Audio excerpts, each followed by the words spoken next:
Recorded Books and RB Digital present Hunting Game by Helene Tursten, narrated by Stina Nielsen.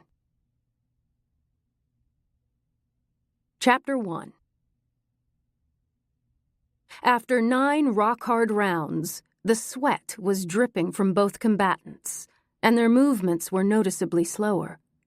The boxer in the red and white top tried a few attacks against the opponent's stomach, but couldn't make a solid hit. The boxer in the blue and yellow immediately rallied and answered with a quick series of short jabs against the red and white's leather helmet, to the heated shouts of the spectators. A few of the hits landed solidly, and one made the opponent stagger. The match was even and the outcome uncertain. When the gong sounded, the referee blew the whistle, and the fighters went to their respective corners of the ring.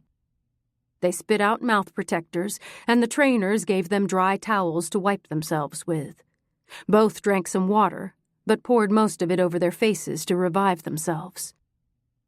The boxers were called up and stood on either side of the referee. He took their hands and held them along his sides until the 3 judges reported their scores. When he raised the victor's arm toward the ceiling, an ear-splitting cheer broke out.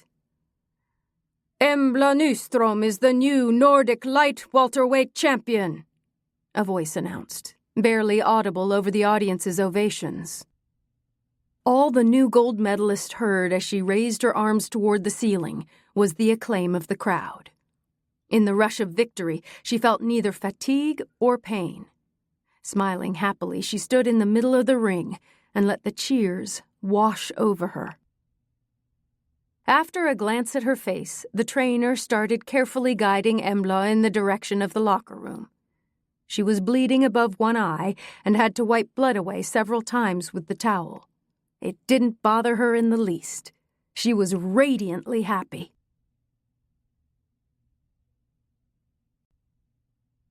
Chapter 2. The secretary slipped quietly through the doorway with a small tray in her hands and set it down discreetly on the antique mahogany desk. Beside it, she placed the day's mail in a neat pile before slipping out again. Anders von Bain nodded curtly in thanks and continued his phone call. For a long time he listened to the voice from the other side of the Atlantic. Finally, he stretched in his chair and said, "Yes, I'm looking forward to seeing you in New York, too. Bye." When he hung up, his smile faded. Doing business with Americans was quite different than it was with Europeans. Yankees may sound easygoing, but he knew not to let himself relax. After many years at the top of the Swedish business world, he was no fledgling, and felt rather certain that he would succeed in pulling off the deal. In just a few more months, Scandinavian would be at the top of the list of Sweden's most successful family-owned companies. A few days off moose hunting season felt well-deserved. He had been working hard on this cooperation agreement. The low-key trip to the hunting cabin was just what he needed to wind down and get a fresh burst of energy before the final negotiations. He always opened his personal mail after morning coffee, and a small padded envelope caught his attention. He picked it up and assessed its weight in his hand. He squeezed it carefully. Hard and lumpy. How strange. He set it down gently on the desk and pressed the intercom. "Was the padded envelope X-rayed?" he asked. "Yes, it's a keychain." Anders von Bain slit open the envelope and peeked inside. He reached in and fished out a keyring with no keys. He recognized the BMW logo inside the plastic ring at once. He sat there a long time, looking at the keyring. What was the meaning? Advertising? A joke? He had a hard time seeing what was funny. Over the years, he'd had several BMWs, and a lot of other makes, too, for that matter. Right now, the family owned 4 cars, one of which was actually a new BMW, which his wife Linda drove. When he turned the envelope upside down and shook it, a slip of paper came floating out and settled on the shiny desktop. He read it several times without understanding a thing. I remember. M. M. He noted that the text on both the note and the envelope was printed, not handwritten. Who was M? Suddenly he felt the coffee churning in his stomach. M. That wasn't possible, was it? Was someone trying to mess with him? Trying to scare him? Who knew about M? Jan Erik, naturally, but he would never do anything like this. He had never even wanted to talk about it. No, not Jan Erik. Who? Ola? But Ola was dead.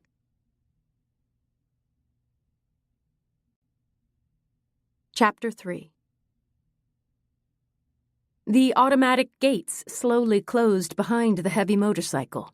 The driver braked with the engine on idle. He unlocked the mailbox on the inside of the wall and emptied it. He stuffed the letters inside his motorcycle jacket before he stepped on the gas and continued down the lane, with its newly planted trees. Whistling, he unlocked the door that led into the house from the garage. Purposefully, he guided his steps toward the kitchen, or rather the refrigerator. Sitting with a couple of beers in the warm jacuzzi was part of his usual evening routine. If he had the energy, he would also swim a few laps in the big pool. Nowadays, his body got stiff after a longer motorcycle ride. You're starting to feel that you'll be turning 50 in a few months, he thought, grimacing at his reflection in the glass door to the patio. Money can take care of many things, but the passage of time can't be stopped. He carefully drew his hand across his thinning hair. No, he wasn't going to get gloomy now. It was Friday evening. Tomorrow he would pack for the moose hunt and later in the afternoon drive to Dalsland. He was truly looking forward to Saturday's traditional hunting dinner. He tossed the mail on one of the gleaming stone counters. He opened the brushed steel refrigerator, took out a can of Czech beer, and opened it. As always, just hearing the fizzing sound filled him with pleasure. He opened the patio door wide and went out onto the large deck. With a deep breath, he drew the fresh autumn air into his lungs. When he went in to get another beer, his eyes fell on the letters. Might as well open them before he got into the jacuzzi along with a few more beers. From the magnetic holder over the stove, he took down a sharp Japanese steel knife and quickly slit open all the envelopes. One of them gave him pause. It was a small, square, padded envelope. His name was printed on a label, Jan Erik Kanaborya. He turned the envelope over, but there was no return address. Puzzled, he pulled out a thin black piece of fabric that was inside. It took a few seconds before he realized what it was. A bandana? He peeked into the envelope to see if it contained anything else. At the bottom, he glimpsed a small slip of paper. With some difficulty, he managed to coax it out. The text was printed out from a computer. I remember. M. Jan Erik Kanaborya gasped. His facial color changed to a sickly grayish white, and he had to support himself against the granite counter.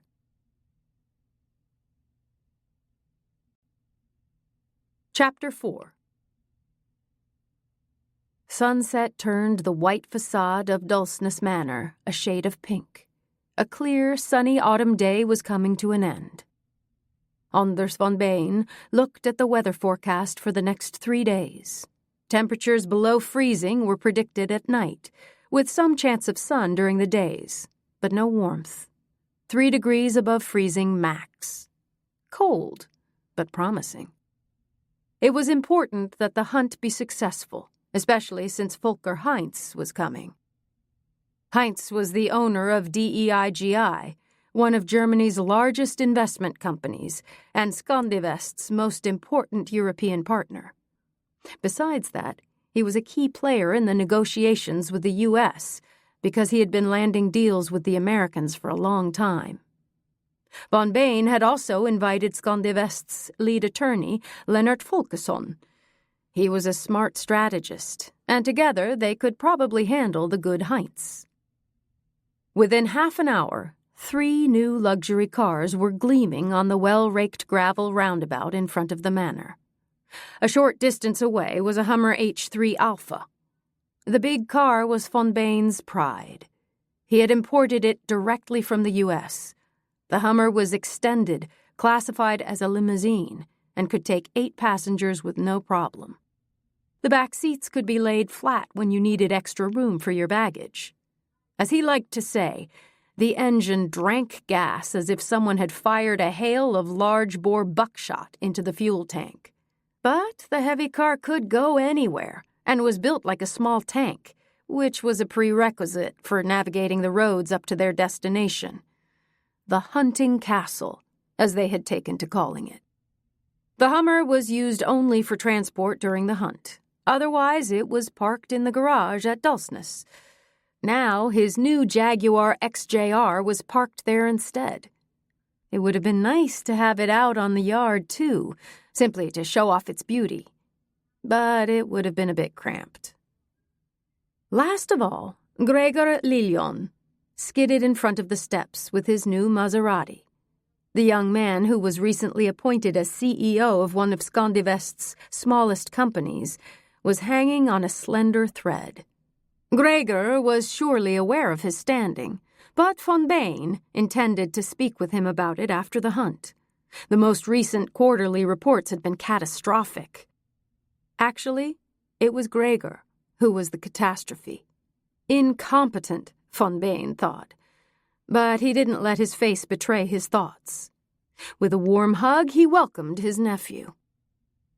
The host escorted his guests through the hall and up the broad stairs to the upper floor, where the doors to the terrace were open. They stepped out to admire the view of the lake. The last rays of the sun glistened on the slightly rippled surface.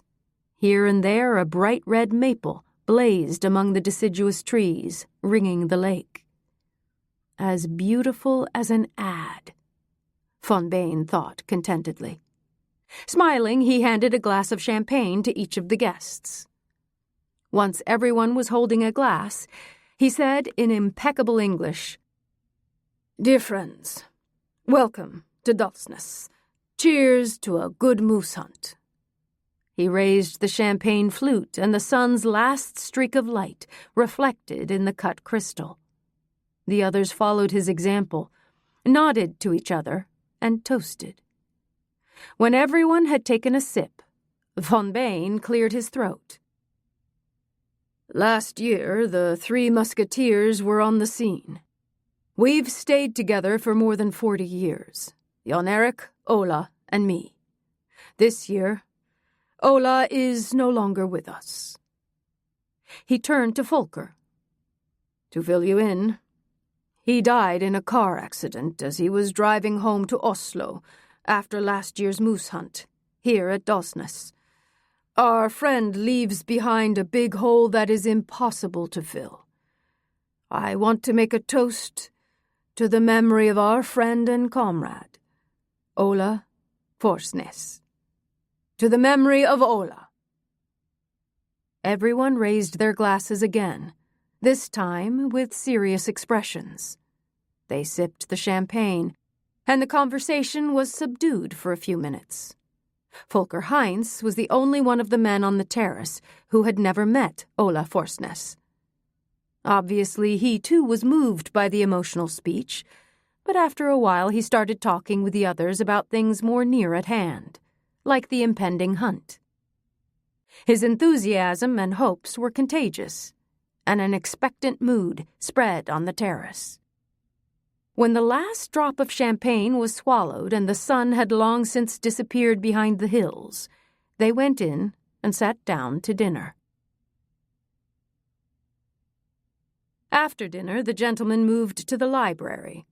The fire had started to die down, but Anders fed it some sturdy logs, and soon a blaze was roaring in the open fireplace. The flickering light from the flames made the gold foil on the leather spines shine behind the glass doors of the bookshelves. Sated and content, they sat comfortably submerged in the English Chesterfield furniture. The whiskey they drank had been aged for 18 years. Excellent. They were all in agreement about that, especially Jan-Erik Kannebori, who enthusiastically requested refills several times. When Anders set out into the kitchen to get another bottle, Jan-Erik followed him on unsteady legs. Anders, listen. We need to talk. He spit out the words as he stumbled. Not now, Janne. It's important. The desperation in Jan-Erik's voice was clear. He swayed as he stood in the middle of the kitchen. Bandana. Fucking bandana. Who would send such a thing? He said, hiccuping. Anders almost sobered up when he heard what his friend was saying. Did you get something in the mail? He started to feel the burning pain in his stomach again. He recalled the key ring with the BMW logo and the little slip of paper that had floated out of the padded envelope. Of course, you understand. An envelope. With the new bottle in one hand, Anders went up to his friend and took firm hold of his upper arm with his free hand and guided him toward the library. We'll talk about this later, he hissed in his friend's ear.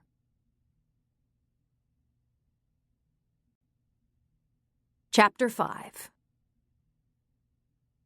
The gravel sprayed around the tires of the Volvo 245 as Embla did a donut in the farmyard before coming to a stop, as she always did when she pulled into Nisa's place. It was her way of signaling she had arrived.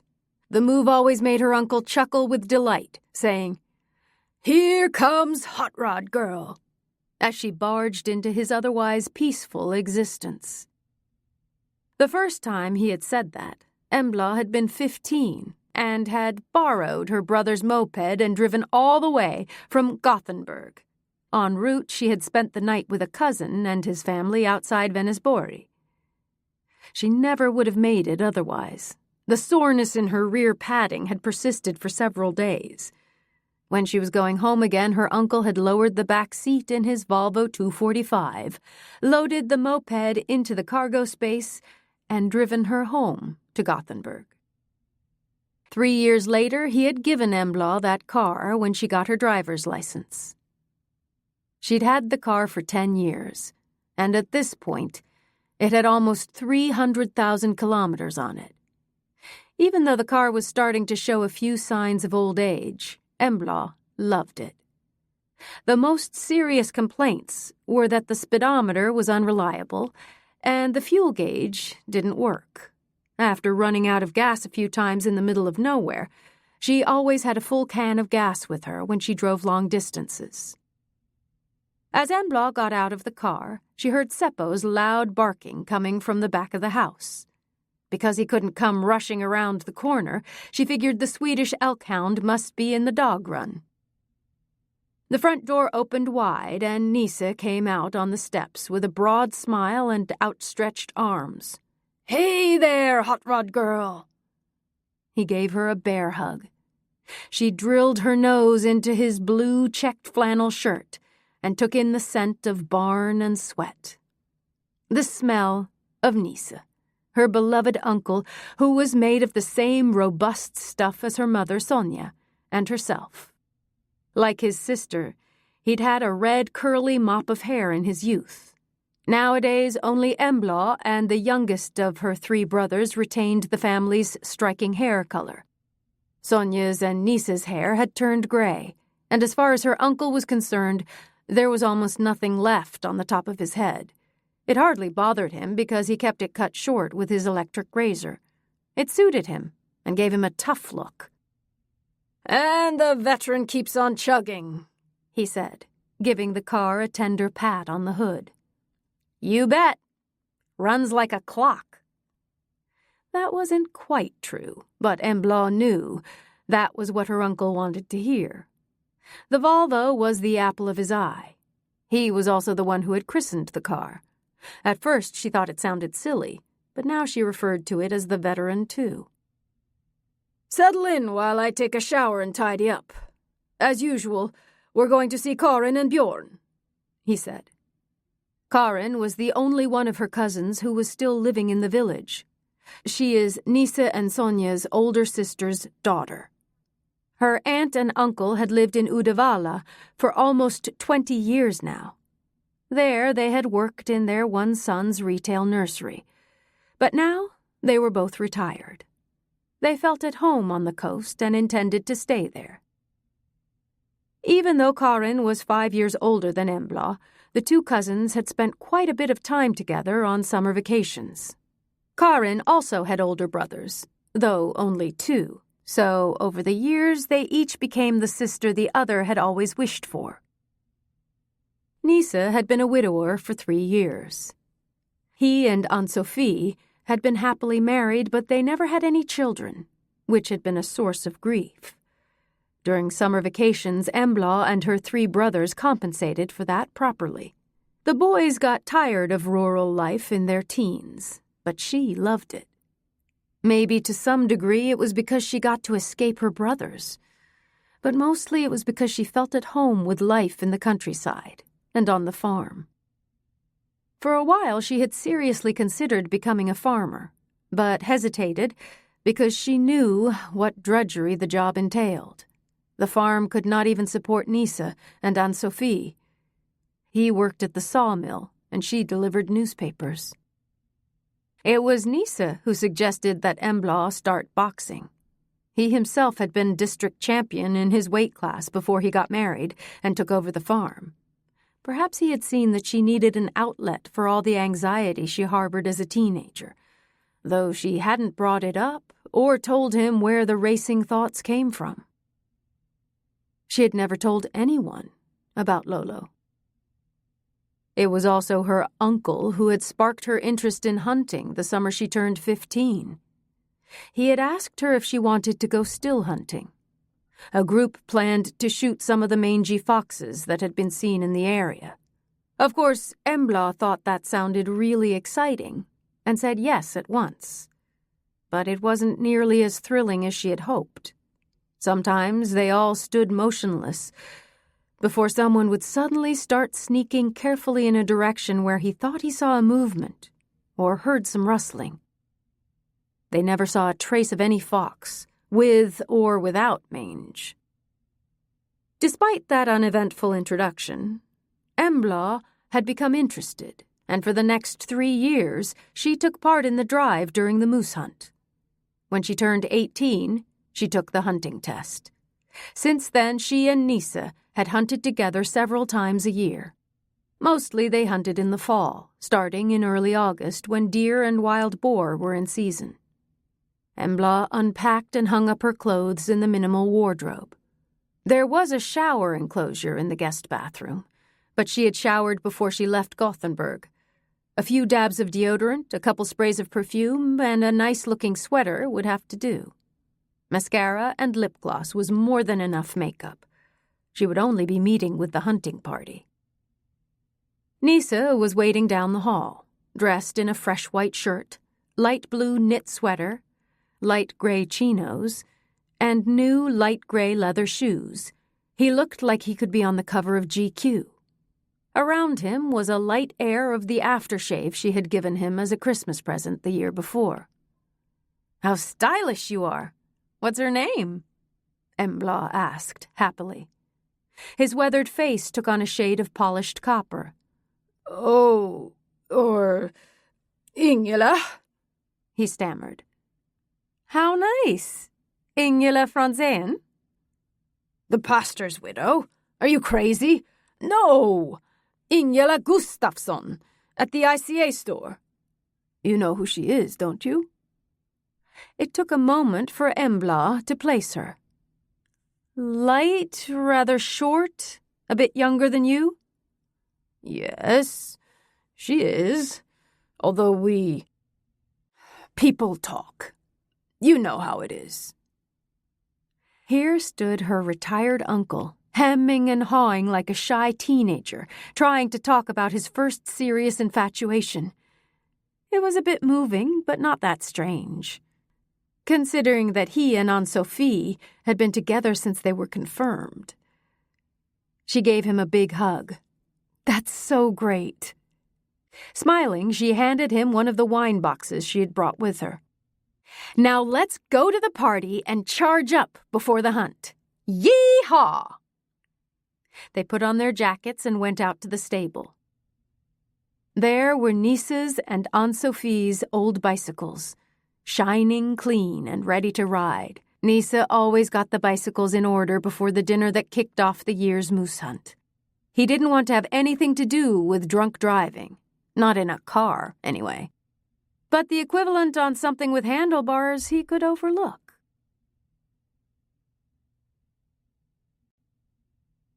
Chapter 6. Because Karin and Bjorn Bergström had the biggest kitchen, they had been unanimously chosen to host the annual potluck dinner, which they were more than happy to do. The 8 members of the hunting party were gathered around the table, along with the 3 Bergström children and Einar's and Tobias's wives. Embla knew everyone around the table but one, Peter Hansson. He had recently moved to the area, or perhaps moved back was the way to put it, and was the hunting party's newest member. Embla observed him in secret. She knew that he was 38 years old, but he looked younger. Given his athletic build, it was clear that he worked out, and he was tall and good-looking, with blue eyes and rather long, thick blonde hair. The thin linen shirt he wore was just casual enough. The collar was unbuttoned, and she could see a little gold cross at his throat. When he introduced himself, a row of white teeth was exposed in a pleasant smile. Bleached? She thought automatically. She also noted the appreciative look she got from him. She was immediately grateful that she had changed into her nicer sweater. It was cobalt blue, with a wide neckline that left one shoulder bare. She was often told the color matched her eyes. Under it she wore a black camisole with thin straps. High up on her right shoulder, her new tattoo was visible. A furious grizzly bear standing on its hind legs, ready to attack. The tattoo was not large, but it was masterfully executed. She'd had it done during a training camp in Miami, and the tattoo artist was one of the best in Florida. It was Sixten Svensson who pointed out that there were 13 at the table. "Not a good omen," he muttered, glancing toward Peter Hansson. Nisa had warned Embla that the Lindbergs, both father and son, had a negative attitude about the newcomer in the hunting party.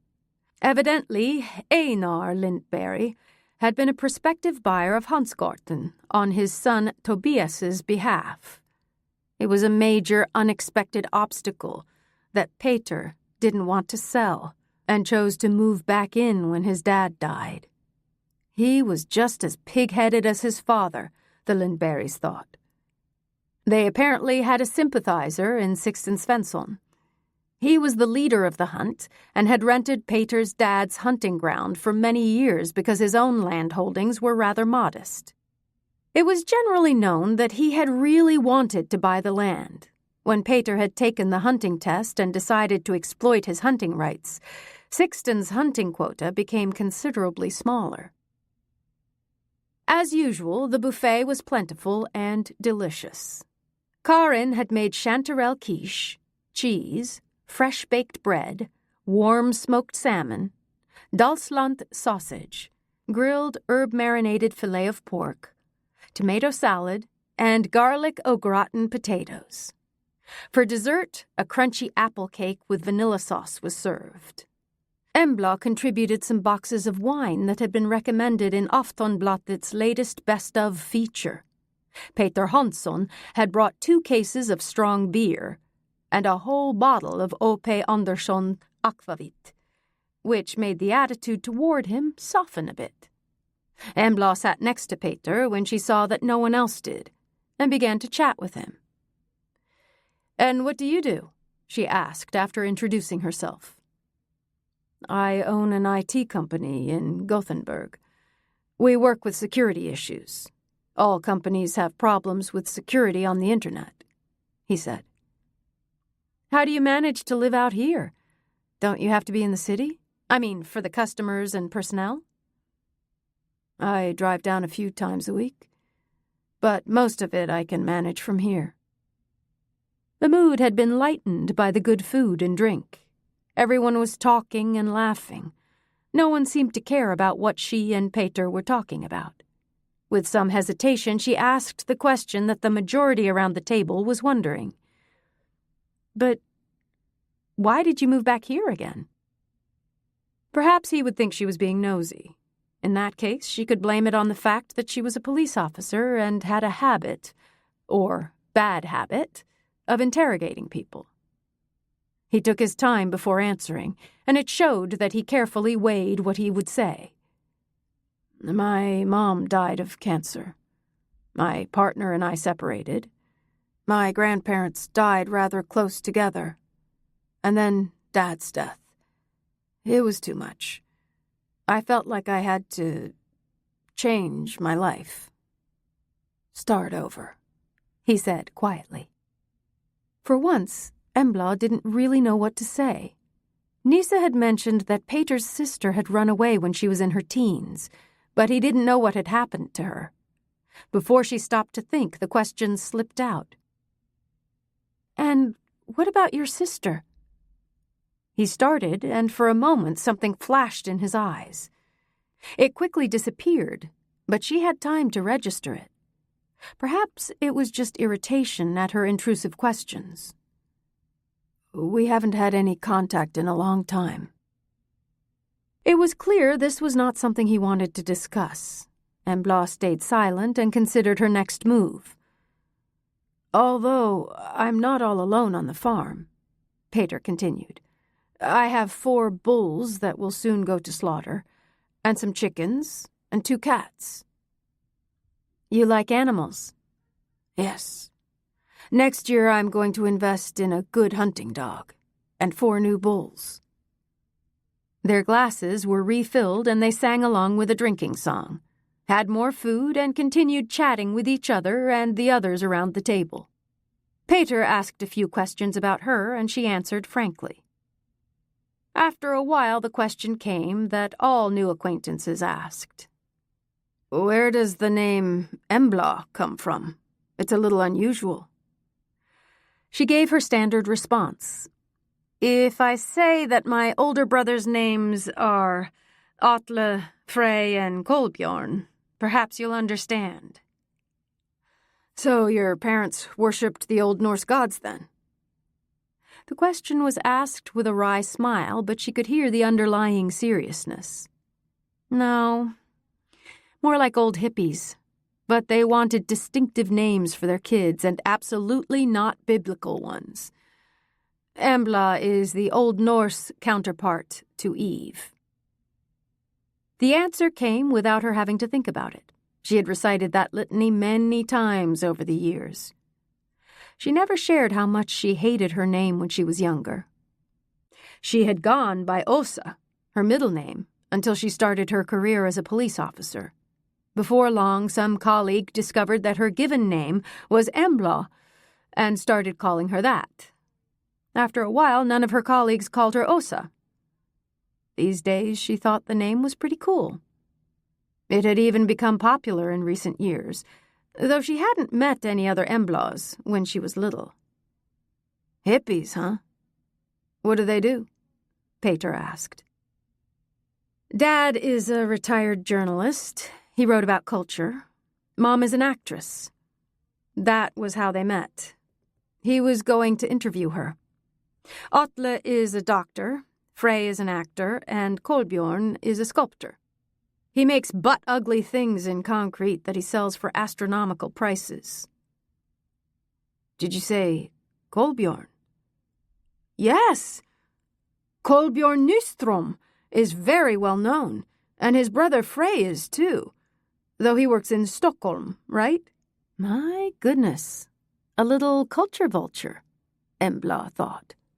But she kept a straight face and answered, "Yes, he lives there with his husband, Victor." Peter nodded. The actor and the news anchor on TV4 were a celebrity couple that often appeared in the media. He asked a few more questions about Embla and became noticeably interested when she told him about her work in the mobile unit. Västra Götaland County Bureau of Investigation's mobile unit is a bit unwieldy. Usually we just call it the unit. Among ourselves, we say VGM, she explained.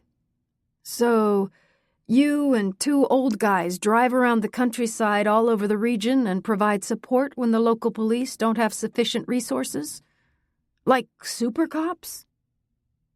When he put it like that, it sounded pretty corny. But that was basically the way it was. She simply nodded and took a sip from her wine glass. Normally, she was very careful with alcohol. But at the annual hunting dinner, she usually had both an akvavit and a few glasses of wine. "What made you decide to start hunting?" she asked, to change the subject. "Now I have land with hunting rights, so why not?" "Have you ever shot any game?" "Sure, deer and hares, but not all that many. I've mostly just practiced at the shooting range." "And you like it?" "Absolutely. There's an excitement in the hunt that I like. One moment you're enjoying the calm, and the next second it's a full adrenaline rush." They raised their glasses and toasted to the hunt. Then Sixten Svensson turned his head and fixed his bloodshot eyes on Peter's. "Fun. Excitement. Excitement. Hunting is not fun and exciting.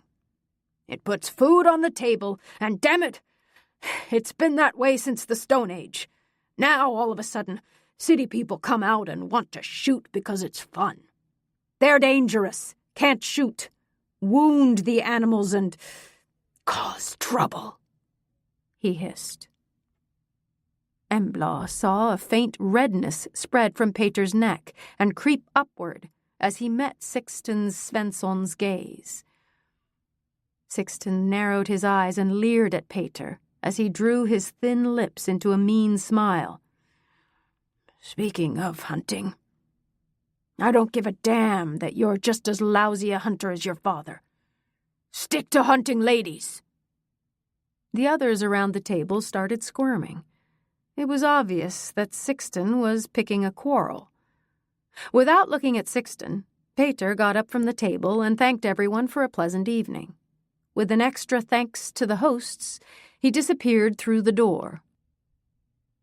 "You are a fucking idiot, Sixten. Can't you handle a few drinks without getting unpleasant?" "And you were actually friends with Peter's dad," Nisa said angrily. Once Peter had left, the others started to get up. The party atmosphere was ruined. Tobias's wife hadn't had anything to drink during the evening and drove her husband, her father-in-law, and the tipsy Sixten home. Embla told Nisa that he should bike home ahead of her. She intended to stay a while to help Karin. The two cousins drank a little more wine and talked while they cleared away the dirty dishes. "Peter's sister, what do you know about her?" Embla asked after a while. "Well, not much. Peter is a few years older than me and a boy besides, so we never really played together. And then he moved with his mother to Gothenburg. But I remember his sister. Very pretty. Oh, how I admired her hair. Super long and blonde. She was going to high school in Omo when she disappeared." There was that familiar stab in the gut. When she disappeared. "How old was Peter when he and his mother moved?" Embla asked, pushing the unpleasant thoughts aside. Karin frowned and tried to think. "He was in elementary school, but what class? I don't really remember." And his sister had already taken off by then? Yes, she ran away the year before, in the fall or winter. Evidently, she had talked about going to Gothenburg and getting a job. Nisa mentioned that the dad was an alcoholic and abused the others in the family. Yes, I've heard that too. I think that's why the sister left, and then Peter and his mother. They moved in with her parents in Gothenburg. I guess his sister was already there. Although I recall that they looked for her in the forest because she disappeared without a trace after a party. They rinsed off the dirty dishes, set them in the dishwasher, and started hand-washing the big serving plates and casseroles. What's his sister's name? Karin stood with her hands in the sink. The detergent bubbles made their way up toward her elbows, and she managed to smear a few onto her bangs as she brushed her hair off her forehead. What was her name? Yes, Camilla, with a C. Why haven't I heard about this family before? I've been coming here since I was little, and you hadn't even been born yet when the sister disappeared. You and your brothers came here a few years later. By then, all that had already been forgotten and replaced with more recent scandals and gossip. It happened at least 30 years ago.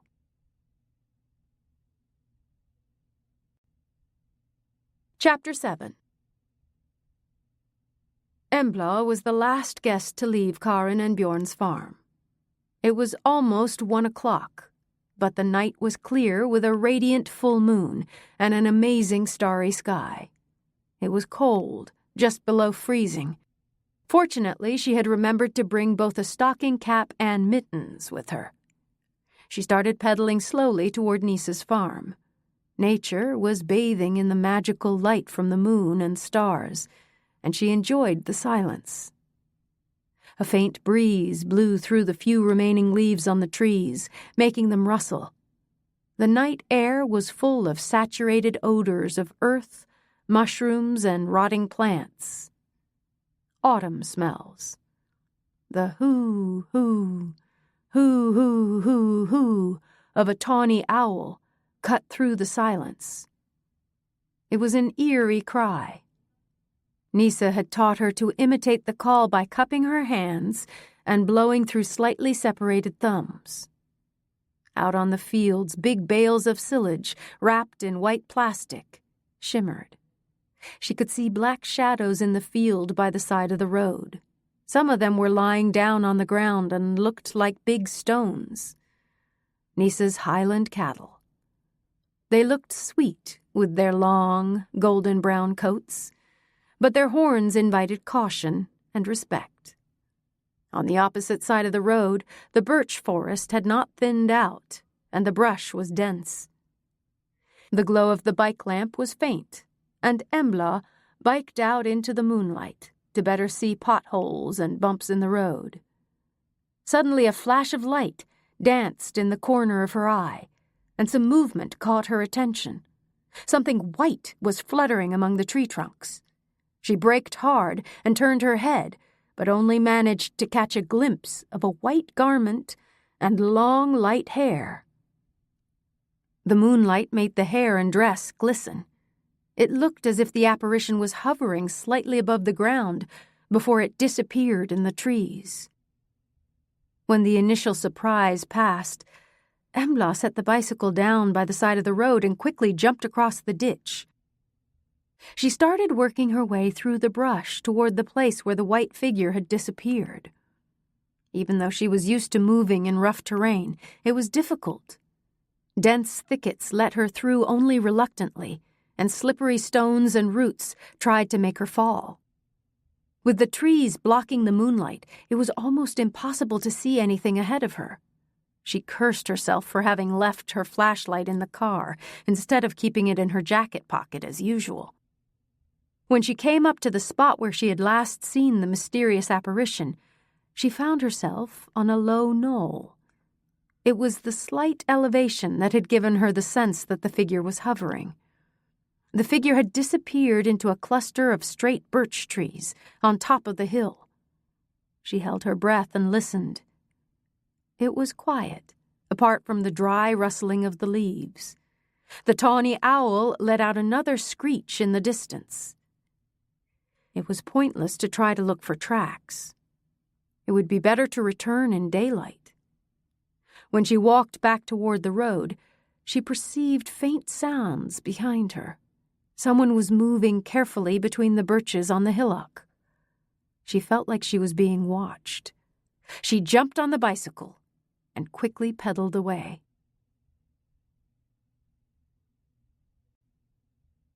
Chapter 8. Nisa had made strong coffee for himself and prepared a hearty breakfast of boiled eggs and homemade bread with various toppings. He was well aware of his niece's strict eating habits and had stocked up on natural yogurt, coarse flatbread, soft whole-grain bread, and low-fat cheese. Embla always brought unsweetened muesli and herbal tea with her, plus some mysterious containers of dietary supplements. Just natural herbs, protein, and minerals. No anabolic steroids, she always reassured him when he suspiciously tried to read the fine print on the labels. Over breakfast, she told him about her peculiar experience on the way home. "How much did you have to drink?" he said with a teasing smile. "More than usual. I wasn't stone-cold sober, but I definitely wasn't drunk either. I saw what I saw, and I heard someone moving around in the trees. I want to check on it." "I see, if you say so." Resolute, she met his questioning gaze. Neither of them said anything for a long time. "Okay, we'll go there after we finish eating," he finally said with a sigh. Embla had problems finding the place where she had gone into the forest to follow after the lady in white, as Nisa persisted in calling the nocturnal apparition. After searching for a while, she found marks in the grass by the side of the road where she had put down the bike. Yep, here it is. Without hesitation, she went into the thicket on the other side of the road. Because she had forced her way through the vegetation like a bulldozer, all she had to do was follow the broken or damaged branches and look for where the frost-bitten grass had been disturbed. When they approached the hill, she asked Nisa to wait while she went up. The top was level, like a little plateau. The young birches the white-clad figure had disappeared into were off to the side. Embla started eyeballing the rough grass and hair moss that covered the ground. In some places it was clear the moss had been trampled. "Nisa, come here," she called. Without saying anything, she pointed at the marks. He got down on his knees to take a careful look. "Yes, someone has been walking here, but you can't see the size of the shoe, or if it's even a person." "Okay, but in any case, it's evident that someone actually was here last night, and that I didn't have acute delirium." She took a few pictures of the marks in the moss with her phone and started carefully inspecting the branches of the birch trees. After a while, she found what she was looking for. "Yes," she said, pointing triumphantly at her find. A long strand of hair was hanging at the very tip of a branch, glistening in the sunlight. Carefully, she gathered the strand with the tweezers from her toiletry kit and put it into an ordinary plastic bag that she remembered to bring from Nisa's kitchen. When they got in the car, her phone rang, and she saw on the display that it was Elliot. Before she could say anything, his excited voice trumpeted, "Have you got a moose?" "No, we haven't gone up to the cabin yet. The hunt doesn't start until tomorrow." "But then you're going to shoot one?" "I hope so. You know that it goes on for several days." "I know. Next year, I want to come with you." She had explained to him at least 1,000 times that he had to be 15 years old to participate. Her hope was that he would lose interest in hunting by then. The boy had no hunting tradition in his family. The mere thought of his father, Jason, patiently sitting on watch for hours in the rain and cold was laughable. During his childhood in Jamaica, he had never heard about either Sweden or moose, and that hadn't really changed during his youthful years in Miami either. But Embla answered the same way she always did. When you've turned 15, you have to be at least that old to join in. Do you have to? The disappointment in his voice sounded equally genuine every time. If you've just turned 8, it feels like an eternity to 15. She asked how he was doing with her cousins. Sulkily, he let it be known that he would much rather have stayed with her hunting party in the forest. Manipulative like his dad, she thought. It had been several years since she and Jason had separated, but the bond between Embla and his son had become strong during the year they lived together. Jason was a well-known saxophonist and often had to travel for engagements. When she could, she was more than happy to take care of the boy. This week, Jason was at a jazz festival in Stockholm, and because she would be hunting, Elliot had to stay with her aunt's family. He had no memories of his mother because she died when he was not quite a year old. Perhaps that made it easier for him and Embla to connect, although the strongest reason was probably that they simply enjoyed being together. But she had noticed he was starting to become more and more like his father. The darned kid always managed to guide the conversation to how she had betrayed him and made his dad drop him off with her aunt. "I miss you," Elliot said in a low voice. "It's no fun when you're not here." It took her a moment before she could answer. "I miss you too." "Hugs," she said, a little thickly. When she ended the call, they sat quietly a moment. "What do you think about bringing the kid up here during fall break? A few days or so?" Nisa proposed at last. "He would love that." She would tell Elliot that the next time they spoke. He would start the countdown immediately. After lunch, they stopped by the mailbox outside the ICA store. Embla had a letter she wanted to send. It was addressed to her boss, Superintendent Joran Krantz, at VGM, and contained the long strand of hair along with a handwritten note that asked him to analyze it. As a reason for her inquiry, she simply wrote, "I'll explain when I know more." From there, they continued over to Karin and Bjorn's farm. Everyone in the hunting party parked their cars on the farmyard and rode over together in 2 bigger cars. The last 5 kilometers up to the cabins, they had to drive on a logging road that wound through the forest. Calling it a road was an exaggeration. It was just wheel tracks from logging machinery. Only 4-wheel drive vehicles could advance on that miserable surface. This year, there was a 3rd car that could manage the logging road. Peter Hansson was driving a new Range Rover. The paint was metallic dark blue, and the chrome glistened. Good-looking and expensive, thought Embla. She and Nisa moved their baggage, which also included Seppo, over to Bjorn's Jeep. If more storage room was needed, there was also a brand-new Nissan Navara SE that Einar and Tobias owned. Sixten and Tilly were also riding in their big pickup. The latter was a female driver, a very capable hunting dog that was starting to get a bit up in years.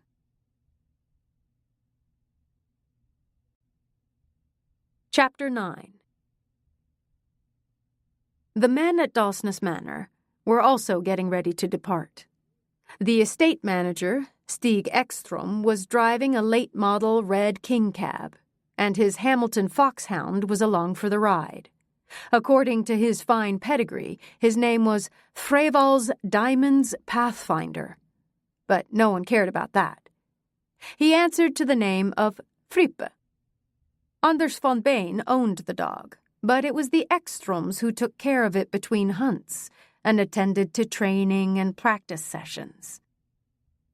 Stig Ekstrom was also responsible for transporting the day's catch to the butchering shed and helping the others hang the gutted carcasses on sturdy hooks from the ceiling. Stig was also in the habit of bringing the hunters dinner that his wife Anna had prepared the day before, and she was a talented cook. That morning, all 5 hunters rode in the Hummer. Anders drove the heavy vehicle while he talked to his hunting comrades. The conversation was conducted in English for Folker's sake, which was no problem for Anders, who had lived in both England and the U.S. and spoke the language fluently. I should explain how the hunt here is organized. Since my great-grandfather's time, Dalsnes has been one of the owners of the hunting grounds on the border between Norway and the Swedish provinces of Dalsland and Värmland. There are 5 other hunting rights holders in the area.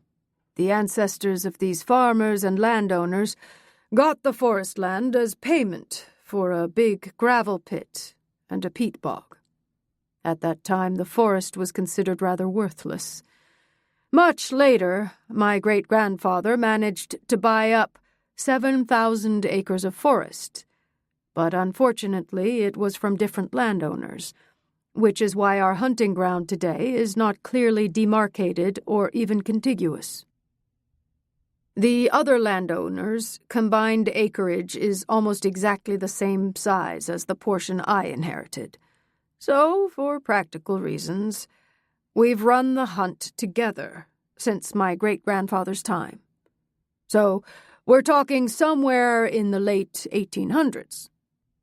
We hunt under a joint leader and divide the game fairly. The advantage is that we have a good allotment of game. Do we socialize with the others in the evenings? Folker asked. Not usually. The other group has their own hunting cabins a few 100 meters from mine, but those men are capable hunters. And the women, too, for that matter. The women? The German said, raising his eyebrows. Yes, 2 of them. They've participated for several years. The 3 thatched roof cabins were placed in a U formation in a large clearing. They parked the cars in the yard between the cabins and started unpacking. Nisse, Embla, and the Bergstroms would stay in the biggest cabin. Nisse and his father had built the cabin when the old one was too run down. It consisted of 3 small bedrooms with a bunk bed in each, and a rather modest living room. In one corner of the living room there was a kitchenette, with both a refrigerator and a stove, run on butane. The furniture consisted of a big gate-leg table and 8 old spindle-backed chairs. Einar and Tobias Lindberg stayed in the adjoining cabin. It only had 2 bedrooms, and because it did not have a living room, they always went over to Nissa's. The same was true of Sixten Svensson, whose cabin was a somewhat more dilapidated version of Lindberg's. This year he would stay there with Peter Hansson. Technically, the cabin belonged to Peter. It was his land and hunting right. Sixten's land area was considerably smaller, and he had never had a cabin of his own. When he had rented the land from Peter's father, he stayed alone in the cabin. The 2 men were childhood friends and happily shared a bottle, but Sixten had always called the old man the bloodsucker to the rest of the group, even though the rent was low. And now he had to try to get along with Hansson's son. A newly constructed outhouse stood a short distance from the cabins. It was built over a deep hole and supplied with plentiful quantities of carbolic lime to help prevent odor and keep insects and animals away. The lime sack was in a small plastic barrel with a cover on the bench beside the seat. When the hunting party had its annual cleaning day at the end of August, the task of tidying the outhouse had fallen to Embla. After checking on the lime level in the small plastic barrel beside the seat, she had replenished the toilet paper rolls. To finish it off, she placed a bundle of hunting ground magazines on the small stool that was inside the outhouse. Planning for the hunt would start at 3 o'clock sharp. The hunting leader, Sixten Svensson, was particular about that. As usual, it would be held at von Bain's. Even though his hunting cabin was built of timber, it was an understatement to call it a cabin. The building was considerably bigger than Nice's farmhouse. They usually called it the hunting castle. It was built on a hill above a small, unnamed lake. If you wanted to swim, you had to take the trouble to go down a steep slope to access the small beach. Not that it was ever warm enough to swim during the week of the hunt. Behind the hunting castle, Anders had had a glass veranda constructed with a view of the water. A few meters from the veranda, the hill dropped 10 meters right to the water.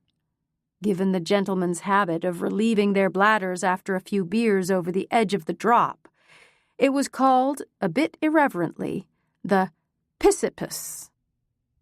To prevent anyone from getting too close to the edge after the onset of darkness, a light post had been mounted a few steps from the drop.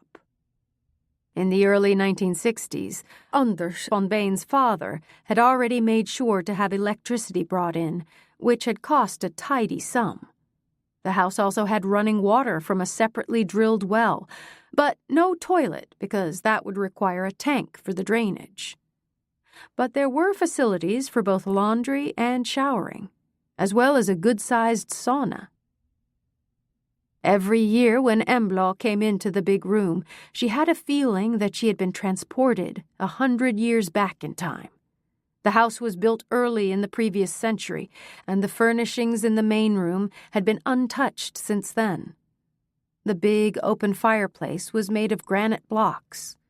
The hearth was high enough that a man of normal height could stand upright in it, and whole logs were burned, not some trifling little blocks of wood.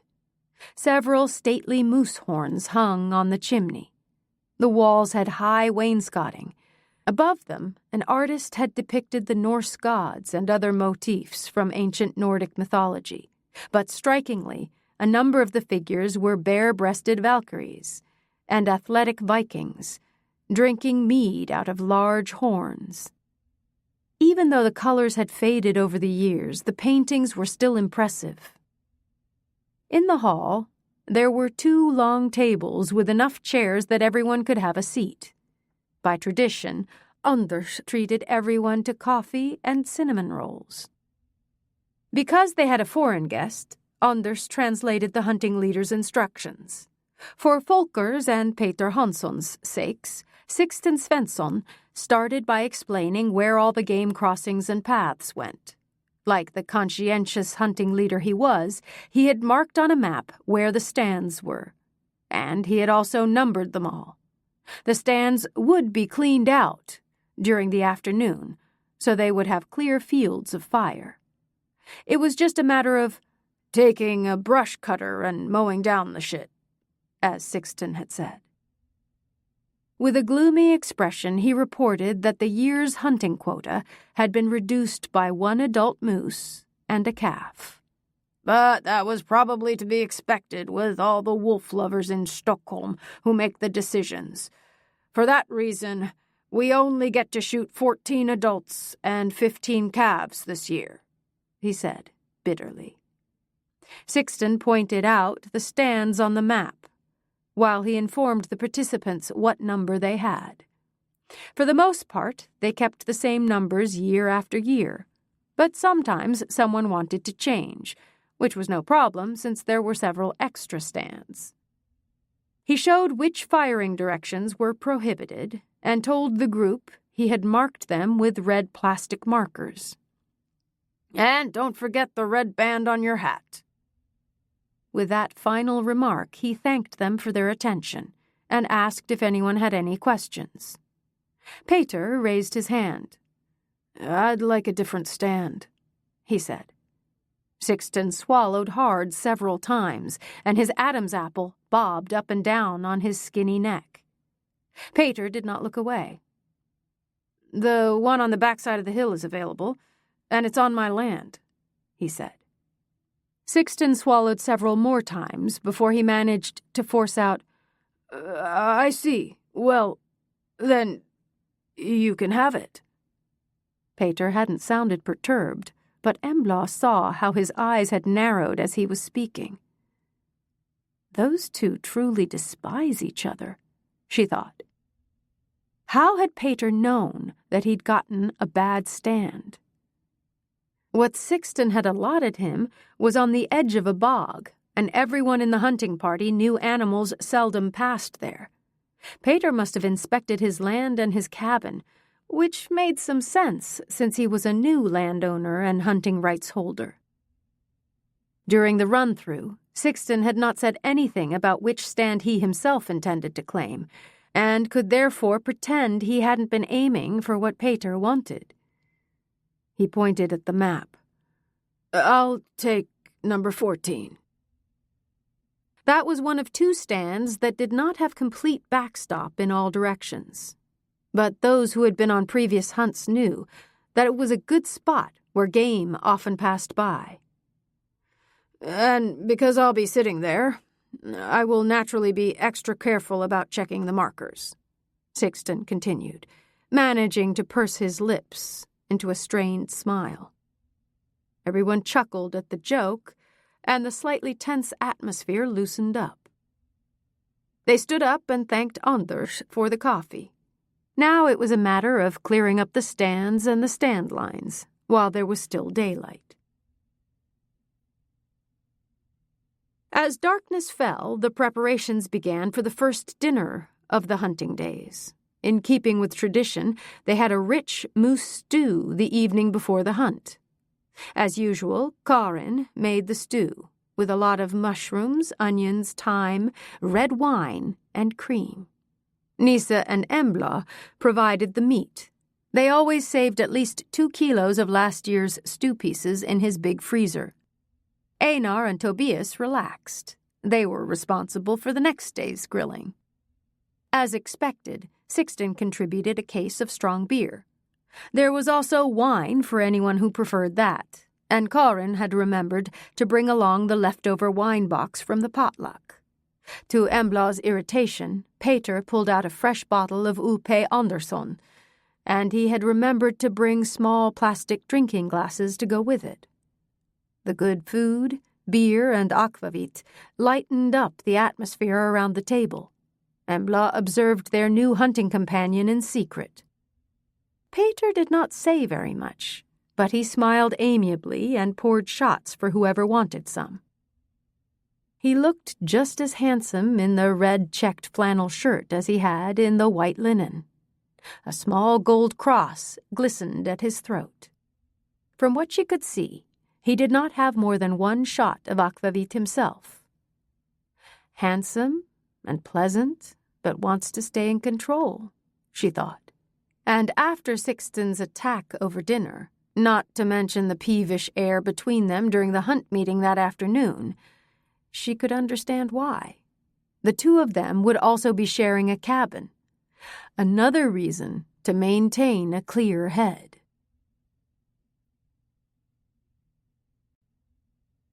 Chapter 10. Embla's cell phone gave a cheerful tune at 5:30. Half asleep, she reached for it on the nightstand, but woke up completely as she fumbled in empty air.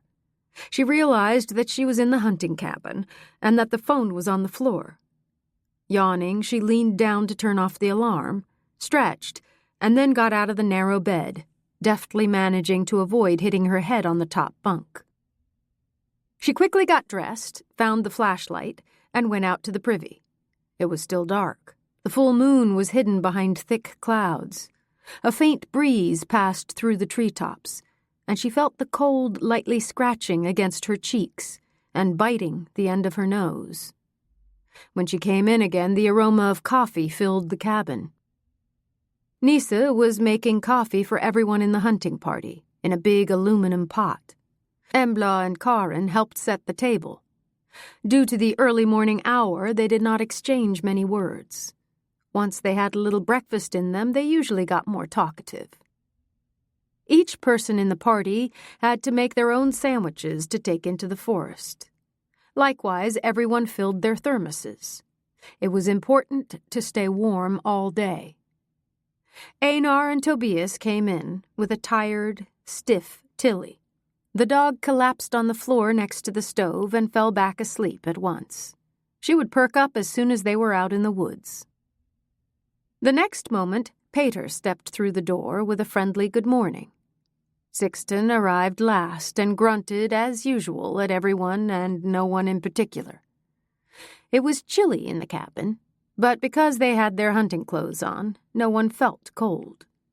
Embla always thought she looked like one of the guys. On a scale of 1 to 10, her glamour factor was 0.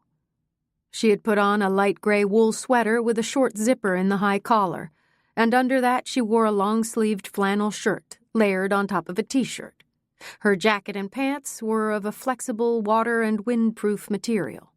Her boots were sturdy and practical, and the hunting cap that completed the finery was a bright red-orange. Before they left the cabin, she retrieved the most important thing, the rifle, a 6.5 caliber Sacco, and she remembered to take a box of ammunition. Last year she had forgotten that and had to go back to the cabin to retrieve the bullets. A faint dawn crept from the east as she settled in on the tower. To Embla, this was the best time of the whole hunt. The darkness was just starting to let up. There was a stillness in the air, and she had a heightened awareness of all the scents surrounding her. As she sat there in the stand, she was aware of the watchfulness inside her. At dawn and twilight, the wild animals are usually moving, and that was the best time to catch sight of them. But around her stand it seemed calm, that clear morning. The only living being that disturbed the peace was a boreal owl that had landed in a pine tree not far from her. It was a breed that was rarely seen, but the little owl looked at her unafraid, its big yellow eyes glistening in the semi-darkness, giving it an almost demonic appearance. After a minute or so, it flew off with jerky wing strokes, but then quickly rose in circles over the clearing a short distance away. As the upper part of the sun's disk started to appear over the spruce tops, a light gust of wind made the remaining leaves on the aspen trees tremble and rustle. Like so often before the start of the hunt, she thought she sensed a streak of sorrow in the wind as it passed through the treetops. Many of the forest's inhabitants would die during the next few weeks. At the same time, she was convinced that hunting was necessary. The population of game must be kept at a certain level to prevent damage to the forests and collisions on the roads. The sound of a shot broke the silence, and her adrenaline came rushing. The feeling was always the same when the first shot went off. Now, the hunt has started. A few minutes later, Sixten's voice crackled over the two-way radio. Break. Search for wounded moose cow. The search will be between stands 3, 5, 6, and 7. We'll come back when I know more about which direction the animal is moving. Over and out. Shit. The hunt had barely begun before someone messed things up. Of course, it could happen to the best. The animal could jump and change direction, but Embla was irritated that the year's hunt started with a wounded animal. After half an hour of searching, the dogs caught up with the moose cow. They were barking excitedly. The cow had been hit in the front leg, a good ways down on the shoulder. Clumsy, thought Embla, pursing her lips in her solitude up in the tower. Nisa would bring down the wounded animal. At noon, Sixten's voice was heard again on the two-way radio. Gathering at the meeting place. The temperature had risen a few degrees above freezing, and the sunshine flooded down between the branches of the trees. A squirrel scampered up and down a tree trunk. Curiously, it looked at Embla, with its sprightly eyes from a safe position behind the trunk. She stopped and clicked her tongue at it. It didn't let itself be lured, and disappeared up to the crown of the tree instead. The meeting place was a clearing where the hunting party had buried a large cement pipe in the ground. Half an hour earlier, someone had filled the pipe with wood and lit it. The fire had died down to perfect grilling embers. Around the grill were rough logs to sit on. Most preferred to stand. You got stiff after sitting at the station for several hours. Einar and Tobias placed a loose grate over the cement pipe and spread out sausages of various lengths and sizes on the makeshift grill. Beside them were some bags of buns and magnum bottles of ketchup and mustard.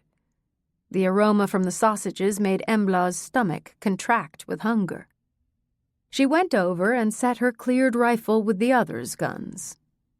At the same moment she caught sight of von Bain's hunting party, who came walking through the bushes. The Swedes in his group had Carl Gustaf's caliber .30-06, but the new guy who had joined von Bain and the others, German she figured based on his accent, had a rifle that she thought looked like a Heim. A beautiful shotgun. She turned her eyes away when she discovered that the German was inspecting her. Reflexively, she brought her hand up toward her eyebrow. She had removed the surgical tape from the championship match some time ago, but a light swelling and discoloration were still there. That dork, Gregor Liljon, had dressed in a tweed jacket, golf pants, knee socks, expensive boots, and a cap. She knew he was the nephew of Anders von Bain. He had been there during the last 3 hunts, but they had never spoken. An out-and-out upper-class brat, she had thought the first time she saw him. That impression had remained. "He's the one who wounded the moose cow," Karin whispered in her ear. The cousins exchanged a meaningful look. Sixten began to speak and declared himself satisfied with the morning. They had killed 2 yearling calves and 2 adult moose cows, including the wounded cow. Anders said that at about 10 o'clock, Gregor had caught sight of a stately 16-pointer, but he didn't have a good firing angle. He gave his nephew a sharp look, who blushed and tried to pretend he didn't detect the jibe, but his wandering gaze betrayed him. Embla saw that he seemed ill at ease. He continuously rubbed his palms against his wool pants and rocked worriedly in his expensive boots. His whole body language signaled how tense he was. The dogs sat among the hunters and begged for pieces of sausage here and there. Happiness for them came when someone fumbled a bun and dropped a sausage on the ground. Sixten stuck strictly to the prohibition on alcohol during the hunt itself, but Embla wondered to herself whether Jan Erik had broken the agreement. His face was ruddy. He laughed too loud. And when he took his sausage and bun, it was obvious his hands were shaking. The last one to arrive was Peter Hansson. He looked energetic and fresh and declared that he was starving. When Embla asked how he thought his first morning as a moose hunter had been, he answered happily, "Uneventful, but completely amazing." He hadn't seen any moose, but, he said with a grin, he had seen several deer and a badger. The day before, Sixten had informed them that they were right next to a wolf preserve with a parent couple and at least 2 cubs. Besides that, a bear, a female with a cub, had been spotted in the vicinity late in the summer. There was even pictorial evidence. The pictures were somewhat blurry because the woman out picking cloudberries had shivered as she took a picture with her phone. Fortunately, the bear took no notice of her. There had been a pretty good distance between them. Peter said that he hoped to catch sight of at least one of the predators that were in the area. Good luck, thought Embla. The older men in the party had hunted for 40 years or more and had only encountered a wolf on scattered occasions. Embla had never seen one herself. Sixten claimed to have met wolves at least 20 times, but he was alone in that, and there was a question about whether his claim was true. The only real close contact with predators that any of them had had was when Einar walked right into a bear during the moose hunt 6 years ago. Fortunately, the bear only glared at him, then turned around and lumbered off. What saved him that time was that he didn't have Tilly with him.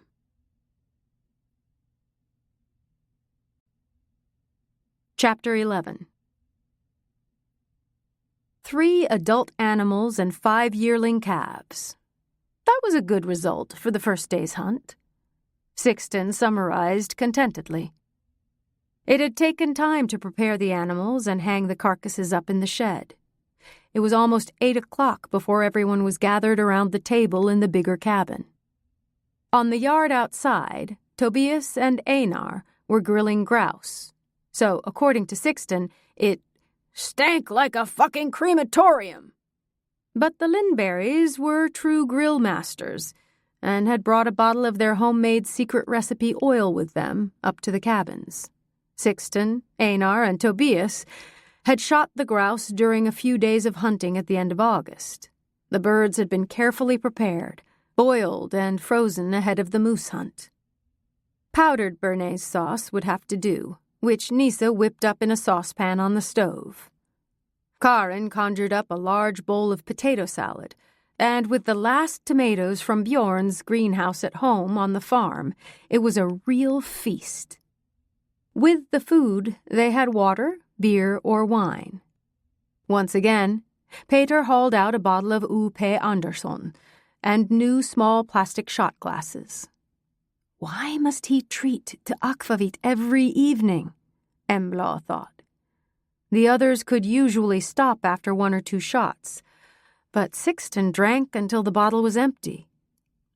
When Nisa put on the coffee kettle after dinner, Sixten said suddenly, "I wonder what's gotten into Frippa." "What do you mean?" Nisa asked. "Don't know. Stig said the dog seemed out of sorts. It was lying in the car and looked sick. It vomited. Couldn't even raise its head. I think Stig should take the dog straight to the vet. I know it's getting a bit late, but the one in Id has a home practice, so he promised to take a look at the dog." Einar frowned and sent a worried glance toward Tilly, who was sleeping on a patch of rug in front of the stove. She was the same as always, but the others understood his worry. It could be something contagious. Nisa looked at Seppo, who was lying on the wood floor next to his friend. When the dog felt his master's gaze, he raised his head at once and stood up. "Are we going out?" "Yes. Yes, please," his whole body language said. He, too, was the same as usual, alert and sensitive to signals. "I'm going out for a walk with Seppo. Tilly can come along if she wants," said Embla. "I'll join you and hold the flashlight," Peter said quickly. Tobias's expression turned dark, but he could hardly say anything. Married with 2 children, he forced himself to keep quiet.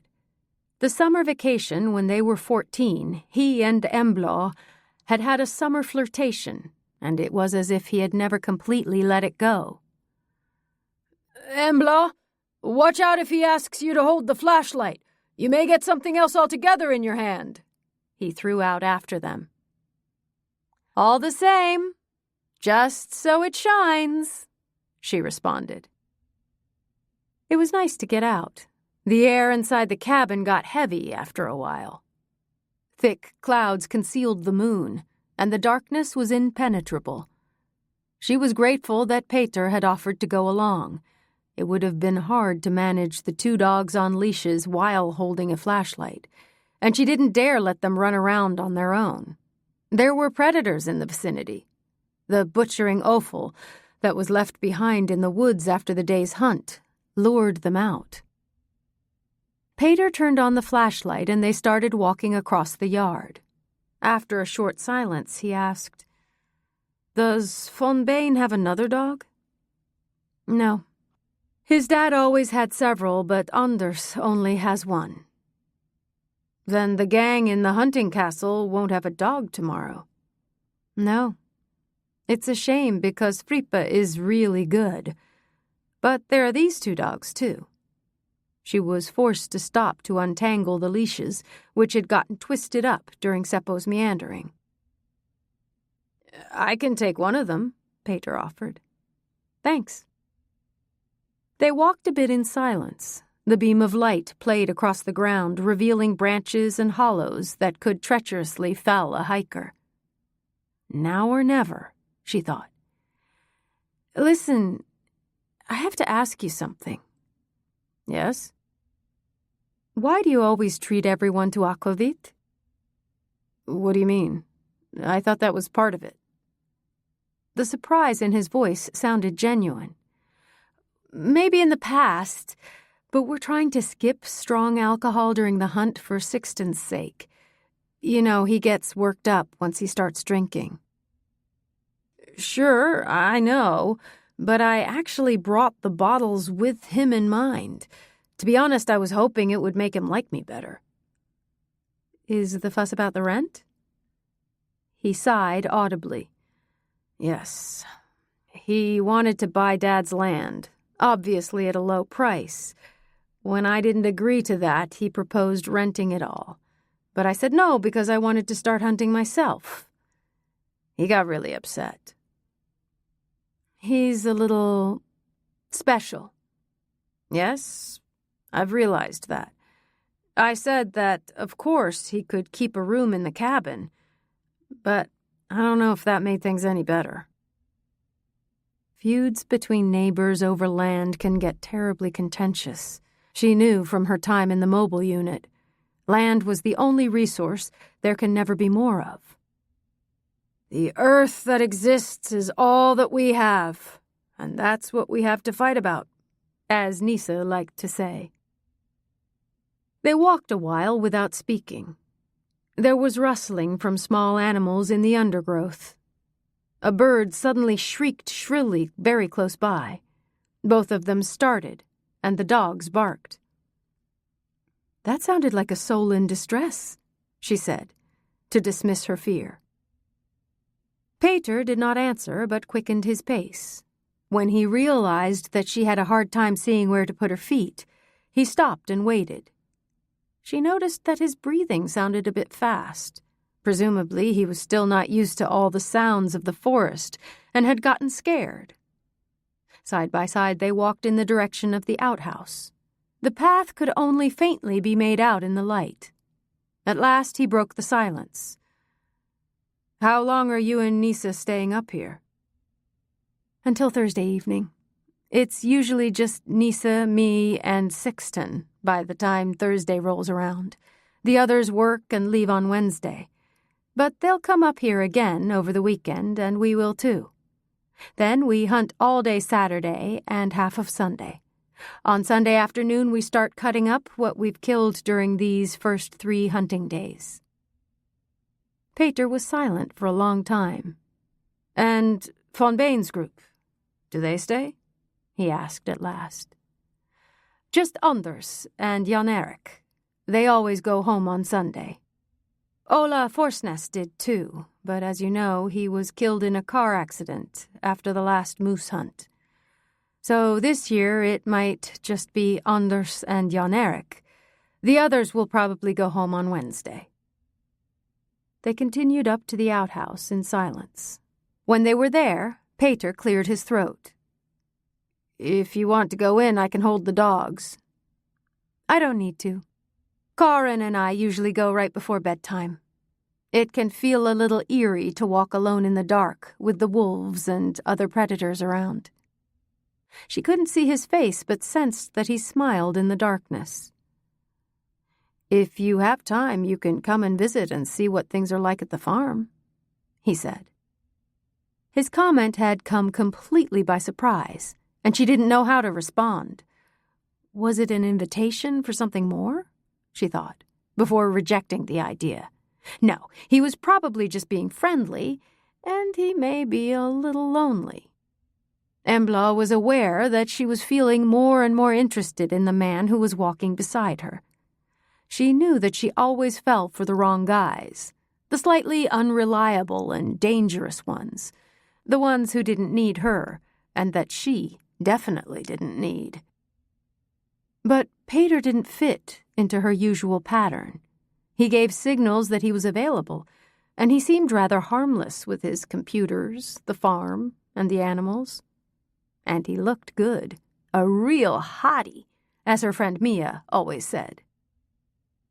"I'll have to see if I have time on Friday," she answered, in a suitably nonchalant tone.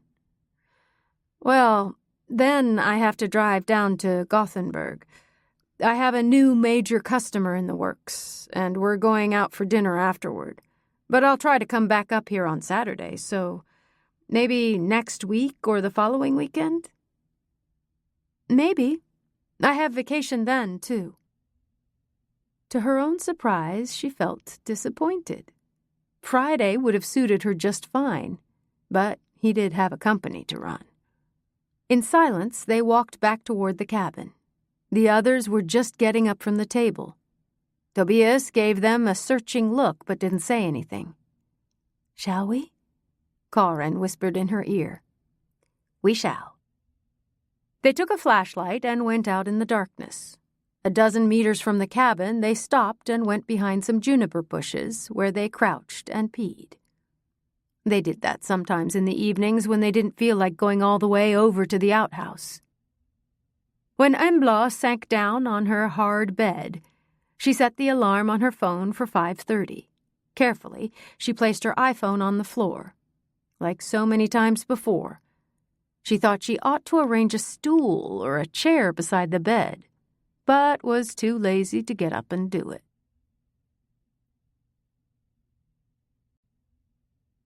Chapter 12. She was awakened by a frightful noise. It took a few seconds before she realized that it was the alarm on the phone, working its way up to highest volume. Half asleep, she fumbled for the phone, which had slid under the bed, and managed to silence it. Exhausted from the effort, she fell back against the pillow. The little bedroom was freezing, and her nose felt ice cold. But inside the thick sleeping bag, it was wonderfully warm and cozy. She longed to stay in bed for one more hour, especially given the weather. She could hear rain pattering against the window pane. Or was it snow? It was a bit early in the season, but it was not at all impossible. The hunting area was high up, where it was always a lot colder than it was down in the flatlands. A few years ago, they had had to plod to their stations in inch-deep snow. It was tough, but with the right clothing and footwear, it hadn't been a problem. "No, now you have to get up," she urged herself. If she lay there any longer, there was a major risk that she would fall back asleep. Listlessly, she started stretching in her lovely cocoon, when she suddenly stopped. What was that? She listened tensely to try to make out the sound again. There! It was definitely a scream. And another. It sounded like a woman. Karin! She wriggled herself free from the sleeping bag and leaped out of bed. In her haste, she struck her head on the top bunk, but barely noticed it. The room was completely dark, but she knew where on the wall the hooks she had hung her clothes on were. At a furious speed, she got dressed. She slept in her long underwear and socks, so it was just a matter of pulling on her sweater and jumping into the pants. At the front door, Nisa was already stepping into his boots. Without exchanging a word with him, she pulled on her boots and rushed out into the rain, wriggling into her jacket. While doing that, she managed to fish out the flashlight that was in the pocket. For a fraction of a second, she stopped to turn it on and try to establish where the scream had come from. The outhouse. Definitely the outhouse. She aimed the beam of light toward the almost invisible path and ran as fast as she could. Ahead of her, she saw Bjorn. He hadn't had time to put on his jacket and was running in just a flannel shirt that was sticking damply to his back. The beams of the flashlights showed where Karin was leaning against the door, sobbing loudly. "Karin, what is it?" Bjorn ran up and threw his arms around her. At first, she couldn't answer. But when he carefully tried to remove her from the door, she got a wild look in her eyes and resisted with all her strength. "No! Don't open it!" she screamed. "Why not?" "A snake! It bit me!" "A snake?" Embla and Bjorn echoed. Behind them, steps from the others were heard approaching. When he recovered from the initial surprise, Bjorn asked, "Where did it bite you?" "Here, on my hand. I was going to get toilet paper. It was by the roll." She held out her right hand. In the sharp light from the flashlights, 2 distinct red dots were visible right below her little finger. The bite was deep, and it was clear she needed to see a doctor. "There's poor cell phone coverage here. I'll drive her and contact the health center on the way," said Bjorn.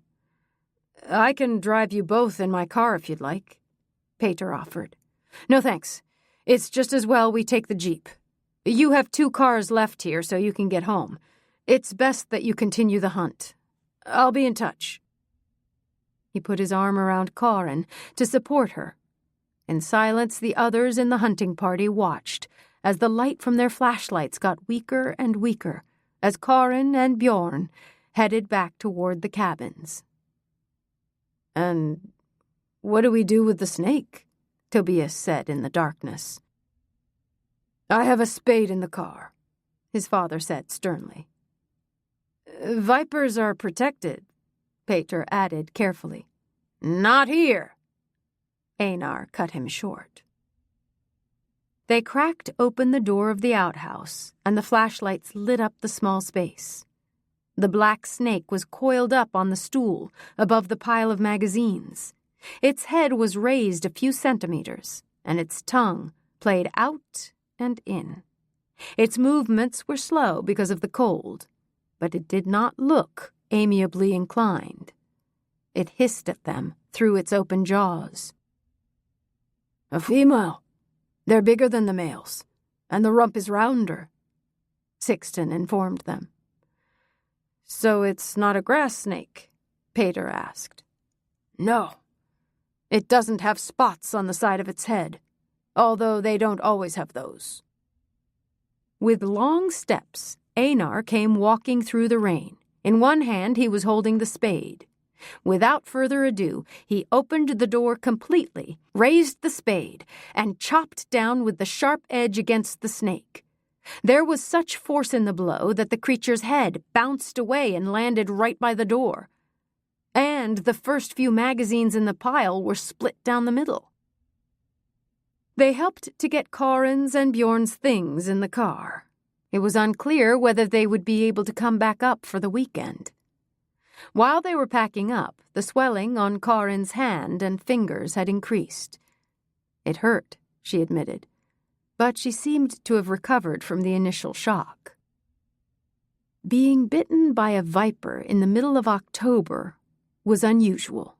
No one in the hunting party had heard of any other cases this late in the season. Snakes usually get sluggish and are dormant when the temperature drops toward freezing. This specimen had seemed rather active. And how in the world did it get in? Embla wondered. Almost 20 years ago, Nisa had put heavy metal sheets wherever mice might try to make their way into the cabin, and he had done the same with the outhouse. The sheets were impossible for rats and mice to get through, and they hadn't had any problems with rodents since then. The only possibility was that the snake had slithered down into the latrine pit and come up by way of the lavatory opening. But that explanation wasn't likely because no trace of carbolic lime could be seen on the headless body. Besides, a heavy wooden lid covered the hole, and the snake hardly could have moved it, and certainly couldn't have closed it again. At 10 o'clock, a text message came from Bjorn, who wrote to say the doctor at the community health center had given Karin a shot of cortisone. She was up to date on her tetanus shot because she worked in healthcare. Now she had been given strict orders to take it easy for a few days. For the moment, Bjorn said, he had lost the desire to hunt, but maybe he would drive up to the cabin on Saturday. Threatening clouds rolled across the sky all morning, and when it was time for group grilling, it started to rain. Most of the hunters stood by the fire, waiting for sausage. As Peter walked by, Sixten raised his voice and said, "A sick dog and a hunter bitten by a snake. That has never happened before. Remember what I said about 13 at the table?" Peter ignored him and went up to Embla, who had just set her rifle down against a tree. He nodded toward the rifle. "Doesn't that have a pretty strong recoil?"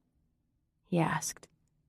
She could have informed him that she was probably the one in the hunting party who could best handle recoil, given her training on guns and the strong musculature in her neck and shoulders.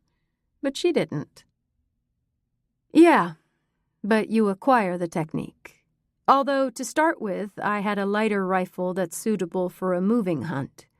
The recoil is considerably less," she answered instead. "Because I'm such a greenhorn, I really feel the shock. But I guess you learn." "You do," she said, smiling encouragingly. "Okay. Can you show me how to position the butt so I don't feel it as much?" After a moment, Peter blushed at the innuendo. "Sure," Embla said with a smile. She picked up his new Blazer R8, caliber 9.3 by 62, and felt its weight. It was an excellent all-around gun, but she could understand why he had problems with the rifle's strong recoil. They moved a short distance away from their hunting comrades at the grill and stood with their backs to them. In front of them were only spruce trees and brush. He took a sight out of his jacket pocket and mounted it on the rifle. It was a smaller size. She used a similar one herself when she didn't need her red dot sight. "Show me how you hold the gun when you aim," she said. He got into shooting position. They were standing very close to each other, so she could study his profile without it seeming intrusive. Straight nose, blue eyes that were shadowed by dense, light eyelashes. Peter was good-looking. Really good-looking. She adjusted the location of the butt plate and raised it somewhat. "There. Feel it properly.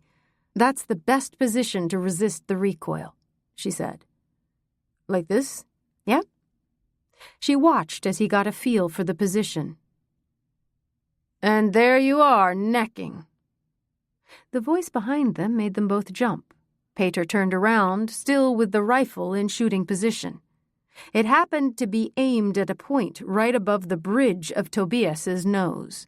His eyes widened and the smile on his lips disappeared. Embla threw herself against the barrel and took hold of it with both hands. With all her strength, she aimed it down toward the ground. "Never do that again, damn it!" she roared. With flushed cheeks, she yanked the rifle from his hands, and for a moment it looked as if she intended to throw it into the bushes. But she stopped herself, and without a word, she threw the sporting rifle back to its owner. Luckily, Peter managed to catch the gun. The two men stood crestfallen and watched her straight back as she marched off, seething with anger. Both were unsure which of them she was most angry at. The truth was she didn't know herself. She was literally shaking with fury. It was so idiotic of Tobias to surprise a person who was standing in shooting position, and completely dangerous of Peter to react the way he did. Never aiming your gun at a person was an absolute rule in all hunting. But it was not the anger that confused her. It was the fear. For when Peter had spun around, she happened to see his gaze. The expression in his friendly blue eyes changed in a flash from normal concentration to the sharpness of polished sapphires. She had seen that look many times in hunters in the fraction of a second before they fired. If the gun had been loaded, Tobias could have been dead now. Embla was not really hungry anymore, but she knew she needed to get something in her stomach before the afternoon post. She made her way toward the grill to get a sausage. It didn't seem as if the others had noticed what happened. The manager, Stig Ekström, was standing beside her. Looking for a distraction, she asked, "How's Frippe? Is he very sick?" "Yes, he's in the hospital with a drip." "Yikes! What's wrong with him?" "He ate something, presumably rat poison, a large quantity. Luckily, what a rat dies from isn't enough to kill a dog." "But we don't use rat poison. The cabin is insulated," she said. "There are other buildings that aren't," Ekström muttered. He glared in Sixten's direction. "Do you know for sure that Sixten uses rat poison?" she asked quietly. "He did 3 years ago, anyway. He asked to borrow some, and I gave him a carton. And he has certainly set out more since then. He hasn't insulated since it's not his cabin." "Maybe Frippe found rat poison around the hunting castle." "No, we don't use it anymore. I've also insulated the shack, and it works fine. That's why I gave Sixten the carton." Embla was silent a while before she said, "But how could Frippe get into rat poison over here by us? He wasn't around yesterday, was he?" "Frippe may have found a bigger animal that consumed a sizable dose and died. Dogs do like carrion." "True. They can be pretty disgusting." With a shiver, she remembered a death that she and her colleague had been called to when she was working in a patrol car in central Gothenburg. Her colleague's name was Andreas, and back then they worked in the 3rd District. The neighbors had called and complained about a stench from an apartment. It was high summer, and they smelled the corpse as soon as they entered the stairwell. When they got up to the apartment, they heard muffled growling from the other side of the door. It sounded like a big dog. The locksmith came and picked the lock, while she and Andreas cocked their pistols and got into ready position. The locksmith asked to leave before they opened the door. He didn't want to see what was inside. Neither corpse nor dog. When Andreas counted to 3, he pulled open the door. The fetid stench struck them immediately. But no dog came. They carefully stepped in and closed the door. It was a typical addict's den, with mattresses, syringes, empty plastic bags, and all kinds of trash on the floor. The apartment consisted of 1 room and a kitchen. The door to the bathroom was wide open. Inside, the light was on, and they saw the dead man lying on the floor. And there was the dog, too. A mixed breed with a lot of Rottweiler. It had survived by drinking water out of the toilet and eating parts of his dead master. The man's entire face was gone. The dog collapsed beside the corpse, set its head between its paws, and looked at them. As they approached the bathroom, it raised its head but didn't growl. Embla met the animal's gaze. Without hesitating, she aimed between the eyes and fired. "What the hell? Why did you shoot the dog?" Andreas screamed. "Because it asked me to," she answered. The next day, Andreas asked to change assignments. He wanted a new partner in the patrol car. The scene in the bathroom still haunted her worst nightmares. She had 2 that constantly recurred. This one wasn't even the worst. "Won't be any more hunting for a while." Suddenly she became aware of Ekström's voice, but had no idea what he was talking about. She mumbled in agreement and hurried to swallow the last bite of sausage. Peter and Tobias were looking in her direction, and both were trying to get her attention. Right now, they were the last two people she wanted to talk to. With long strides, she went over to the tree, picked up her rifle, and stomped off into the forest.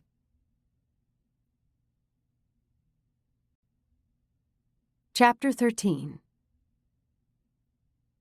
The rain continued to pour. It felt a little dreary sitting up in the tower, peering out over the rainy, gray forest landscape. But the weather didn't concern her that much.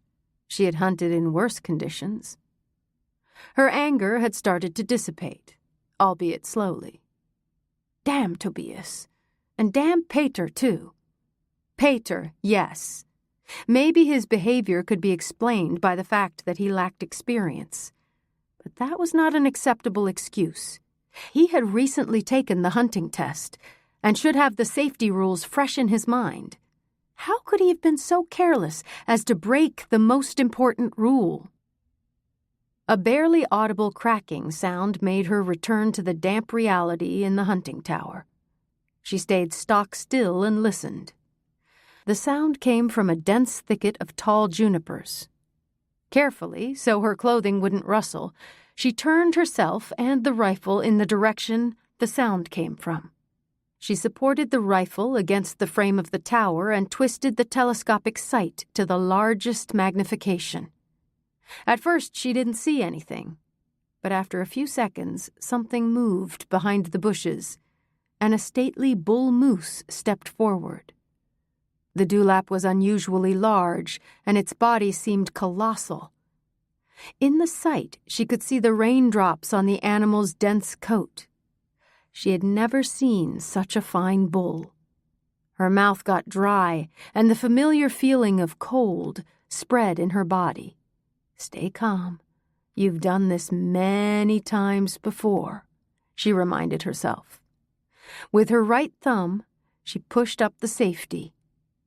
Hold back the shot and wait for the perfect angle, she thought. The distance was barely 30 meters. The moose took a few steps forward and stopped. It stood with its rear at an angle to her and sniffed the air suspiciously. In that position, it was impossible to shoot. Perhaps it sensed that she was in the vicinity. Slowly, the moose turned around. When he was standing completely in profile, she fired. The shot went straight through the heart and lungs. The heavy body collapsed on the spot. Her heart was racing and her whole body felt drained. It took a moment before she could climb down from the tower. She approached her downed prey on shaky legs. Once there, she performed something akin to a Native American war dance around the animal's body. She had robbed Von Bane of the 16-pointer. The hunting party had shot 7 adult moose and 8 calves. Embla's bull was hands down the finest animal. The bull weighed almost exactly 650 kilos and was healthy and in its prime. After inspecting the teeth and horns, Einar and Nisa determined the moose's age to be about 12 years. The horns could get a place of honor over her couch. She had no other hunting trophies on the walls, but this was special. 7 adult animals and 7 calves remained of the quota. They would probably not get that many, but there would be more opportunities during the fall. Their A license allowed them to hunt for 70 days. There was plenty of time to shoot the remaining moose. During the evening, the mood around the dinner table was rather subdued, despite the 16-pointer. Tobias whispered to Embla that Peter had apologized to him, but she noted that they still avoided sitting close to each other at the table. It was horrible that Karin had been bitten by a snake.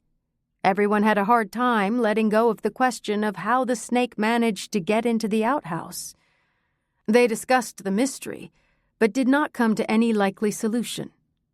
At last it was agreed that it must have slipped in when someone was going in or out of the privy. but Embla didn't think that sounded credible. They decided that an early bedtime was advisable, and the party broke up for the evening. Before Embla turned in, she needed to go out and pee. She crouched behind the junipers, even though all traces of the dead viper had been swept away. The outhouse did not feel as safe as before.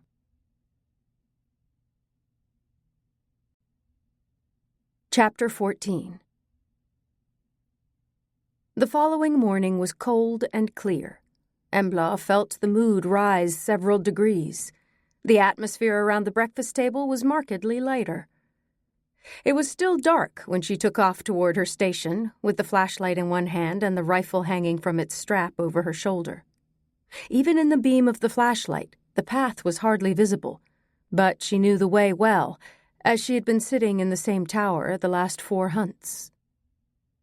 As she approached the tower, she heard a pitiful whimper, followed by a drawn-out howl that ended in a yelp. She stopped and listened. The sound repeated. A fox, and it was scared and sad. Carefully, she moved forward with her flashlight. The whine stopped abruptly when the animal perceived her presence, but she could still hear it struggling. Then she saw the awful scene. The fox's terrified eyes stared right into the flashlight. Around its mouth, foam edged with blood. One hind leg was stuck in a big foothold trap, and it looked as if the leg was almost completely severed. Blood surrounded the trap. The fox had tried to bite off its leg to get loose. She had never seen a foothold trap in the area before. For a long time it had been illegal to hunt with them. With trembling fingers, she grabbed her two-way radio. "Embla here.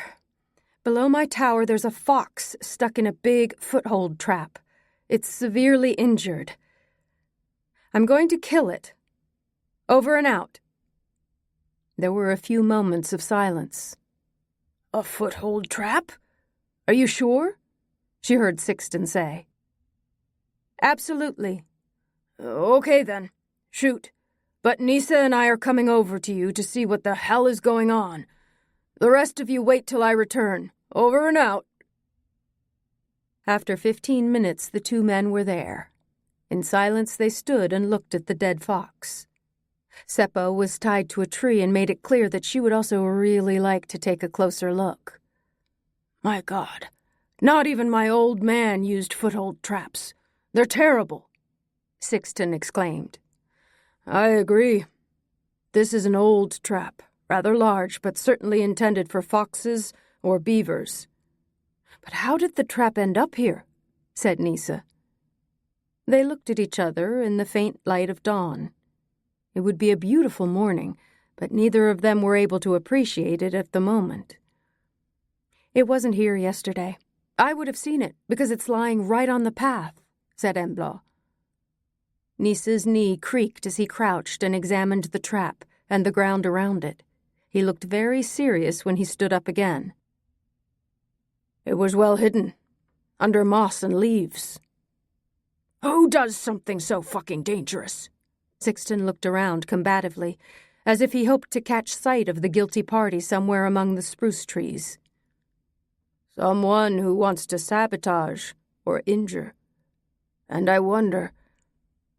Embla, you're the only one who uses this path," said Nisa.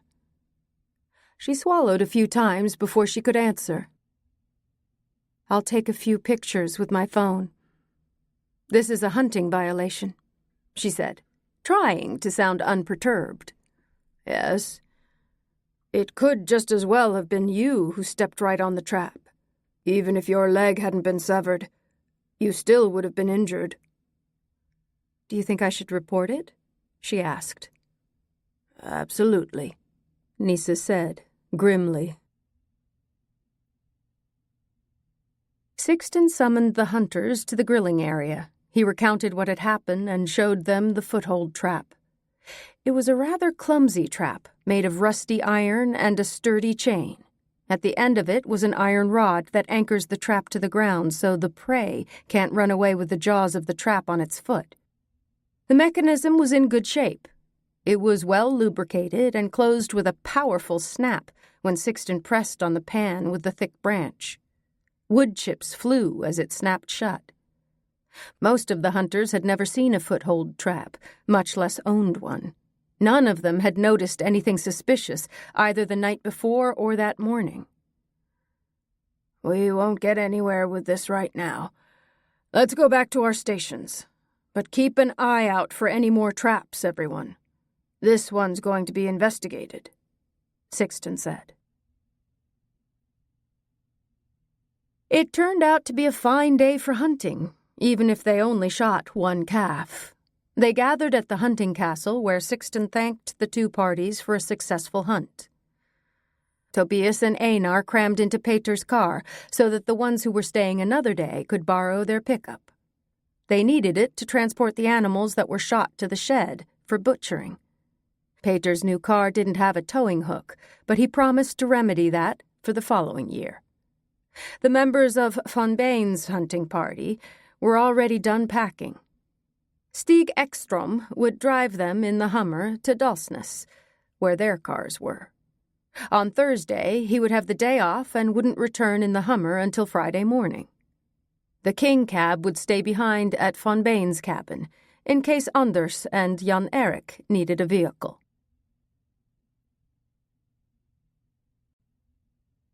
Chapter 15.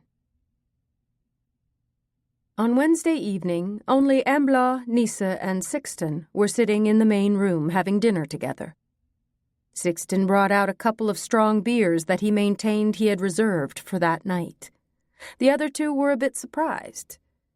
He was not one who was in the habit of sharing, especially where alcoholic beverages were concerned. Embla declined the beer, but Nyström took one. He had made a sausage casserole from all the different things that were left over. A can of crushed tomatoes, ketchup, onion, and a dollop of cream did the trick. Along with rice, it turned out to be surprisingly good. Sixten took generous helpings, both of the sausage casserole and of the beer. When he was on his third can, he looked at Embla with half-closed eyes. With his coarse fist, he rubbed his face several times so the beard stubble scraped before he dove in. "You should watch out for that Peter. There's something shady about him." "What do you mean, shady?" She tried to look innocent, but could feel that her cheeks were getting hot. "Everyone wonders why he came back. But I know. He's got some mischief in mind." As if to confirm his own statement, he nodded several times. Then, with an audible slurp, he finished the last drops in the can. "What kind of mischief? Now you have to explain," said Nyström. She was grateful that he was asking questions, too. It would make the conversation feel more relaxed than an interrogation. Because that was exactly what she felt she wanted to hold with Sixten. An interrogation. He and Peter had circled each other like two barracudas the past few days. It was time to find out the reason. Instead of answering, he stood up and went for 2 more cans of beer. At first, Nyström looked hesitant, but after quickly sneaking a glance in Embla's direction, he knew it was crucial to get Sixten to tell what was behind the animosity between the two men. And for once, it seemed as if he really wanted to talk. Perhaps even felt a need to. After several deep gulps, Sixten wiped off the foam from the beard stubble with the back of his fist. "Mischief? Yeah. Let me tell you, the bastard has cameras set up everywhere. No one can approach Huntsgården without being filmed. He says it's because of all the computers he has in the house. He's afraid of thieves. But I think he has something else going on. Child pornography or something." "Huntsgården is rather isolated. No one would see if there was a burglary," Nyström objected. But Sixten interrupted him. "He has alarms, too.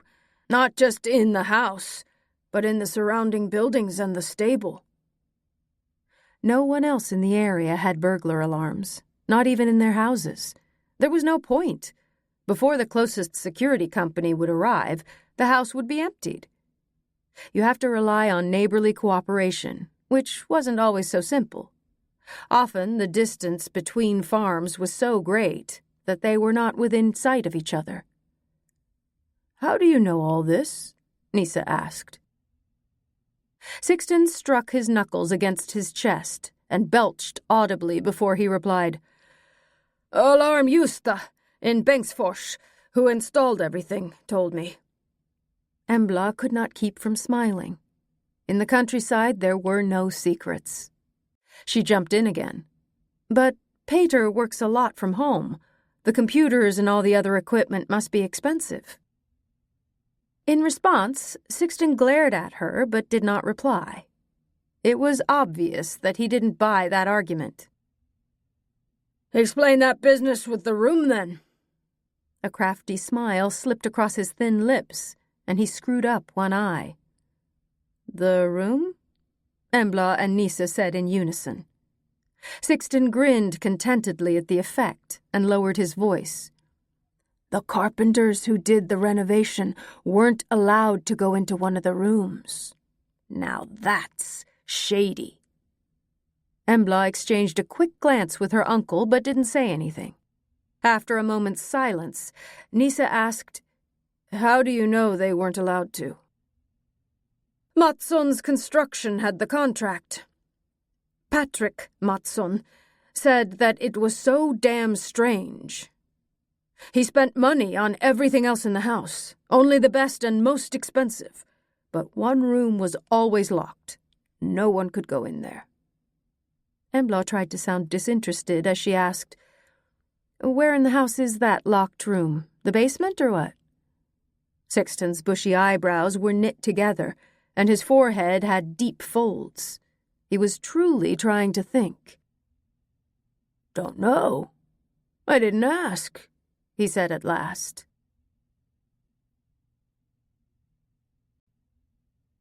Chapter 16.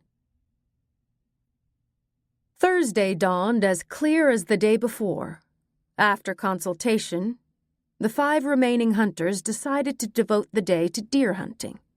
But hard rain interrupted the hunt at 3 o'clock, and they drove the day's kill down to the shed to prepare the deer carcasses. Afterward, they drove back to unhook the cart and park it by the cabins. Anders von Bain and Jan-Erik Kanabori took off toward the hunting castle, while the 3 others started getting ready for the trip home. When everything was packed, they got in the car and started driving back down toward the shed.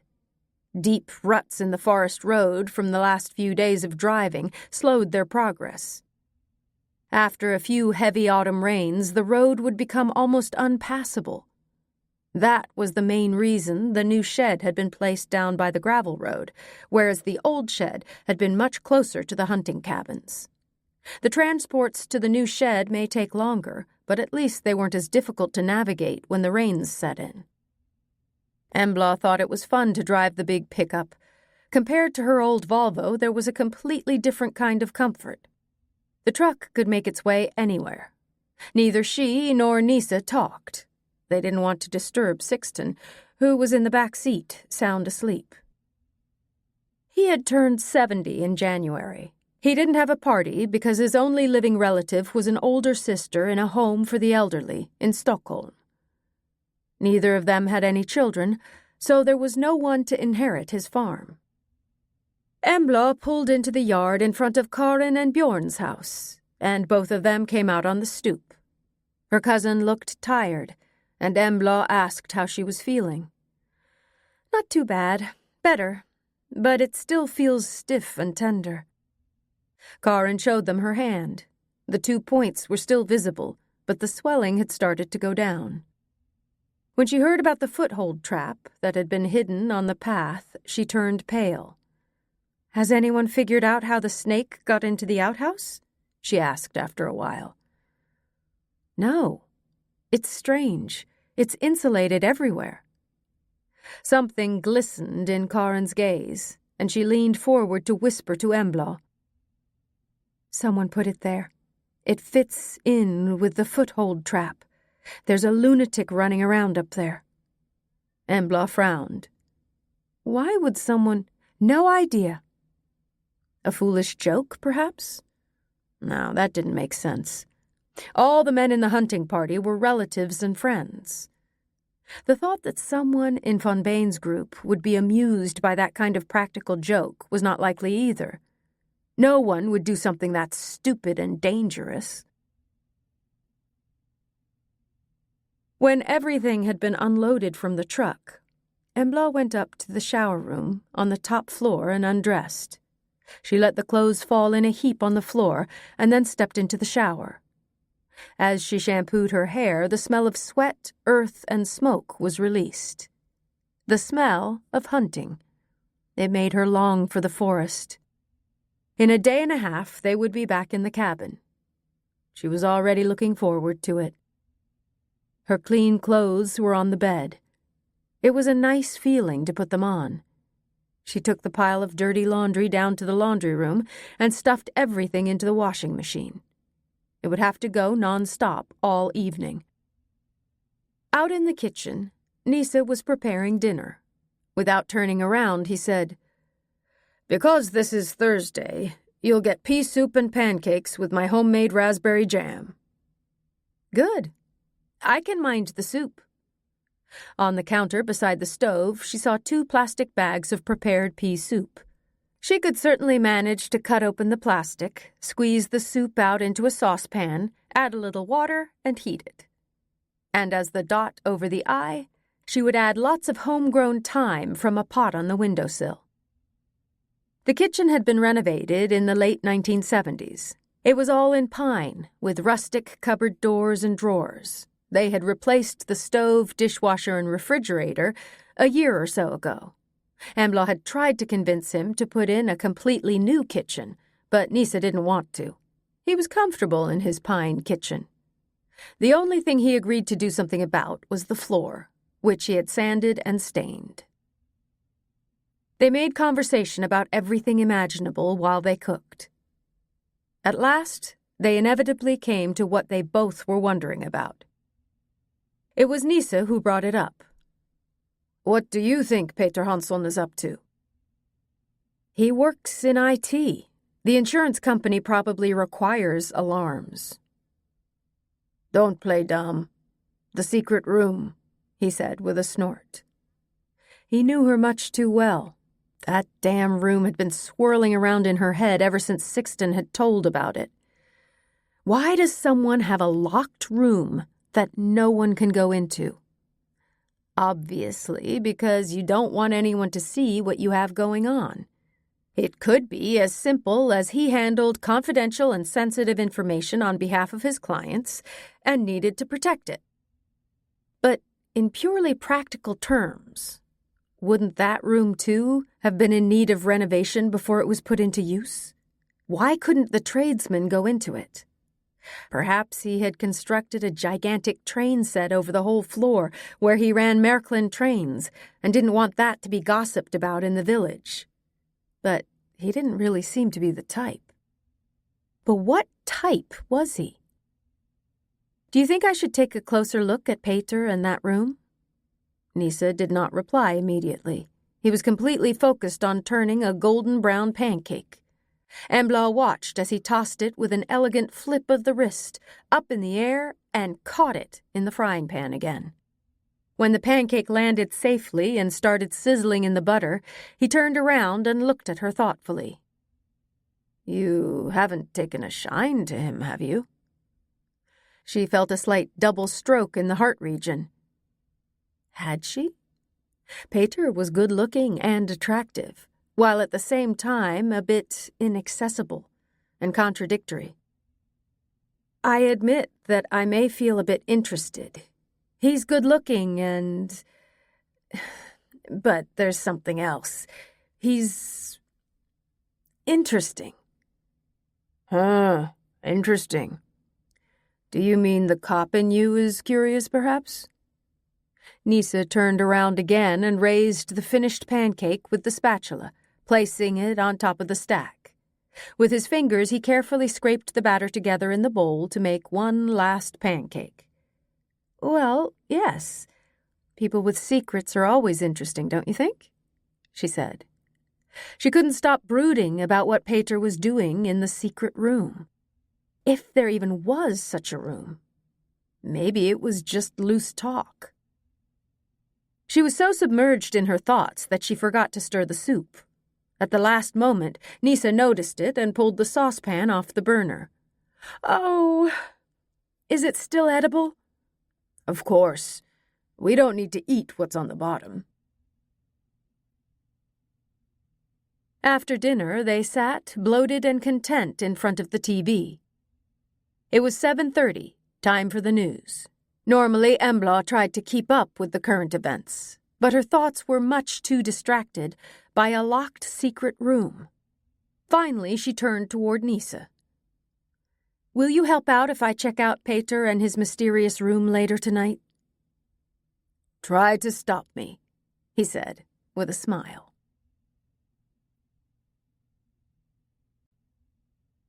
Chapter 17.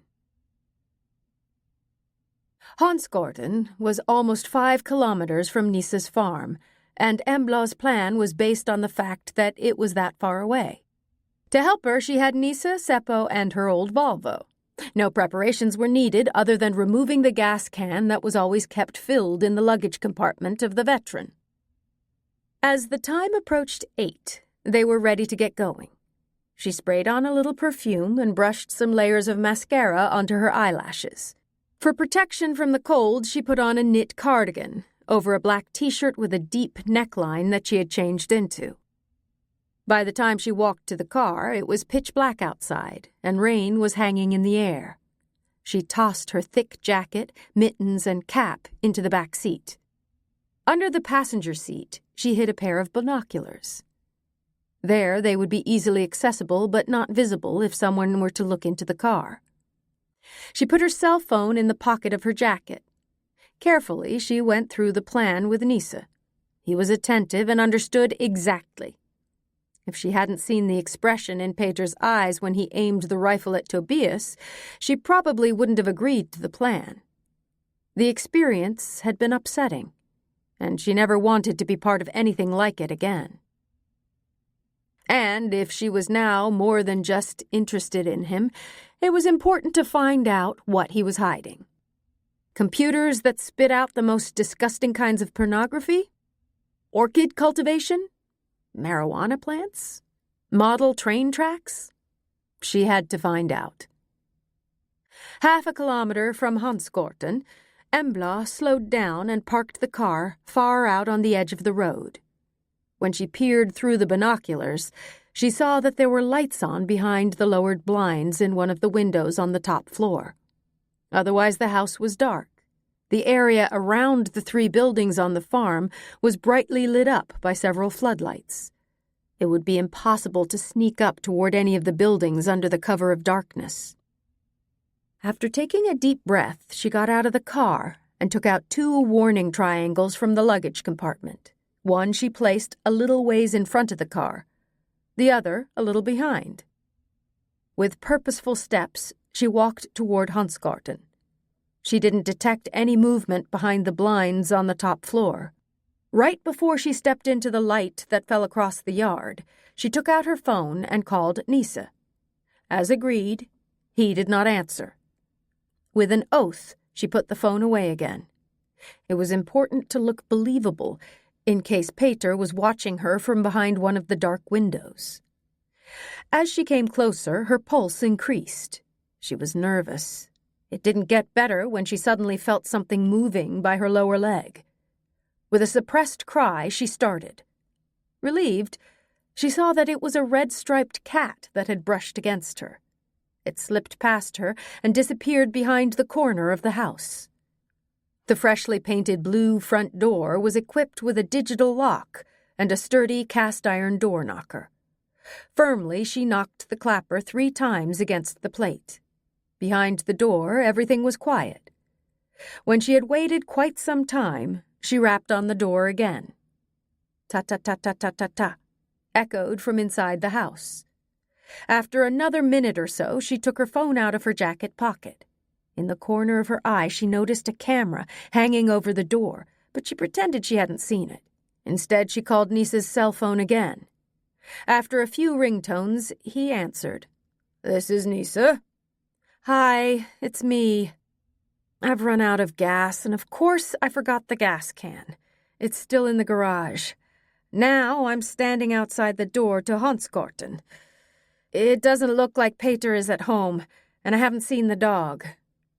She fell silent and listened to what Nisa said. "The soonest in half an hour? An hour? Okay.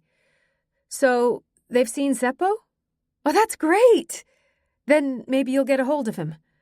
Okay, I'll wait half an hour at most by the car. If it takes longer, I'll walk over to Karin and Bjorn's.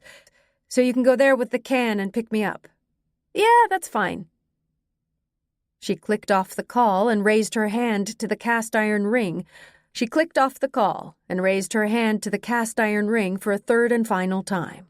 At the same moment, the door soundlessly swung open on well-oiled hinges, leaving her standing there with a raised fist. Peter stood in the doorway smiling at her. His hair was wet, and he was barefoot and dressed in jeans and a red t-shirt. "Hello there. What are you doing here?" He sounded sincerely happy. "I'm out looking for Seppo. He ran off, and I drove in this direction, and now I've run out of gas." "I see. And where's the car?" "A short distance away. 1/2 kilometer, maybe. The fuel gauge is broken, and I forgot the extra can. It's usually in the back of the car, but it got a little stressful and—" With an apologetic smile and a shrug, she did not complete the sentence. "I understand. Come in. I hope you'll have a cup of tea because I intended to have one myself." "That sounds great, thanks." She stepped across the threshold, and he closed the door behind her. "Unfortunately, I only have alkylate gasoline in the outbuilding for the lawnmower. Environmentally sound," he said. "It's probably not worth putting it in the veteran, then. He'd just choke." "The veteran?" "The car. It's 24 years old." "Impressive." "Yes, although it does have a few issues. The fuel gauge, for one." The hall was roomy without any furnishings other than a closet that peeked out behind sliding doors of mirrored glass. The light gray granite floor tiles were tinged with warm pink. When she had taken off her shoes, she could feel the heat from the coils under the stone. A few spotlights in the hall were on, but the rest of the house was still submerged in darkness. He took her jacket and hung it up on the hat rack behind the sliding door. "Excuse me for not answering right away. I was taking a shower." That was somewhat superfluous information, considering his bare feet and damp hair, thought Embla. "I didn't think you were home. The house was completely dark. Or, well, there was a light in a window on the top floor." "The office. I was working. Then I forget to turn on the rest of the lights. But now there will be light." From the pocket of his jeans, he took out an iPhone and poked at it a few times with his index finger. Spotlights came on all over the house, and it immediately felt much cozier. "You have a smart house," she observed. "Of course. I was actually involved in developing the technology. Modern homes are full of electronics and small computers. And because it's my job, voila." He threw out his hands, looking like a magician who was expecting applause after a skillfully performed trick. "So can you, turn on the tea kettle with your phone?" "Yes, actually. Although it's important to remember to always keep the kettle filled. Same with the coffee maker." He quickly tapped on his iPhone a few more times. "So, with your phone, you can control the stove, the refrigerator, the furnace?" "Yes. You name it. I can be anywhere in the world and still have complete control of my house. And I can let people in, like repairmen, when I'm not home." Although you should never do that, the detective in her thought. But she didn't say it out loud. Instead, she asked, All that's required is that the electronics are connected to some type of computer, right? A modern cell phone is enough. It's actually a small computer. Then you just need smart plugs in the outlets for the electrical devices you want to turn on and off. He smiled and made an inviting gesture with his hand that she should step into the kitchen. Sure enough, an electric tea kettle was bubbling away on the stone counter.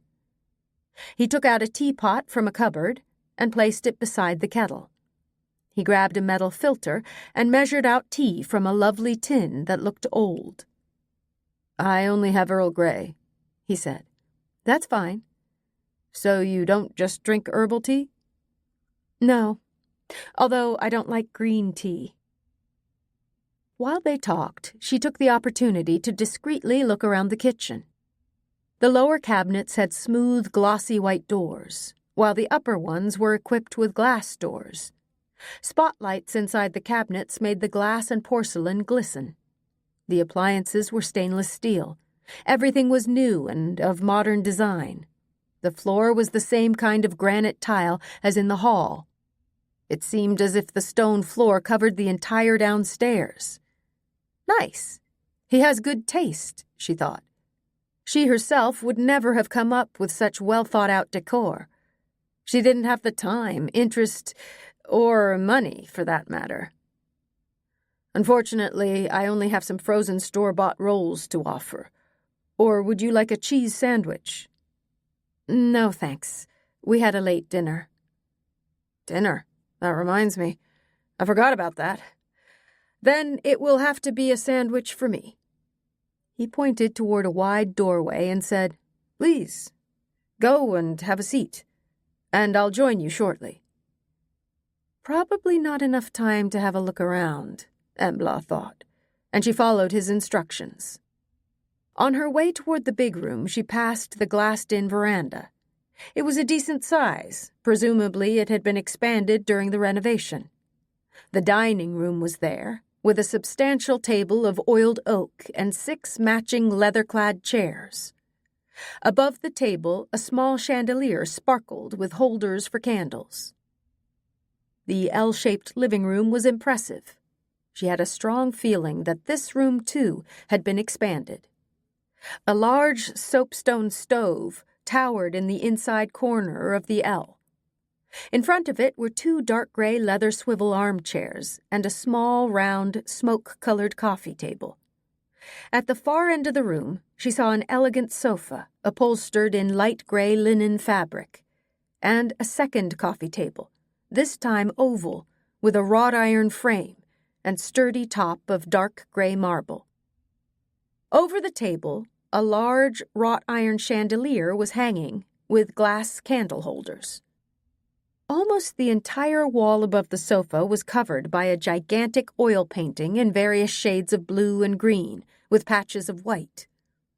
The painting depicted an agitated sea where the storm whipped up foam like smoke from the crests of the waves. The sea felt threatening and mighty, and had a powerful effect on Embla. It was the only painting she had seen so far in the house. She sat down in one of the armchairs in front of the stove. Through the glass in the door, she could see a neatly stacked woodpile, and a box of long matches were above the stove. "Should I light the fire?" she called, so that he would hear her out in the kitchen. "Absolutely." She bounced in the chair when she heard his voice right behind her. She hadn't heard him come in. Carefully, he set down 2 red-glazed mugs on the glass table. "Milk? Sugar?" "Neither, thanks." When he turned and went back to the kitchen, she stood up and took the matchbox from the shelf. She opened the door and struck a match. Before she lit the fire, she hesitated. Under the wood were large wads of paper.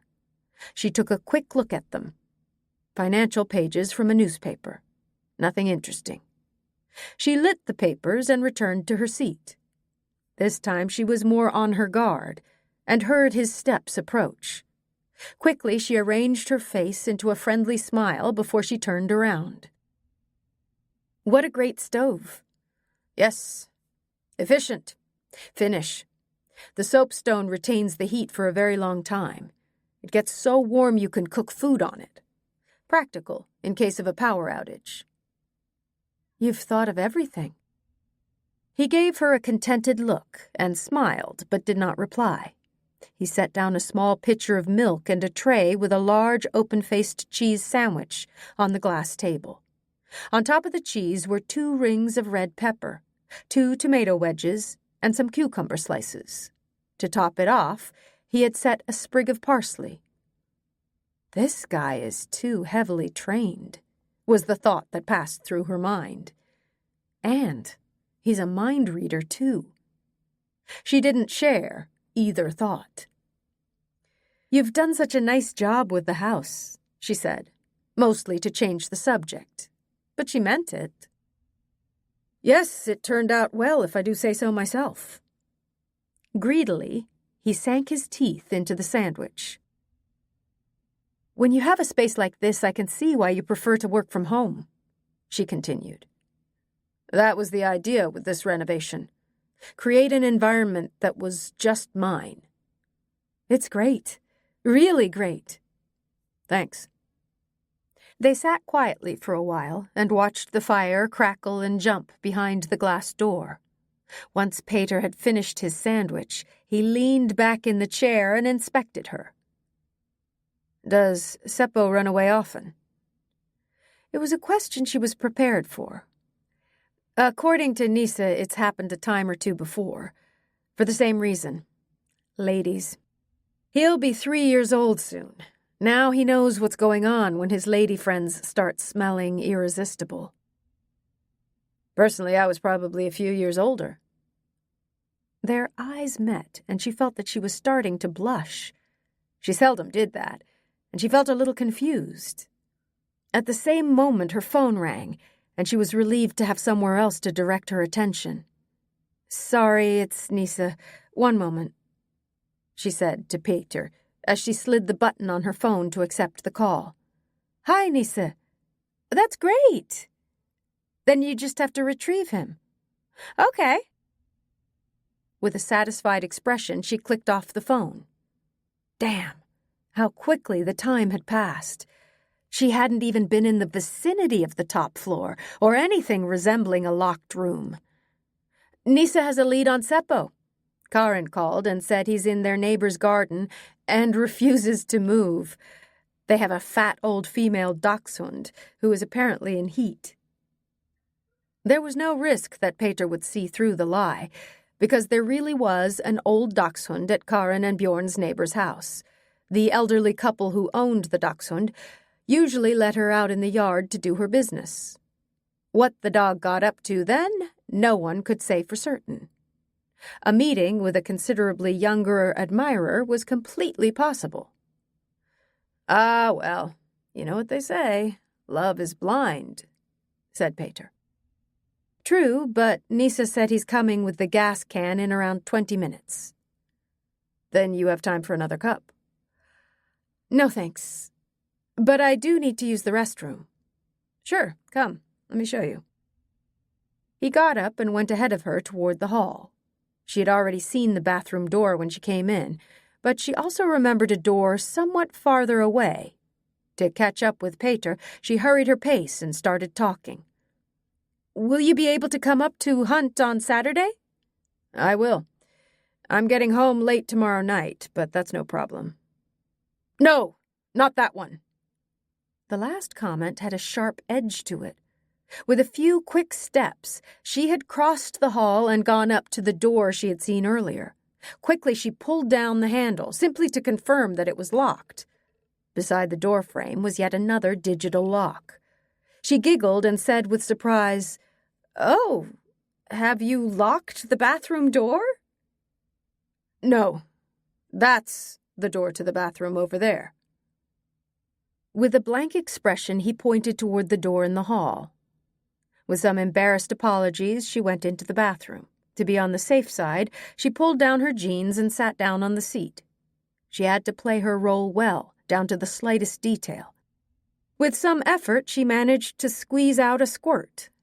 Then she came out again. When she came out again, she saw he had put on shoes and a sweater. "I'll go with you. You don't have a flashlight," he said. His voice sounded normal again. She put on her jacket and they went out on the front steps. Peter pressed lightly on his phone display, and she could hear the door locking behind them. In silence, they started walking toward her car. When she took hold of the handle to the locked door, the trust between them had cracked. It was clumsy, she knew. But at the same time, it had been important to find out whether the rumor about the locked room was true. And it was. And it was worse than that. The door to the whole top floor was locked. "Why do you lock the door to the top floor?" she asked. Without sounding the least bit hesitant, he answered. "The insurance company requires locks everywhere. As I've told you, I work on security issues for various companies, and there's a major risk of industrial espionage. Millions, sometimes billions, is at stake. The computers and other equipment that I have at home also cost a lot of money." "I see." She tried to sound as if she weren't particularly interested, but the doubt remained. When they came up to the car, her uncle was already there, filling the veteran's tank from a big metal can. He said hello to them and blinked in the sharp light from the flashlight. Peter lowered the beam of light toward the ground and returned the greeting. Embla went up to Nisa's Mazda and looked into the back seat. With a happy bark, Seppo jumped up and pressed her nose against the window. To his surprise, she started scolding him. "Naughty pup! Running off in the dark to go courting. That lady is much too old for you." Seppo lowered his tail and looked unhappy, not because he understood what she was saying, but because he could tell from her tone that she wasn't pleased. "Now you have enough gas to take you a few kilometers. Don't forget to fill her up," said Nisa. "Thanks so much. You're an angel." He went back to his own car and his bewildered dog. With a roaring start, he drove toward a turnout a dozen or so meters away and made a U-turn. When the tail lights of the Mazda had disappeared down the road, she turned toward Peter. He had turned off the flashlight. Now she could only see his silhouette a little ways from her. "Thanks for the tea." "Yes, that was very nice. See you Saturday." Before she could say anything else, he had turned on his heels and started walking back toward the house. With a sigh, she picked up the 2 warning triangles. Then one last glance toward the house made her stop. The indirect light from all the spotlights illuminated the whole bottom floor with a warm glow. It really was an extremely fine house he had built for himself. "What do you think? What kind of shady business is he involved in?" Nisa was looking at her urgently over the edge of his teacup. "No idea. He says he has to protect his computers and client information. And that sounds credible, but—" She fell silent and sipped her hot tea. "I don't know. Maybe it's him. One moment he's as sweet and easygoing as anything. The next moment, it's like he closes himself off and turns cold." Nisa scrutinized her through narrowed eyes. He knew her well, and it was not just in appearance that they resembled each other. "You would like him to be sweet through and through, and, what did you say, easygoing? But there are actually very few people who are. All the time, I mean." "I know. But there's something else." He gave her a thoughtful look. "He has a responsible, stressful job, and perhaps he has a dark side. It runs in his family," he said. Embla's feet were starting to get numb because Seppo's head was lying on them. He'd been lying that way ever since they got home. According to Nisa, it was because the dog was eager for them to be friends again after the scolding in the car. It was impossible to explain to a dog that it had all been just theater. Dogs don't lie and play act. They always show their true feelings. Truthfully, she was ashamed of the trickery she and Nisa had staged. Peter had the right to privacy. She herself was not someone who ran around shouting out her own secrets. Someone who had to pay the price for that was Lolo.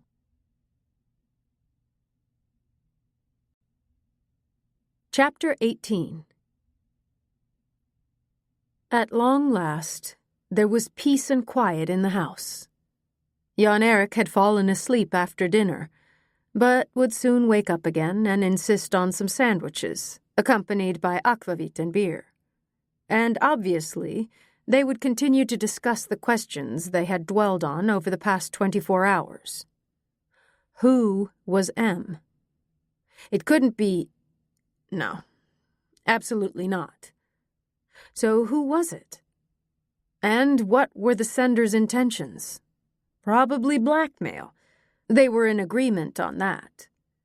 But why right now? And why had they received the key ring and the scarf? Or the bandana, as Jan Erik persisted in calling it. Sure, in their youth they had had a certain connection to the things they received in the envelopes, but that was a very long time ago. So, why? Why? Why? The questions played through Anders von Bain's mind as he plopped down on the bed. It was impossible to rest. His gaze fell on the book on the nightstand. It was worth a try. He took his reading glasses out of their case and set them far down on his nose and puffed up the pillows against the head of the bed. A dose of business law would surely calm his overheated brain. But he had a hard time concentrating on the text. Images of the BMW keyring and the slip of paper that said, "I remember, M," kept gliding across the pages of the book. Jan Erik started moving around in his room. Anders heard him swear audibly as he searched for something in the mess. Anders put down his reading and pressed on his cell phone. The screen lit up and showed that it was 11:21. Heavy steps approached his door and stopped. "I'm going out to pee," Jan Erik announced. "Do that. I'm just gonna finish reading, then I'll go down and take out the sandwiches." "Marvelous." Anders heard his friend's steps go away in the direction of the stairs. There was only half a page left in the chapter. It would be just right to stop there. With all the concentration he could muster, he started reading again. After a minute or so, he heard a sound. It came from outside and sounded like a cry. A human one. Quickly, he set the book down on the nightstand and took off his glasses. With the phone in his hand, he went up to the window. At first, he didn't see anything, just total darkness. His gaze was attracted to the only source of light out there, a lantern by the precipice overlooking the lake. At the outer edge of the circle of light, turned away from him, stood M. Impossible. He dropped the phone on the dresser by the window. Without thinking, he went over to the little closet where he kept his Carl Gustaf, took out the gun, and loaded it robotically. It was only as he went down the stairs that he asked himself why he had taken the rifle. If the person he had seen was still out there, the gun would not be of any help. The only thing that could possibly protect him was a skillful medium.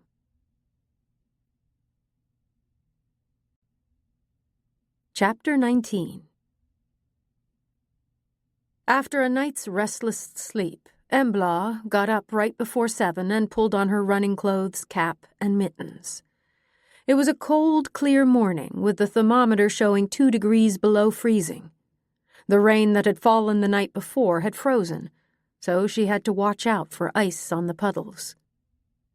She put in the earbuds from her iPod and started jogging lightly to warm up. Her favorite song to run to was The Streets, Fit But You Know It.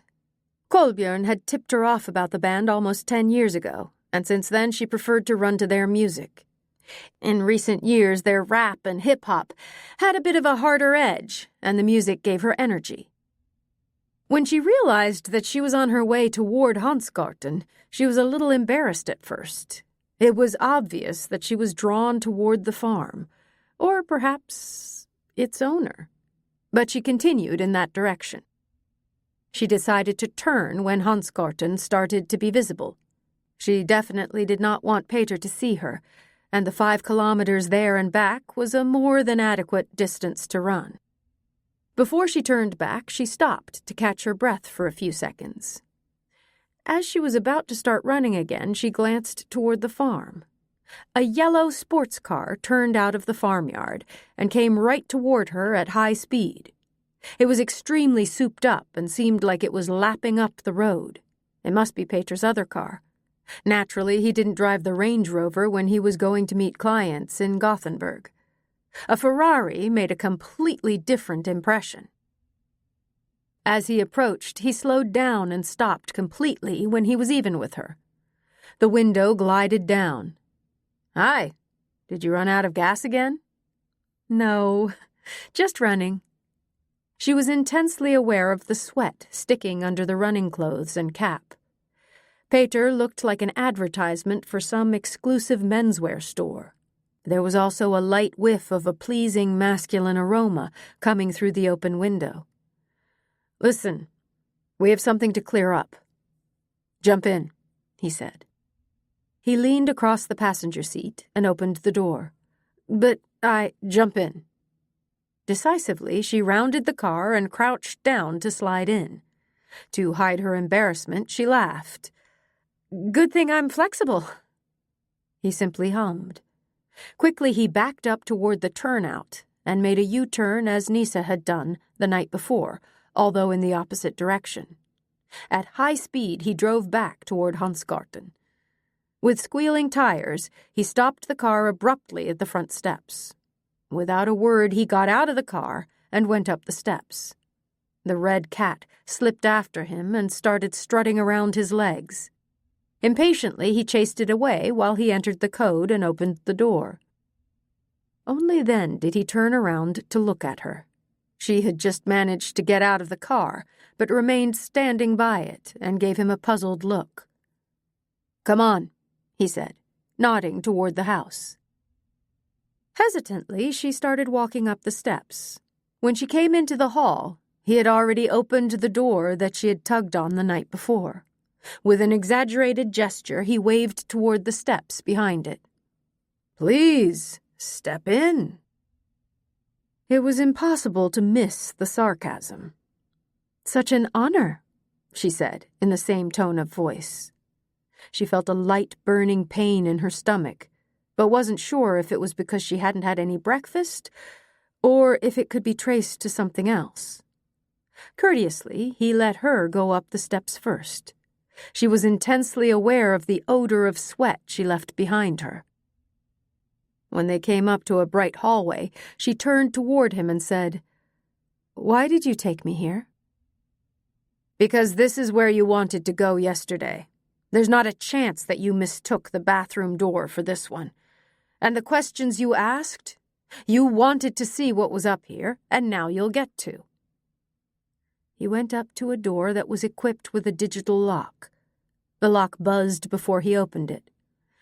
"My office." When she peeked into the room, she got a light nudge on the back. "Step in." Okay. But what do you really want?" She twirled around and glared furiously at him.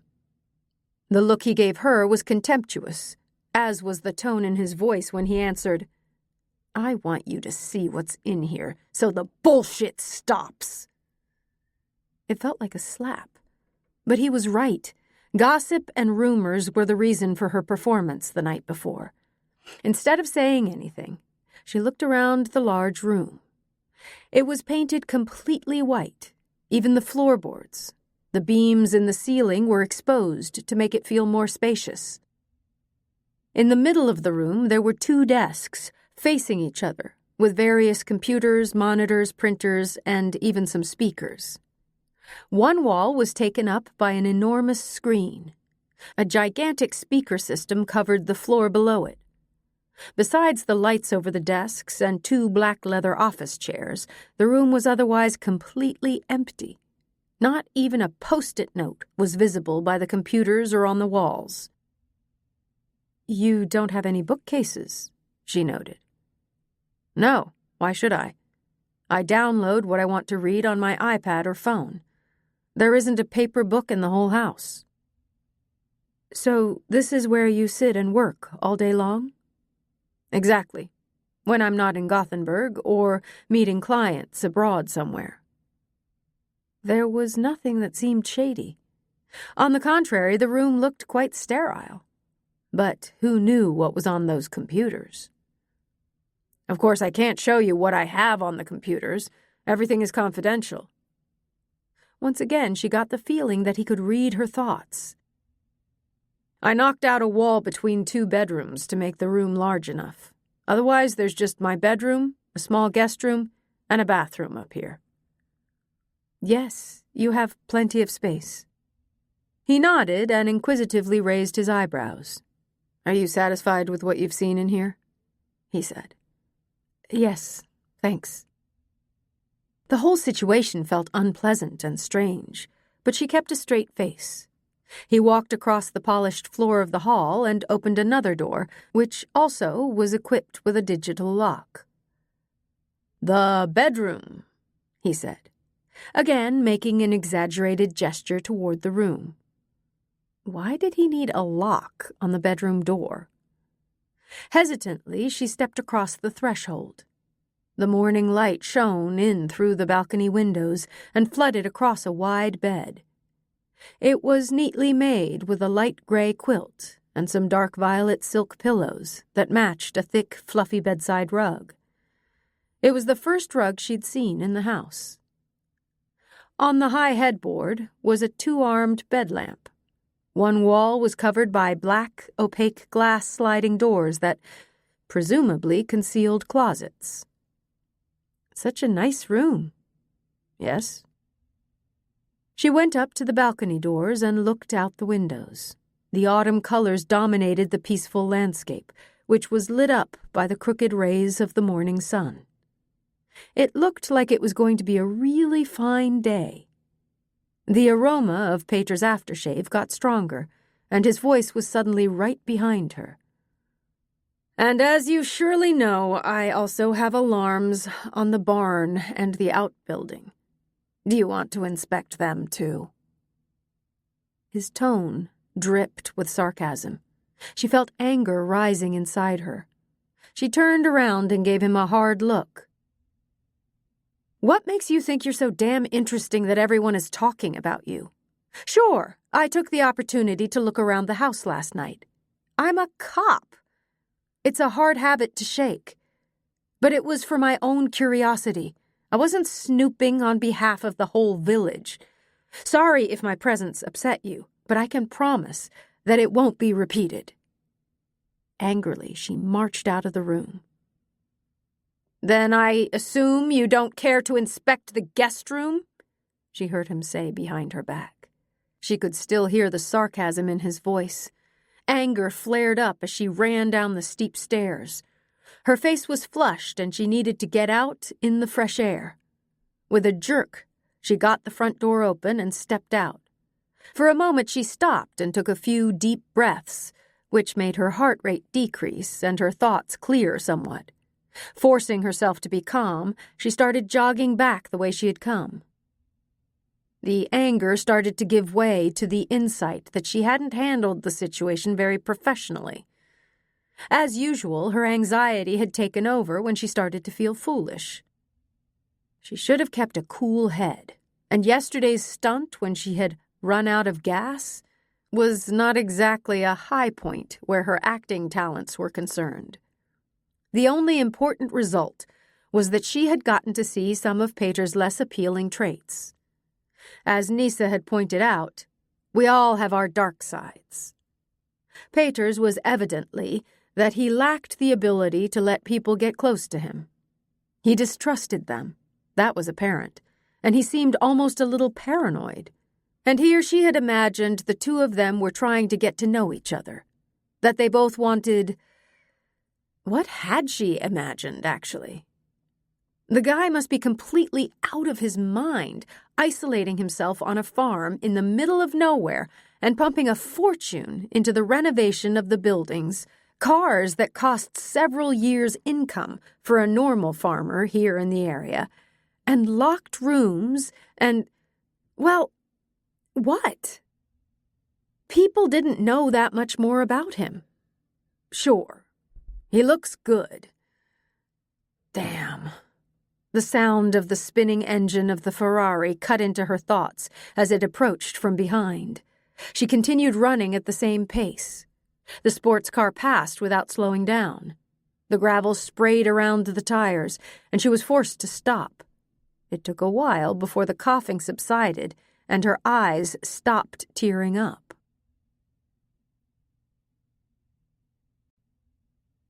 Chapter 20. Embla went for a hard, hour-long bout with Nisa's punching bag and speedball out in the barn. As she stood in the shower, her thoughts started to clear. She had to admit to herself that she was more than just interested, as she had said to Nisa. She was starting to fall for the mysterious hottie. It felt as if the air between them was vibrating with feelings, both positive and negative, which was incredibly silly, she knew, since they hardly knew each other. And in the beginning he had given signals that he was interested, too, before suddenly changing course and turning unpleasant. It was obvious he didn't want any close contact with other people. So why had he given her hints, such as inviting her to the farm? Had she misinterpreted him and assumed an interest that wasn't there? She stood there, turning over her thoughts until the hot water ran out. Then she stepped out of the shower and energetically toweled herself off until her skin glowed. Tomorrow she would go up to the cabin. There they would meet again. "Your phone rang twice," Nisa called from the laundry room as she came downstairs. "Okay, thanks." She went up to the hall table where she had left her phone. 2 missed calls, one of which was from Elliot. She would call him immediately after she talked to Göran, her boss, who had also tried to reach her. Göran answered on the first ring. "Hi, Embla. Are you hunting wood nymphs up there in the primeval forest?" "Wood what?" "Just kidding. The strand of hair you sent over was unusually long, so I told Hampus you were off hunting witches in the forest. Anyway, it is human hair. Originally it was black, but it's been bleached and dyed. Sturdy, probably Indo-European. It most likely comes from a wig." "I could have guessed as much." "So, you want to tell me what this is about?" She hesitated for a moment. "Well, to be honest, I don't really know. An extremely strange thing happened. But I'll tell you about it when I'm back." "Okay. See you in 10 days. I'll bake something good." He knew very well that she never ate any of his cookies, but the consideration warmed her heart. My mom, Göran, she thought. It was a shame he was still single after the divorce. Embla wished he would at least try to meet a new woman. After his youngest son moved away from home last year to study in Luleå, it was as if he had adopted her and Hampus. He truly cared about them. At the same time, he was a very competent policeman and the best boss she could ask for. She'd had unbelievable luck getting the position at VGM. Elliot had lots to talk about. He was naturally most interested in the moose she had shot. Next year he demanded to go with her on the moose hunt. She didn't have the energy to argue with him, but instead simply cowardly mumbled that they would have to see then. Carefully, she guided the conversation onto different paths. "What do you think we should do when we get together next time?" "Go to a concert. Iron Maiden." "Oh, boy. Heavy metal? What does Jason say about that?" "I can like whatever I want." "Absolutely. But have you ever really listened to Iron Maiden?" There was silence for a moment before he finally answered, "No, maybe not. But a guy in 4th grade has a really cool t-shirt with them on it. His dad bought it. I want a shirt like that, too, but they only sell them at their shows." "Okay, I understand. Hold on a sec." She did a quick search on her phone. "It looks like there won't be any Iron Maiden concerts in Gothenburg for a while, but I can try to get you a shirt like that." "Great! I want one with a skull." "I'm not promising anything, but I'll do some digging online. What do you want to do instead?" "Go to Lerum's water park." "Then that's what we'll do." She became aware that she had been smiling for a long time after she ended the call with Elliot. She had to admit it. He was the man in her life. The rest of the day they devoted to stocking up on food for the weekend, doing laundry, and a thorough gun cleaning. At lunch, which consisted of potato pancakes with lingonberry jam and crispy fried pork, Nisa said, "Ingela really wants us to come over to her place for dinner tonight. What do you think?" "Well, that would be great." "Okay, then. I'll call her and say yes."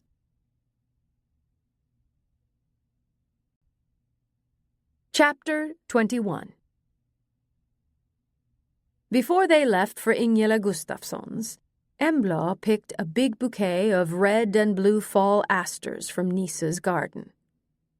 These were the only flowers still blooming that were all beautiful, given the cold snap during the week. A few more cold nights and they would also start to look decayed. They would have to do. The house was a traditional red wooden Swedish house. They went up the neatly raked gravel path and knocked on the door. Embla heard footsteps at once, and the door opened. "Welcome." Ingela was rather short and a little plump, with light curly hair and lively blue eyes behind a pair of red eyeglass frames. Besides glowing red lip gloss, she used no makeup. The silk blouse she wore was white, with narrow blue stripes in the same shade as her pants, and she knew the art of walking elegantly in her red high-heeled shoes. They stepped into the hall and hung up their jackets. Happily chatting, Ingela showed them into the kitchen. It was easy to see that she and Nisa did not have the same taste where kitchens were concerned. Hers was new, with smooth, light oak cupboard doors. There were hand-woven rag rugs on the floor. All the appliances were new and of the latest model, including the induction cooktop and hot air oven. The kitchen windows were filled with plants, and the white curtain valances were hand-embroidered with flowery garlands. Whatever was in the oven smelled good. Given the hint of cinnamon that was floating on the air, Embla guessed it must be a dessert. On the kitchen counter, their hostess had set out a small tray with 3 tall wine glasses. She traipsed over to the refrigerator and took out a bottle with gold foil around the cork. "Would you like a glass of bubbly before dinner?" Both of her guests said yes. Ingela invited them to relax on the sofas in the living room, and she would join them with the wine and some snacks. The oak parquet floor and eggshell white walls made the room light and cozy. In front of the open fireplace were 2 light blue sofas facing each other. They sat down on the sofas, and soon the hostess came with champagne glasses and some snack bowls on a tray.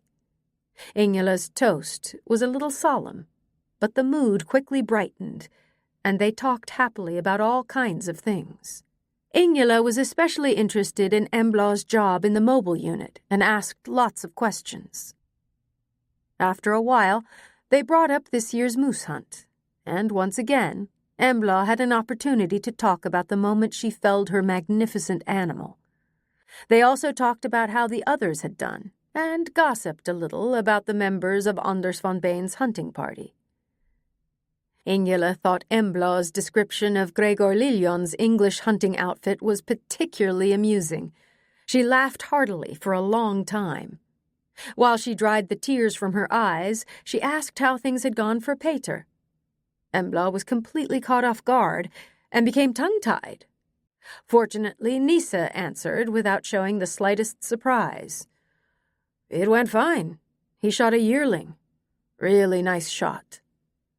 With a faint smile, he turned toward his niece. Ingela is related to Peter, he said. Although distantly, Ingela interjected.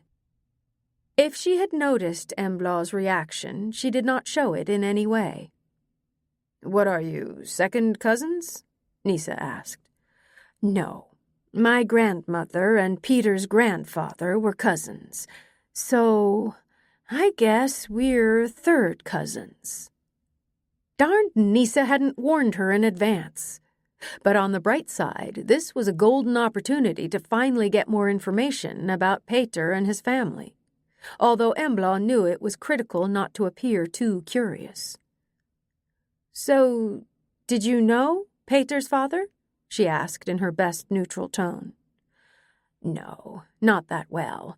He was 14 or 15 years older. I've heard that something tragic happened. Before Ingela answered, she gave Embla a searching look. Yes, several sad things, actually. First, of course, there was the boy's death. I think that was what started it all. Embla felt confused and started to wonder if they were talking about the same family. Boy's death? Nisa asked, echoing her thoughts. The little boy. No. Let's take it from the beginning. So, Sven met Henrietta down in Gothenburg. They got married when she was pregnant with Camilla.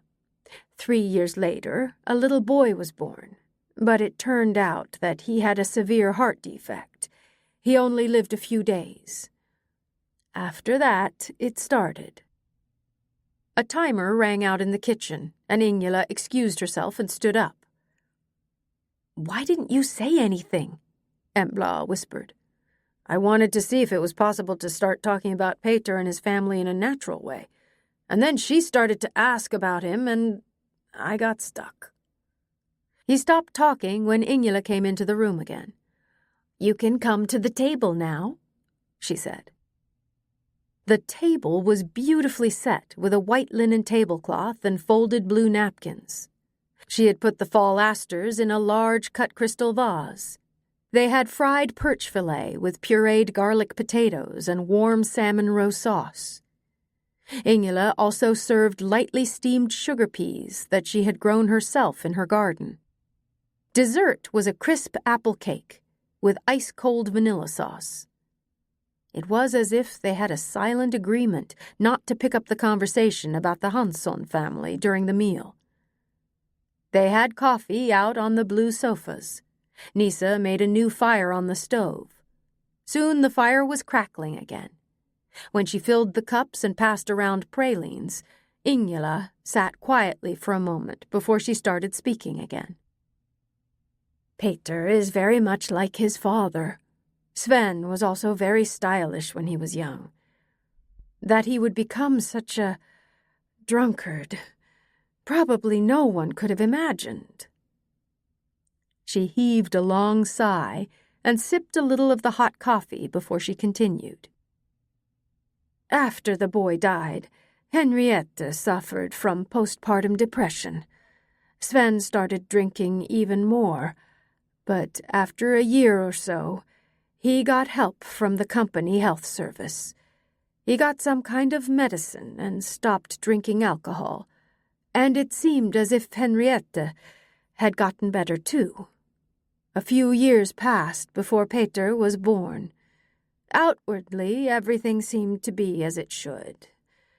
But Ingela interrupted herself again and pressed her lips together. So you mean there were things that weren't so good? Nisa interjected. He would have been an excellent interview leader, thought Embla. I take after him in so many ways. Well, there were rumors. Henrietta was silent. Peter was a taciturn boy who mostly kept to himself. Once again she sighed and drank the last of her coffee, which had now become lukewarm. "I'll go out and get more coffee," Nisa offered. When all three had their refills, Embla asked, "What was his sister Camilla like?" "She was a lot younger, so I didn't know her. But people did talk afterward, when she disappeared. When she was little, she was rather demure, but in high school, there were problems. She started going out with boys and riding around in hot rods. Normal teenage defiance, of course. But she developed into a real beauty. The boys chased her. Then she started at the high school in Omo and got involved with an older boy. There was a lot of arguing between her and Sven. No one seemed to be particularly surprised when she disappeared. Everyone assumed she'd had enough and run away. But over the years I've often wondered what really happened. It's been 30 years now, and not the slightest sign of life has turned up." "So Camilla disappeared. Tell me how that happened." Embla carefully encouraged her.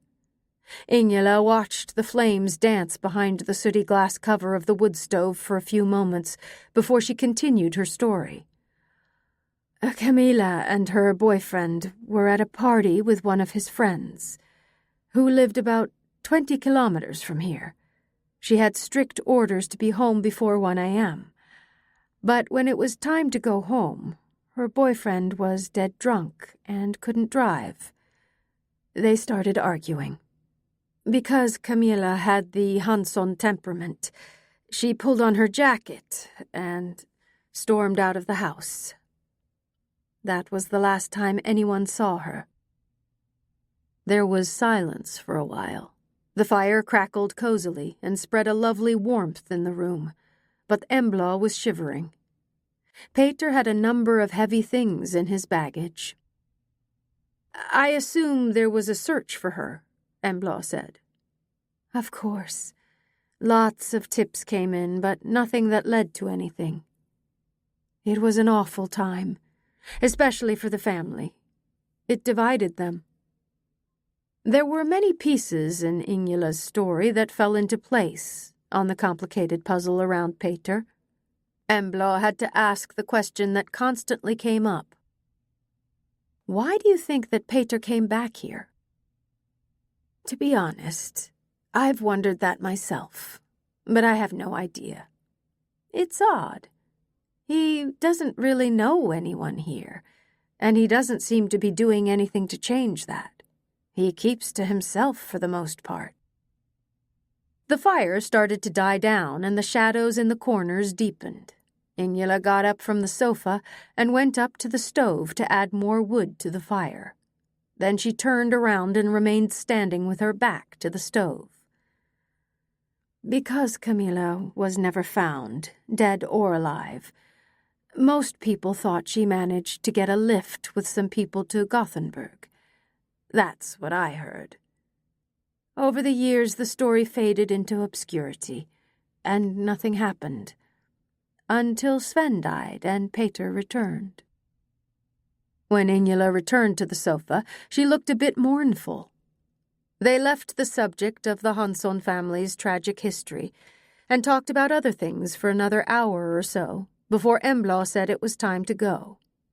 Even though they had already loaded the car, they had to get up no later than 4:30 to make it up to the hunting cabin. At 7 o'clock sharp, they should be sitting at their stations.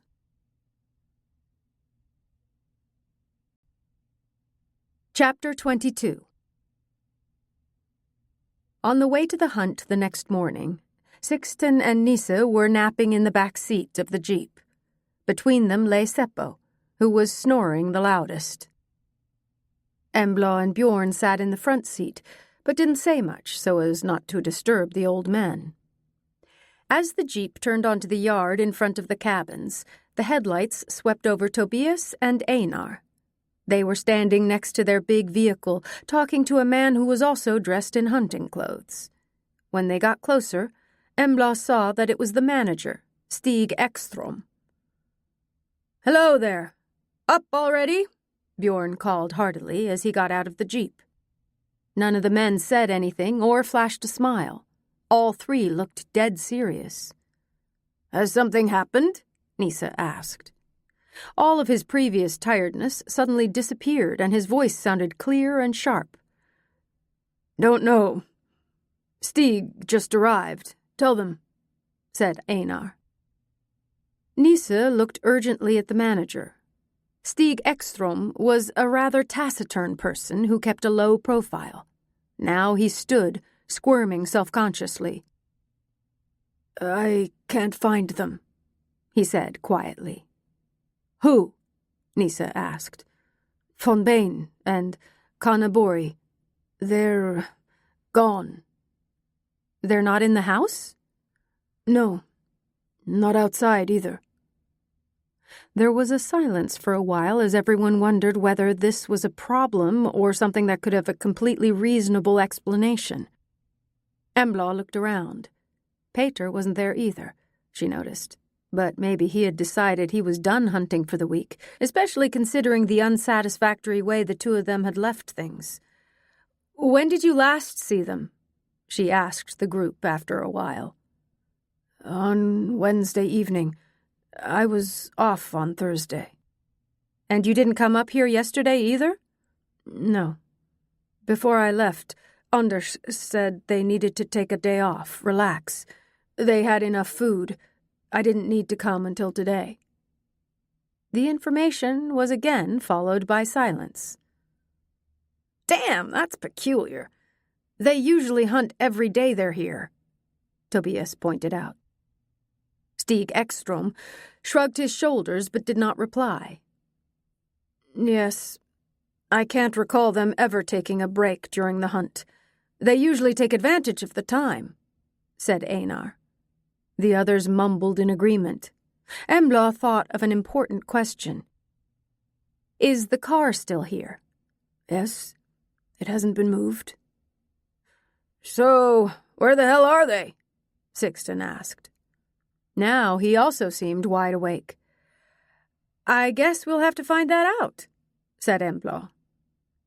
Everyone fell silent when they heard the sound of an engine approaching. The lights from a car danced between the tree trunks as Peter's Range Rover turned onto the yard. He braked and was out of the car almost before it had stopped. With long strides, he paced up to them. "Excuse me for being late. I overslept," he said.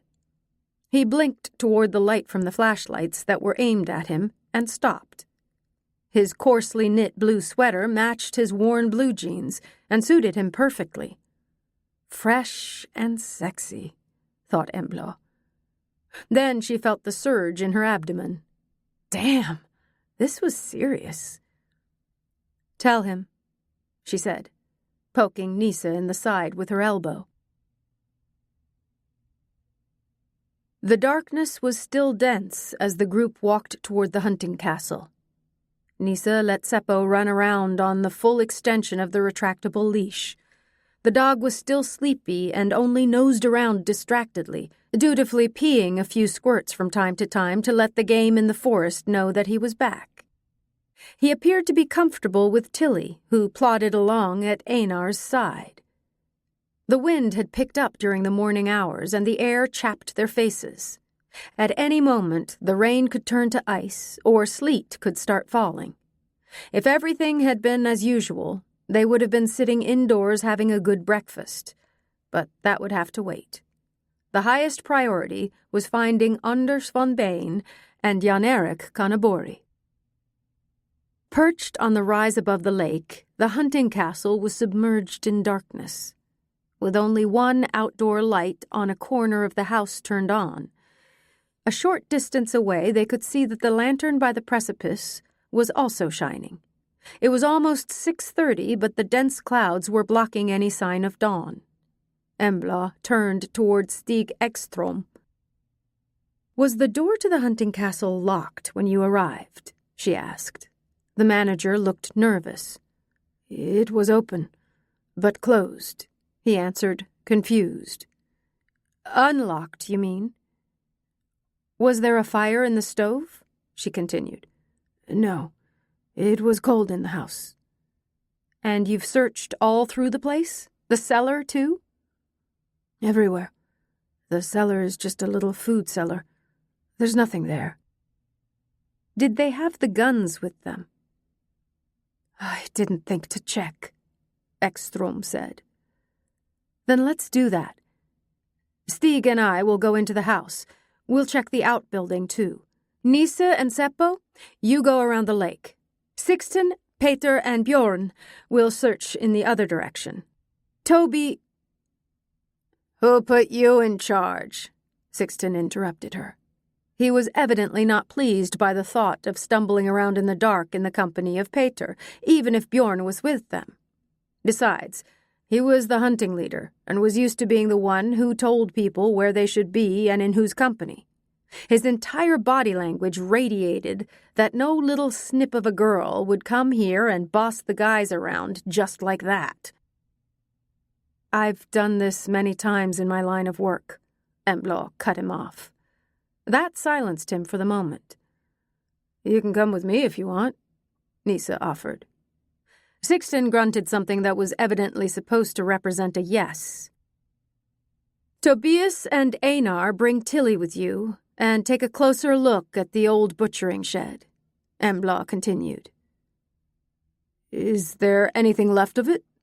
Einar asked. And what the hell would the guys do in that old shack? His son objected. I don't know, but it's there. Every conceivable place has to be searched. She wondered whether there was anything she had forgotten.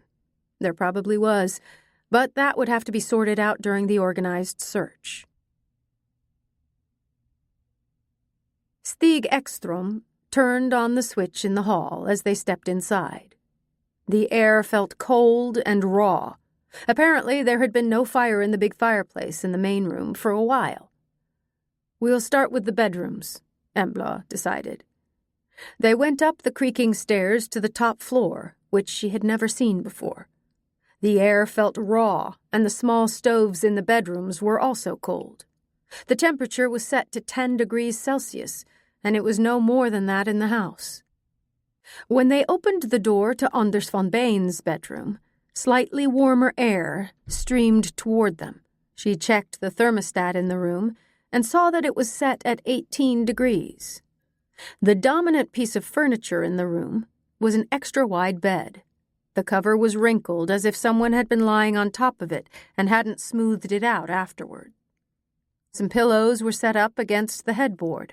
A folded pair of glasses rested on an open book on the nightstand. The other furniture consisted of a wardrobe, a wicker basket equipped with a lock, and a rug with a Persian pattern that looked old and worn. A sturdy dresser beside the window appeared to be of a respectable age. On top of it was a gold watch, a crocodile skin wallet, and an iPhone. She tried to turn on the phone. Dead. The things on the dresser worried her. They could mean that von Bain had not intended to go very far from the house. Carefully, she picked up the wallet and looked in it. It was, without a doubt, Anders von Bain's. She found his driver's license in a transparent plastic pocket. There were 4 500-kroner bills inside, as well as several credit and debit cards. Nothing in the room indicated a struggle. Everything looked tidy. Do you see anything that's missing from the room or that looks strange? Stig Ekström looked around carefully, but then shook his head. No, but I'm seldom on the top floor during the hunt. Anna and I get the rooms ready before the guests arrive, and we clean when they've gone home. Where does Anders store his guns? Here. He went up to a wallpapered door that was recessed in the wall. She hadn't noticed it until he pulled on a little knob and the door opened. The closet was small. He had to crouch when he stepped in and turn on a flashlight to see anything. His Carl Gustaf is missing, he said. That's the rifle he uses during the moose hunt. Yes, but his hunting vest is hanging here. Really? So what does he have on? Probably his gray wool sweater, with a crocodile mark on the chest. He usually wears it indoors, but I'll take a look in the wardrobe. He went up to the large wardrobe and opened the door. Inside were neat piles of clean underwear and socks on the side shelves. 2 pairs of pants and 2 jackets were on hangers, one a bit lighter and one of sturdy tweed. 3 ironed shirts were also hanging up, but there was no gray Lacoste brand sweater. Ekstrom raised the lid of the round woven wicker laundry basket. "The laundry," he said. "Do you usually take it with you when you drive back to Dalsness?" "Yes, but not every day. Although on Wednesday I took a load with me." Embla also went up to the basket and looked down into it. All that was on the bottom was a pair of black men's socks and a pair of underwear, the dirty laundry from Thursday's deer hunt. There was nothing from Friday. It was not a good sign, but she didn't say that out loud. Instead, she asked, "Where does he keep his hunting clothes?" "Downstairs, hanging in the hall by the kitchen entrance. All the hunters usually hang their clothes there after they're done. There's a drying cupboard and such if that's needed, and shoe dryers." Slightly higher accommodations than our cabin, she thought, pursing her lips slightly. They went to Jan-Erik Kanabori's room, which was farther down the corridor. The rooms between them were empty when they looked in. Stig told her that he had cleaned them out already on Wednesday afternoon. The attorney, Lennart Folkesson, had stayed in one, and Volker Heinz had stayed in the adjacent room. Gregor Liljon had stayed in the smallest room at the far end of the corridor. It was also warm in Kanabori's room, and it was a glorious mess in there. To be fair, the room was somewhat smaller than von Bain's, but clothes and things were spread out all over. The closet door was wide open, and a pair of jeans was hanging over the closet rod, along with a soiled shirt and a pair of suit pants. The matching jacket was draped over the back of a chair. Almost hidden under dirty underwear, undershirts, and socks that littered the floor was an empty bottle of whiskey, but the bottle on the nightstand was half full. Or half empty if you were more pessimistically inclined, thought Embla. 2 rifle cases were leaning in one corner of the closet. "Does it usually look this way in Jan-Erik's room?" she asked. "Yes, most of the time." It was unbelievable that a grown man could make such a mess. He must be used to having others pick up after him, Embla assumed. "Does von Bain usually drink a lot during the hunts, too?" "No, I've never seen him drunk." "But Kanabori is not someone who's shy when there's alcohol," she said, pointing at the bottles. That was not a question, but a statement. The manager grunted something that could be interpreted as agreement. She went over to the closet and picked up the rifle cases. They were heavy. There were rifles in both of them. "Do you know if he had more than 2 guns with him?" He simply shrugged his shoulders in response. Embla opened the cases and looked more closely at the rifles. One was the gun he usually had at the moose hunts, a caliber .30-06 Carl Gustaf. Naturally, she took the opportunity to look more closely at the other rifle, too. It was double-barreled. It must have cost a fortune. The stock was artfully decorated with gold inlays and what looked like ivory. Illegal, but a very fine gun. She had to admit that. Reluctantly, she put the rifle back in the case. As a matter of form, they searched through the 3 remaining bedrooms before they went down to the ground floor. The kitchen was large and well-equipped, but clearly only breakfast was prepared there. The refrigerator was full of food, white wine, and beer. In the pantry were several unopened bottles of red wine and various kinds of alcohol. With some effort, Stig opened a hatch in the floor and peeked down the hole. The food cellar. They shined the flashlights down into the hole, simply to determine that there were only a lot of empty bottles and strangely active spiders. The webs were hanging like drapes all over the space. It's never used, Stig explained, somewhat superfluously. I can see why. Embla shivered as she said that. Big spiders were the only creatures she couldn't stand, especially furry ones. Then they checked the hall behind the kitchen, where the hunting clothes were hanging. Stig explained to Embla that he could see that Anders's and Jan Erik's boots were missing, but that their jackets were still hanging there. They've gone out, but they haven't put on their jackets, so they didn't intend to go very far, she said. Hardly in the darkness. How do you know that it was dark? 2 flashlights are missing. He pointed at a shelf by the door where 6 flashlights were neatly lined up. There are usually 8 there. Most signs indicated that they had disappeared on Thursday evening. The sparse quantity of dirty laundry at the bottom of the laundry basket suggested that, as well as the cold in the house, and there was a lot of food left in the kitchen. Her thoughts were interrupted when the 2-way radio suddenly crackled. Nisa here. Seppo has got a lead on something. He swam out to the drop and refuses to come back. It seems like there's something in the water. But you need a boat to get out there. Over and out. For once, his voice sounded unsteady. Embla here. Stay there. We're coming. Over and out. She turned toward the manager. There's a rubber boat in the shed, he said, before she had time to ask. They turned on their flashlights and ran out into the rain. When they got to the shed, Stig took out a key from a bulky key ring. After some coaxing, he managed to get the stubborn padlock open. He let the beam of his flashlight play across the room. Old tools and gardening equipment were hanging on the walls, along with a bundle of fishing rods and some broken crayfish pots. A single battered piece of outdoor furniture was in the middle of the floor, and there was a large, lumpy sack in one corner. I cleaned this place up a little when I sealed the house against mice. I saw it then, said Stig. With long strides, he went over to the bundle in the corner and started pulling it toward the door.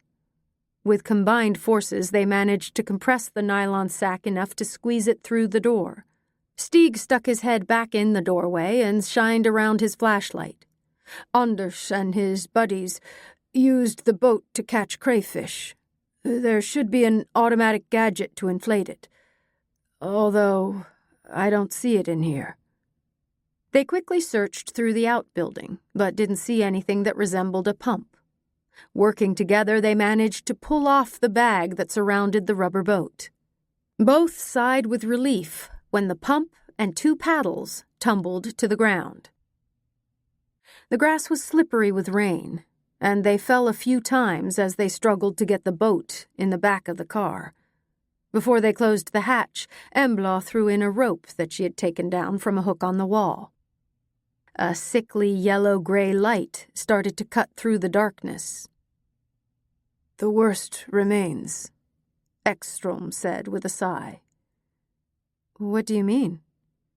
There's no road down to the water. But this vehicle is off-road, damn it. Her voice sounded much sharper than she intended, but she got irritated when people complained a lot. They would have to work through the difficulties gradually and not get ahead of themselves. Without answering, Stig got into the driver's seat of the king cab. He chose to drive to the left of the precipice. That was the way you usually took when you went down to the lake to fish or swim. It was obvious that no car had ever driven that route before, and there was no doubt about why. The heavy vehicle lurched and rocked. Sometimes it felt as if it would flip over. When they stopped by the lake, properly shaken, they saw Nisa and Sixten squatting in the rain a short distance away. Nisa called to Seppo, but the dog only raised his nose toward the sky and howled in response. He was at the foot of the drop, where there was a narrow strip of beach with large stones. With his back to them, he sat motionless on the biggest stone, staring at something in the shallow water. It was surprisingly easy to inflate the rubber boat. You only had to put the mouthpiece of the pump into the hole and press a button. Before long, Embla and Nisa paddled off. The rain poured down and felt just as cold as the lake water. It did not take long before their fingers were stiff and numb. As they got closer, they could see there was a person lying below the drop. Judging by the shape of the body, it was Jan-Erik Kanabori. He was lying face down in the shallow water. One arm had been wedged firmly between two stones and was bent at a strange angle. The dog got lively when he saw that they were headed in his direction. Excitedly, he started barking. Yes, calm down. That's a good boy. Swim in now so you can take care of this," Nisa said to his dog. Seppo fell silent as if he understood what his master said, jumped down into the water, and started swimming toward the shore. Thinking ahead, Embla pulled out her cell phone and took a few pictures of the body from different angles, just in case. In case of what? Well, she didn't want to think about that just yet.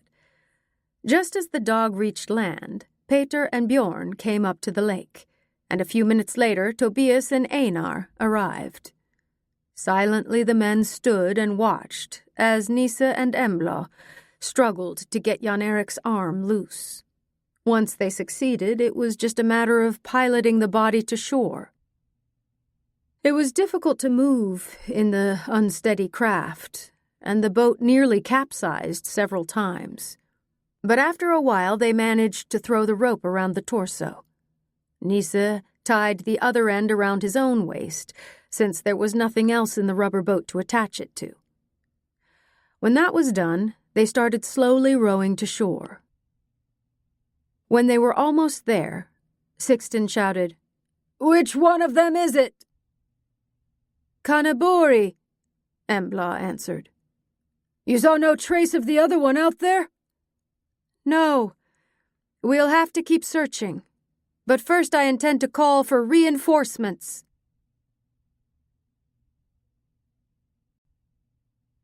Chapter 23. In order to get cell phone coverage, Embla was forced to climb the steep slope. Alongside the lantern by the edge of the precipice, she was able to get 2 bars at least. At first, the on-duty commander in Trollhättan was extremely doubtful that any crime scene investigators were needed, since it sounded like an accidental fall. A man was peeing in the dark, slipped on a wet rock, and fell down the precipice. No, he didn't think that sounded like a situation for a crime scene investigation. But Embla stood her ground and told him about Anders von Bain's mysterious disappearance. She emphasized the fact that the 2 men were well-known and influential in the world of finance, and she could hear the commander start to waver. After a little more convincing, he gave in and promised to send CSIs and a patrol car. While they were waiting for the police, the search for Anders von Bain continued. Embla underscored that he was armed, and because they didn't know what had played out between the 2 men, they should have that information in the back of their minds. The men divided into pairs and went in different directions to resume the search. Both of the dogs they had with them were good at searching. Embla chose to stay by the lake. It was clear that none of the men relished the thought of watching over a corpse alone. She could see their point. It wasn't much fun to stand idle in the semi-darkness, trying to protect yourself against the damp and cold. The only positive thing that happened was that the rain stopped after a while, but the dense cloud cover remained and prevented more light from shining through. Jan-Erik's head shimmered like white marble in the gloom. and the rigor mortis started to disappear. That confirmed her suspicion that he had already fallen down the precipice on Thursday evening or night. She noted that his fly was open, which supported the theory that he slipped as he was pissing into the darkness. He had no jacket on, only a thick green wool sweater with a short zipper on the collar. His boots were untied. Maybe he had stumbled on the laces. It felt frustrating not to have anything to cover the body with, but she decided to let it be. Later, she could go up to the house and find a blanket. She did not want to move the corpse again. She would leave that to the medical examiners. When she had concluded her visual inspection, she climbed back up the steep slope. There she took out her phone and called her boss, Göran Krantz. After several rings, he answered, and she could hear the sound of a TV in the background. "Hi, it's me. Where are you?" she asked. "At home. But I'm probably the one who should ask where you are," he answered good-naturedly. She took a deep breath and told him the whole story about what had played out during the morning hours. The superintendent did not interrupt her a single time. "Can von Bain be behind Cannabori's death?" he asked when she was done. "I haven't seen or found anything that indicates that they were enemies, but I thought of something out here in the middle of nowhere with the corpse. There is one more dead friend." Göran Krantz was silent for a fraction of a second before he exploded. "One more? Who? Where is he?" "Probably in a cemetery in Oslo. He died almost exactly 1 year ago, and here comes the bombshell. He drove off the road when he was going home after the moose hunt here. I know because I was on that hunt. And he was friends with Anders von Bain, just like Cannabori." What's the guy's name?" "Ola Forsnes. He was big in the oil industry, I think." After a moment of thoughtful silence, he asked, "What do you intend to do now?" "Wait for reinforcements. Colleagues from Trollhättan are on their way." "Good. Be careful. This actually sounds serious." As she put the phone back in the front pocket of her jacket, she looked at the body down by the edge of the lake. It looked pitiful there alone. Very cold and dead, she thought with a shudder. She jumped when she suddenly heard a faint squelching of footsteps approaching her from behind. Realizing she was barely a meter from the edge of the drop, she spun around with lightning speed, her fists ready in defense. "Oh, I didn't mean to scare you." Peter took a step backward and raised his hands in a defensive gesture. When she saw that it was him, she didn't know if she was relieved or enraged. "No? You have one hell of a talent for sneaking up on people," she snarled. He bowed his head and looked down at the ground. He cleared his throat several times before he raised his head and looked at her with a steady gaze. "Listen, I want to apologize for my behavior toward you yesterday morning. That was not okay. I've been stressed about the big transaction I negotiated, and I'm so fucking tired of all the bullshit that's been spread about me in the area. It felt like you had been sent to spy on me. Paranoid, I know. But when you work with highly classified material all the time, you get occupationally injured." She didn't know how to respond. In truth, she actually had been out to snoop, but she wasn't about to admit it. Instead, she tried to collect herself and answer as naturally as possible. "I can see that. And if it hadn't been for the veteran running out of gas, I wouldn't have come and disturbed you." "But I wanted to be disturbed by you," he said with a faint smile. She did her best to seem unmoved, but knew she wasn't doing a good job of that. "Yes?" was the only thing she got out. His smile got broader. "We didn't get off on the right foot. I think we should start over. What do you say about dinner tomorrow night?" What a completely absurd situation. Here they were, two people in the middle of the woods with a dead person a few feet away, and another man missing. And yet, she felt herself getting warm all over. But that was not something her more reasonable self intended to show because she was too occupationally injured. "We'll have to see if we find Anders," she answered, curtly. "Okay. We'll see what tomorrow brings." He turned and started walking toward the hunting castle. Before she thought to ask what he was going to do in the house, he looked back and said over his shoulder, "We're about to starve to death. No one's had a real breakfast. I'll make coffee and some sandwiches. Stig said that everything is in the kitchen. The others will be here before long." "Okay, sounds good. I'll try to find something to put over the body. It may take a while before the technicians arrive." She thought about the case for the rubber boat that was still lying outside the shed. Perhaps that would do the job. The first 3 police officers who had been dispatched got stuck in the mud on the logging road, so Tobias went out with his pickup and towed them.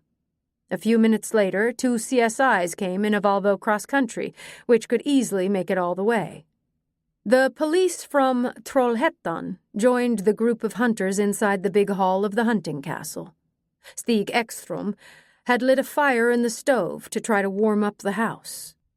While the 5 colleagues had coffee and sandwiches, Embla recapped the morning's events. The commander introduced himself as Superintendent Roger Villain. He was just over 40 and appeared to be in decent shape. His uniform sat well across his broad shoulders, and the crease in his trousers was razor-sharp. His hair was cut so short that it was impossible to say what color it was. Villain looked thoughtfully around the table before he continued to speak. "So you started searching for these 2 men at about 6 o'clock this morning. That guy in the lake, Kanabori. Yes. You found him around 8. It took a while to recover the body, and then you called us," he said, nodding toward Embla. "Yes," she answered. It felt good to have some colleagues to reinforce the group. Besides, it was surely a relief for Sixten that a male authority took over, she thought. "It's almost 11. Because Anders von... what was his name again? Thanks. Bain hasn't moved his car. He ought to be around here. You've already been searching for several hours. You suspect he's lying injured or unconscious out in the woods, or, in the worst case, dead or on the run. Time is an important factor in these kinds of cases, and for that reason, I intend to call for more men. Unfortunately, right now we're short-staffed because we had a homicide last weekend, but we'll request reinforcements from the rest of Fyrbodal. But it's going to take at least 2 hours before anyone else can get here, and it gets dark quickly. Perhaps you can call for a helicopter with a heat camera," Peter suggested. Superintendent Villain looked at him seriously and hesitated with the answer. "You can't just order a helicopter. It costs lots of money, but I'll do what I can to get one here." After that, he sent them off in various directions with strict instructions to maintain contact with each other. At 2 o'clock, a group of volunteer National Guardsmen arrived, along with 2 police officers from Åmål. An appeal on Facebook to missing people had not produced any results yet. Perhaps reinforcements would come from that group tomorrow, but Embla knew that was not something they could count on. There was no major metropolitan area nearby. It had started to rain again, but everyone was properly clothed. They walked in tight ranks with short gaps and poked their staffs into thickets and used them to feel the bottom of creeks and puddles. Only one result was that the game in the area got upset and started wandering about. Seppo was overjoyed when he managed to chase a wild boar out of its den. He was also the only one who was satisfied with the results of the search. They found no trace of Anders von Bane. When the organized search was called off, it had been dark for several hours, and Roger Villain was noticeably dejected. But he tried to conceal it under a professional surface. "A fresh group of guys from the National Guard is coming who will continue to search during the night. If they don't find von Bane, we'll have to call in a helicopter with heat-seeking camera and divers who can search in the lake. We'll gather here at 7 o'clock tomorrow morning," he said. After that, he thanked everyone for their commitment and turned toward Embla. "Can we talk?" "Of course." They went into the hunting castle and sat down by the open fireplace. The fire had gone out, but the stones were still lukewarm. It was the warmest place they could find. 10 degrees above freezing inside was better than the damp freezing point air outside, but neither of them shed any layers of clothing. It was crucial to retain the warmth you managed to generate. Embla felt both hungry and cold. "You know everyone involved, and you've been here for the entire hunt and seen everything that's happened the past few days. It would be helpful if you wrote a report about what's been going on," Roger Villain said, getting right to the point. At first, she was completely speechless. Perhaps her low blood sugar was affecting her. She felt anger welling up inside her. "Listen, I'm on vacation. It's your job to write a report. No way am I going to do it." She met his glance and noticed he was perplexed. "I'm a detective inspector, not your secretary," she added, while she still had her dander up. Villain swallowed several times. "I thought that perhaps you would be a little collegial," he said stiffly. "Collegial? I've been collegial since 6 o'clock this morning. I was the one who organized the search and found Jan Erik. I was the one who paddled out and retrieved him. I called you and—" "Thanks, forget I asked." They glared at each other, but both were too tired to keep up a longer staring contest. The superintendent took a deep breath. "If we just have you record everything, would that work?" She quickly made an assessment. She was aware that she let her temper take over. Obviously, it was best to have good relationships with her colleagues. It didn't hurt to show a little willingness to cooperate. "What do you want me to do?" she asked. "Record yourself telling me the story. Anything you think is important, and anything else too, for that matter. Just so we can get a picture of the course of events." Yes, she could actually take that on. But there was a hitch. "I don't have a tape recorder." "We do. A little mini recorder." "Okay, then I'll record it this evening. I also have some photos I took on my phone before we moved the body. They're not great quality, but I'll send them to you." "Thanks. That'll be a great help." It sounded as if he meant that. The search team reconvened at the hunting castle as agreed at 7 o'clock the next morning. Before they went out in the woods, Embla handed the recording to Superintendent Villain. She had recorded it after Nisse and Bjorn had gone to bed. If you listened carefully, you could hear Nisse's snoring in the background. In any case, she thought she did. The search continued like the day before, with the hacking sound from a helicopter in the air above. The divers had also arrived in their specially equipped van. The lake was not large. Their commander thought they would be done during the day. A new group of soldiers would arrive late in the morning, and hopefully a number of volunteers would come from missing people as well. When the search was called off late that evening, they still had not found the slightest trace of Anders von Bane. the hunting party gathered again by the cabins, where they all agreed to go home for the night. Everyone felt a strong need to shower and get some sleep in their regular beds.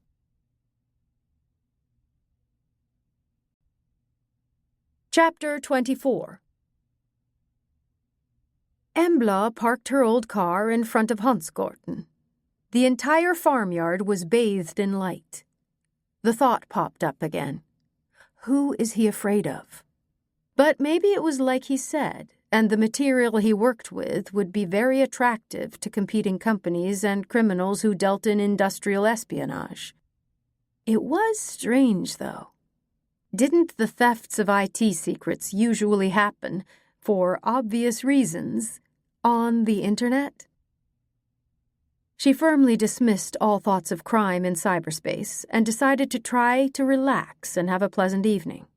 Now that she knew more about Peter's background, she could better understand why he was guarded with other people. Hopefully, he would change his attitude when they got to know each other a little better. As she ran her hand over her newly washed hair, she felt it was still damp. She wore it loose, so it would soon be dry. Once again, she put on her good sweater, leaving her left shoulder bare. With the sweater, she wore a pair of tight jeans. She had done laundry the day before, and with a few sprays of perfume in strategic places, she smelled good. Most of all, it was nice to exchange the rubber hunting boots for a pair of light ankle boots. The front door opened before she could knock. Peter welcomed her with a radiant smile and a warm hug. He took the opportunity to give her a light kiss on the cheek, close to the corner of her mouth. It didn't feel overly intimate, but a thrill passed through her body. She wanted more of that. He courteously took her jacket and hung it up in the closet. Then he put his arm around her waist and guided her into the living room, where the lighting was subdued. There were candles all over in low glass holders. The candles in the chandelier over the coffee table were also lit, and the glow from the flames reflected off the shiny marble surface. A silver wine cooler and 2 tall glasses glistened on the little table between the chairs in front of the wood stove. Behind the glass doors of the stove, the flames crackled. She gasped for breath. "You've really gone all out," she said as she exhaled. A smile gleamed in his eyes. "You have to, if you're trying to repair a bad impression." He invited her to sit down and took the bottle out of the cooler, wrapped a cloth napkin around it, and opened the cork with a pop. A glance at the label showed that it was genuine champagne. "Fair warning, I'm going to pass out after 1 glass," she said. That was no exaggeration. She felt drained in both body and soul after 2 long days of fruitless searching. There had also been the lack of sleep. "The same goes for me, so since I think it's safe to assume this bottle will be enough, I've gone for a better brand," he said with a wink. He filled the glasses and handed her one. As she took it, he caught her gaze. Her heart skipped a beat, and she sincerely hoped that it didn't show that she was blushing. To hide her nerves, she said, "I can feel it in my feet. I've been moving all the time for 2 days. Normally, we just sit at our stations for the most part." "You feel stiff, too." That was a statement. His smile became more devious, and there was a mischievous gleam in his eyes. "Stiff, yes. And yet I'm in pretty good shape," she said. "Good shape. Listen, let's make a toast. Then I'll show you something." Cheers. With a broad smile, he raised the misted glass and again looked her deep in the eyes.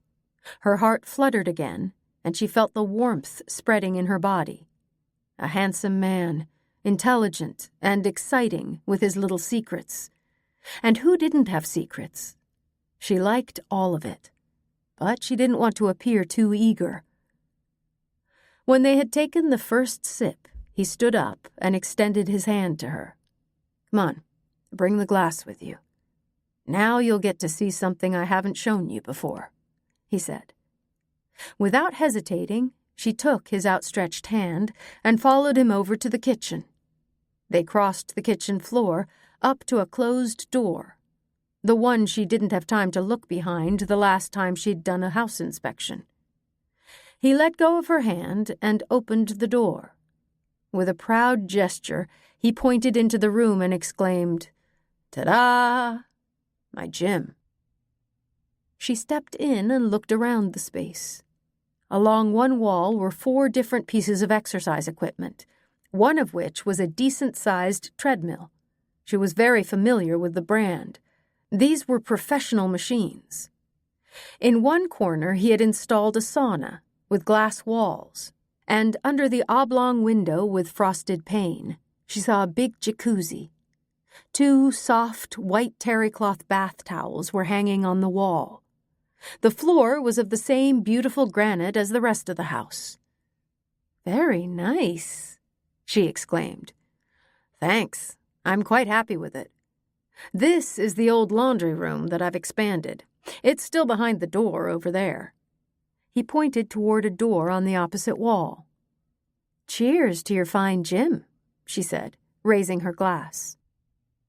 When they had toasted, he looked at her steadily in the eyes. "The jacuzzi stays at 38 degrees. Care for a dip in the whirlpool? A little massage is always nice." That thrilling wave passed through her again, but she didn't know how she should answer. She should probably play it cool. "Absolutely," she heard herself say. Then they undressed each other. She set her glass on the edge of the whirlpool, but happened to bump it, and it fell in the water. But neither of them paid much attention to that. They were fully occupied with other things. He invited her to sleep over, but she declined. Talk was surely already going around the area. The veteran was well known here in the sticks, and the car had been parked on the illuminated farmyard at Huntsgarten for several hours already. Even though the farm was out of the way, someone had most likely seen it. But as she drove away, Embla had to admit to herself that she felt better than she had in a very long time. Everything felt right with Peter. Although he had been a bit short with her after her snooping, he was a totally different man now. He had warmed up to her, and she to him. For once, she thought to herself with a smile, she hadn't fallen for a jerk.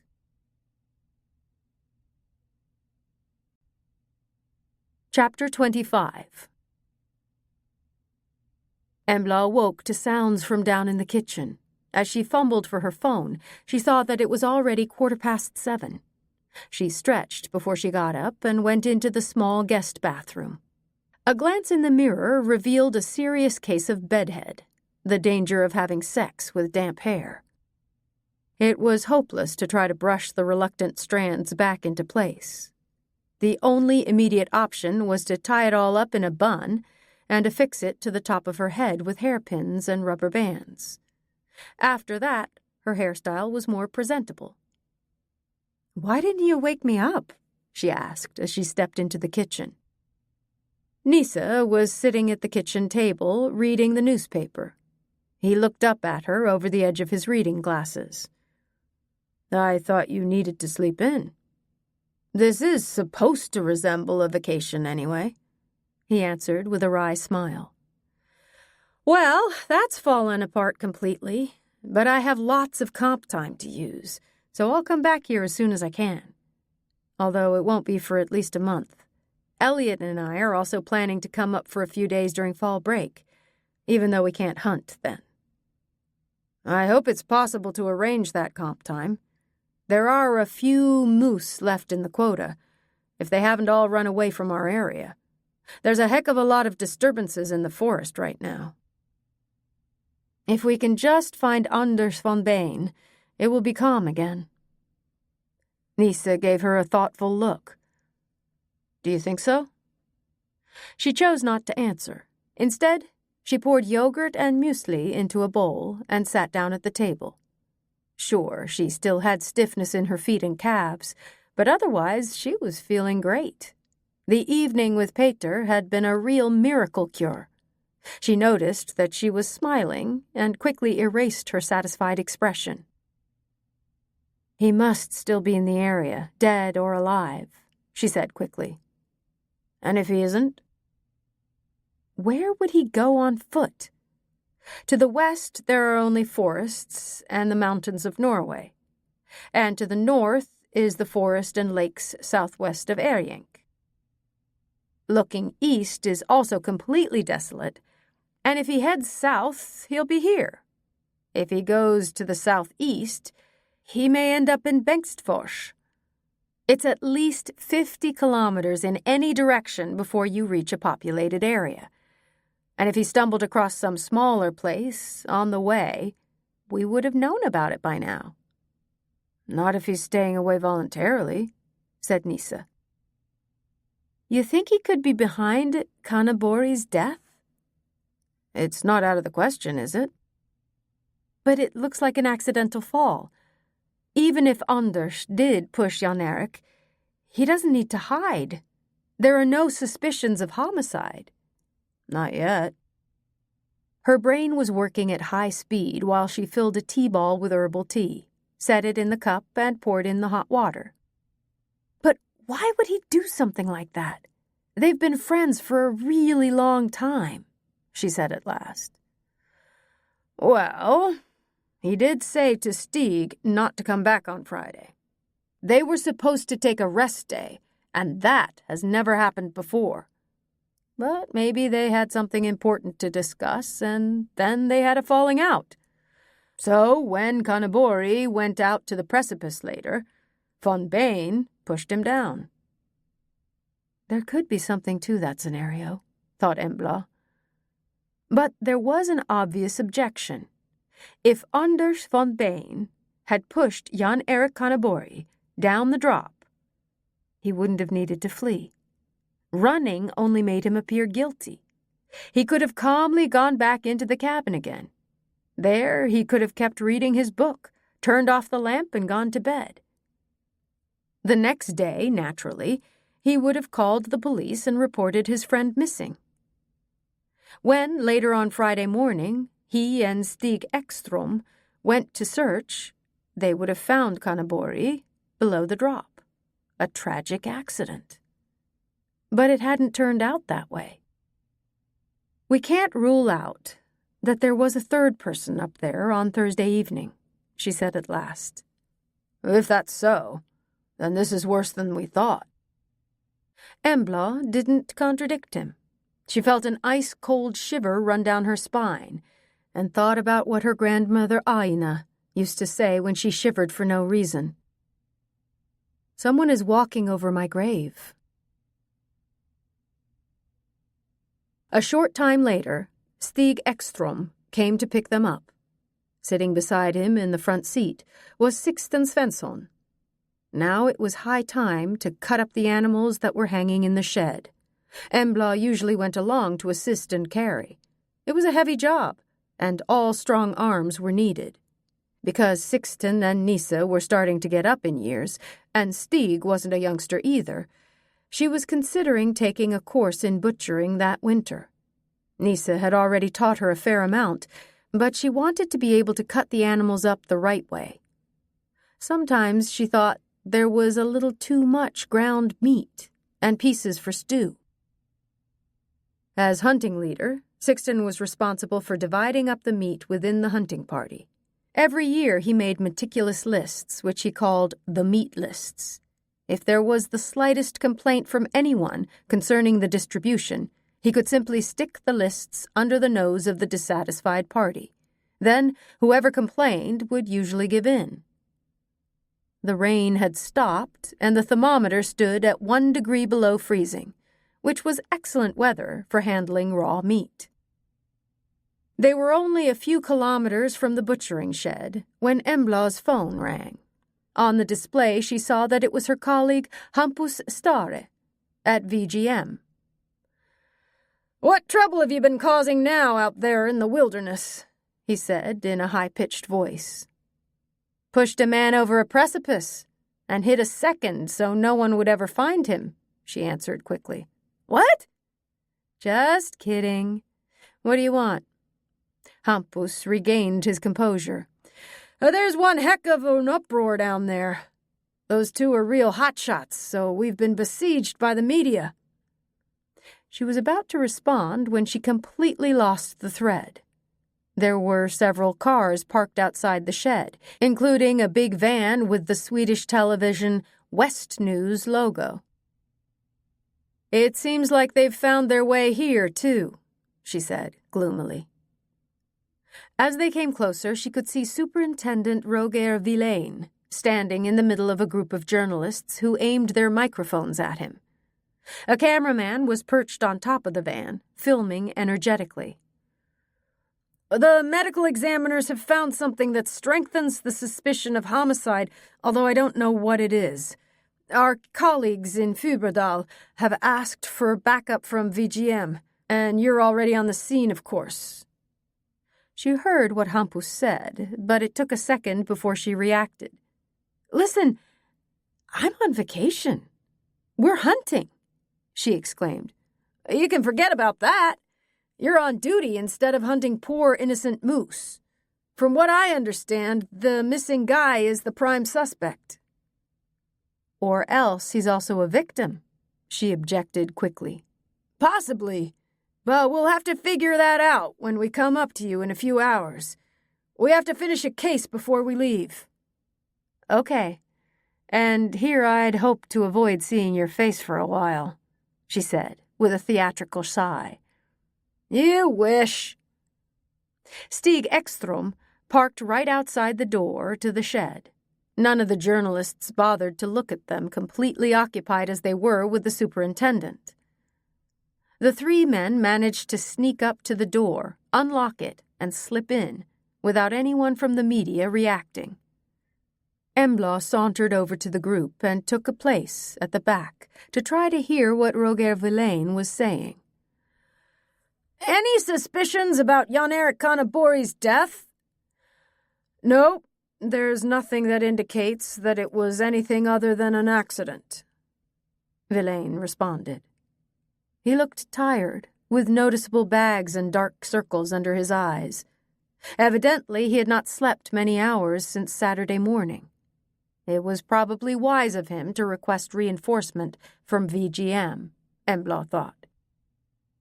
Another journalist asked, "Do you have any theories about where Anders von Bain might be found?" "Not at this time." "Are you continuing the search?" "Yes, with undiminished force.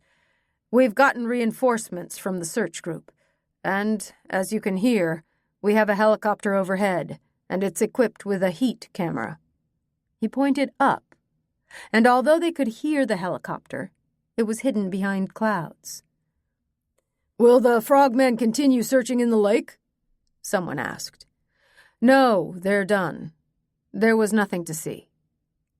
The only finds were rusty old beer cans and Kanabori's flashlight, which was in the water below the precipice. But that was not something the police intended to inform the media about. "Is there any explanation whatsoever for von Bain's disappearance?" one of the journalists shouted from the back row. "No." Before the media contingent could fire off more questions, he continued quickly, "Excuse me, but we have to go up in the forest and continue the search. I'll get back to you as soon as I know anything." A cascade of questions came up from the group. The superintendent pretended not to hear and quickly made his way toward Embla. He passed her without stopping. "Follow me," he whispered from the corner of his mouth. She immediately fell into his wake. They quickly walked toward the police car that was parked with the engine running by the logging road. This time Villain had made sure to requisition a Volvo cross-country. Courteously, he opened the back door for her. When she was in place, he crawled in beside her. In the front seat were two colleagues she didn't recognize. The two young constables introduced themselves as Annette Olsen and Sebastian Jelinek. Sebastian was driving, and he took off the moment Roger Villain closed the door. They started the slow, bumpy trip up to the hunting castle. The logging road had turned into pure sludge from the rain and heavy traffic. In just 2 days, considerably more vehicles had used the road than normally did in a year, so trying to secure any tire tracks was pointless. Presumably, it would not even have been possible on Saturday, considering the rain. If they were lucky, the media representatives would stay down by the butchering shed because the road was so bad. Embla sneaked a glance at Roger Villain, who sat silently beside her. He really looked tired and worn out. "At least it's not raining anymore," she said, to try to lighten the mood. "That's all we need," he muttered. With an audible sigh, he took off his cap and ran his hand over his shaved head. After rubbing his eyes thoroughly as well, he looked at her. "A number of findings have emerged from the autopsy of Kanabori. He had a fair amount of alcohol in his system, but the most interesting thing is an impression on his back." With some effort, he got his phone out of his jacket pocket, found an image, and handed the phone to her.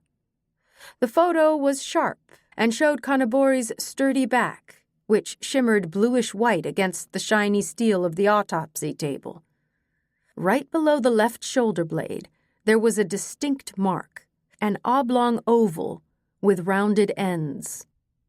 Given the size of the mark, it could have been inflicted with a rifle butt. A sharp shove in the back as Jan Erik stood up there by the edge.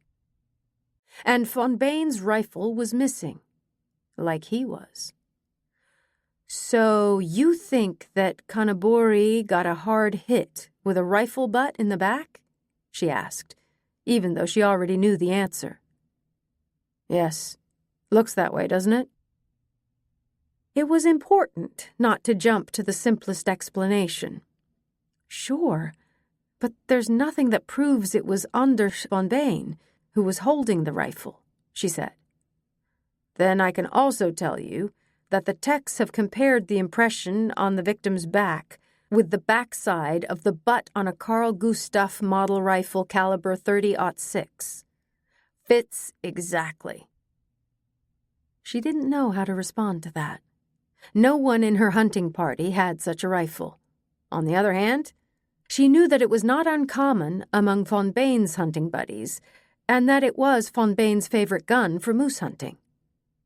"That is a strong indication," she admitted at last. "You might say. But there must be several rifle butts that fit in terms of size. It wouldn't have to be from a Carl Gustaf," she persisted. During the rest of the bumpy ride, they sat quietly. She thought about the new information she had just received. Could this still be about a murder that was committed without prior intent? Had the two men quarreled outside the house? It was possible. No one would have heard them in the wilderness. If von Bain really was the murderer, where could he hide? Then she had a thought. "Listen, I'll call our colleagues at VGM. They're going to drive up here in an hour or so. I'll ask them to contact Anna. That's Stig Ekstrom's wife. She can let them in so they can search through Dalsnes to be sure he's not hiding somewhere on the estate," she said. "Good idea. But how would he have made it all the way there? It's at least 50 kilometers away." "Well, he has a good and loyal manager. It was Stig Ekstrom who said Kanabori and von Bain didn't want him to come up on Friday. What if they never said that? What if Stig came here on Friday morning and picked up von Bain, his employer?" She could see how Superintendent Villain was racking his tired brain. "Why would the manager lie to us?" "Because von Bain told him to. Maybe Stig has been bribed or threatened or something." "Okay. Ask your colleagues to check through all the buildings at Dalsnes." When she took out her phone, she saw there wasn't any coverage. The call would have to wait until they got to the hunting castle. "Have you checked von Bain's house in town, too?" she asked. "Our colleagues in Stockholm have already done that, and—" He interrupted himself with a big yawn. "He's not there. And if he's left the country, he would have been caught on a surveillance camera somewhere. We've already assigned people to that," he continued, stifling another yawn. "Has anyone been in contact with the relatives? I mean, both Cannabori's and von Bain's families." "Oh, yes. Both the current and the ex-wives and their children hung up without saying much. Not to mention cousins, siblings, attorneys, and the devil and his grandmother." "No one has said they know something?" "No, but I haven't spoken with any of them personally. Of course, I'll probably have to if they come here, which von Bain's first wife threatened to do. Number 2 didn't seem too worried." "No? Maybe she knows where he is." "Maybe so, yes. But she's probably not going to show up here because she was on an operating table at a plastic surgeon last Friday, replacing her silicone implants, according to a report from my colleague who spoke with her." Embla nodded and felt no great surprise. She knew that 2 years earlier, Anders von Bain had remarried a woman 20 years younger. There had been a fair amount in the newspapers about the divorce from the first wife, who was a well-known opera singer, and had not gone quietly. Embla was torn out of her thoughts when the car skidded. They had to swerve around a car that was stuck far above the hubcaps in the mud. Once at the hunting castle, they could see that the plucky reporters and photographers had struggled all the way there on foot. They were muddy up to their knees and looked generally stressed. But Verlaine's arrival infused them with fresh energy, and, as a group, they trudged up to the police car. The superintendent got out of the car and said roughly the same things he had communicated to their colleagues outside the shed. Embla slipped out of the car door on the other side and managed to go unnoticed by the reporters. Her hunting clothes meant that she didn't look like a police officer. She went over toward the precipice where she knew there was cell phone coverage. When she called Hampus Stare, she asked him and Göran to stop by Dalsnäs. At first he groused and thought it sounded unnecessary, but when she told him about the mark from the rifle butt on Cannabori's back, he changed his tune. Then she called Nisa's cell phone. It took a few moments before he answered, and when he finally did, he sounded uncharacteristically irritated. "This is Nisa." "Hi there, dear uncle. I'm up at the hunting castle again. Superintendent Verlaine commandeered me to go with him. He has requested help from VGM, so I've been called back into service. Hampus and Göran are coming later this afternoon. Do you know some place they can stay?" After thinking a moment, he said, "They can stay at my place, too. I'll move in with Ingela, as long as you need to be here." "So sweet of you." "Think nothing of it. I may need to rest up after all this." As she struggled not to giggle, she tried to sound sympathetic. "Are they difficult?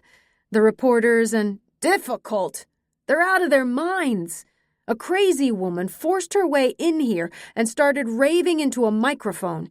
Here are Jan-Erik Cannabori's and Anders von Bain's grieving hunting comrades who, in the midst of their sorrow, have to soldier on and cut up the moose that their friends shot during the hunt." "What did you say then?" She could barely keep from laughing. "You don't want to know." But she popped out again, quick as a flash. Maybe it was mostly due to the fact that Sixten happened to drop the pail of offal over her feet. At last she laughed heartily. It was too bad she didn't have a pail with her up here, too. Poor Verlaine was still stuck in the media herd. A pail of meat scraps and offal over the reporters surely would have freed him. At 5 o'clock, Göran Krantz called and reported that he and Hampus had not found anything at Dalsnäs. There was not the slightest indication that von Bain had been there over the past few days. His fancy Jaguar was still in the garage, and some clothes were hanging in his bedroom that he had left behind for the trip home to Stockholm. Anna Ekström swore that she had not heard a word from him in a week. Last time she'd seen him was when the hunting party drove off to the hunting castle. Several persons were able to confirm that Stig had been at home all of Thursday and Friday, as he had helped a neighbor put on a new roof. They had worked from early in the morning until darkness fell on both Thursday and Friday. His alibi was watertight. Embla suggested that her colleagues drive straight to Nisa's farm. They would not make it to the hunting castle anyway until it got dark, and there was a great risk that they would get stuck in the mud. She called Nisa again and asked whether he and the others needed help with the meat cutting. He assured her that they were as good as done. They had called Peter Hansson, and he had dropped his work at once to help them carry. Now the meat was loaded onto the wagon, and they were ready to drive home. With a feeling of relief, she clicked off the call. It was nice that Peter had been able to show up on such short notice. It was certainly good for his relationship with the older men in the hunting party. And now, she reflected, that kind of thing was important to her.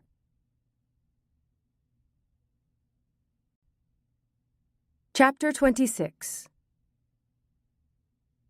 Several hours after the onset of darkness, Superintendent Roger Villain would see that yet another day of fruitless searching was at an end. He and Embla were in the back seat of the Volvo, with Constables Olsen and Jelinek in the front. In high spirits, Annette Olsen skidded down the muddy road like the worst rally driver. Embla held on as best she could to keep from hitting her head as the car swerved and careened. "Hello? Olsen, you're driving like a fucking car thief," Villain shouted.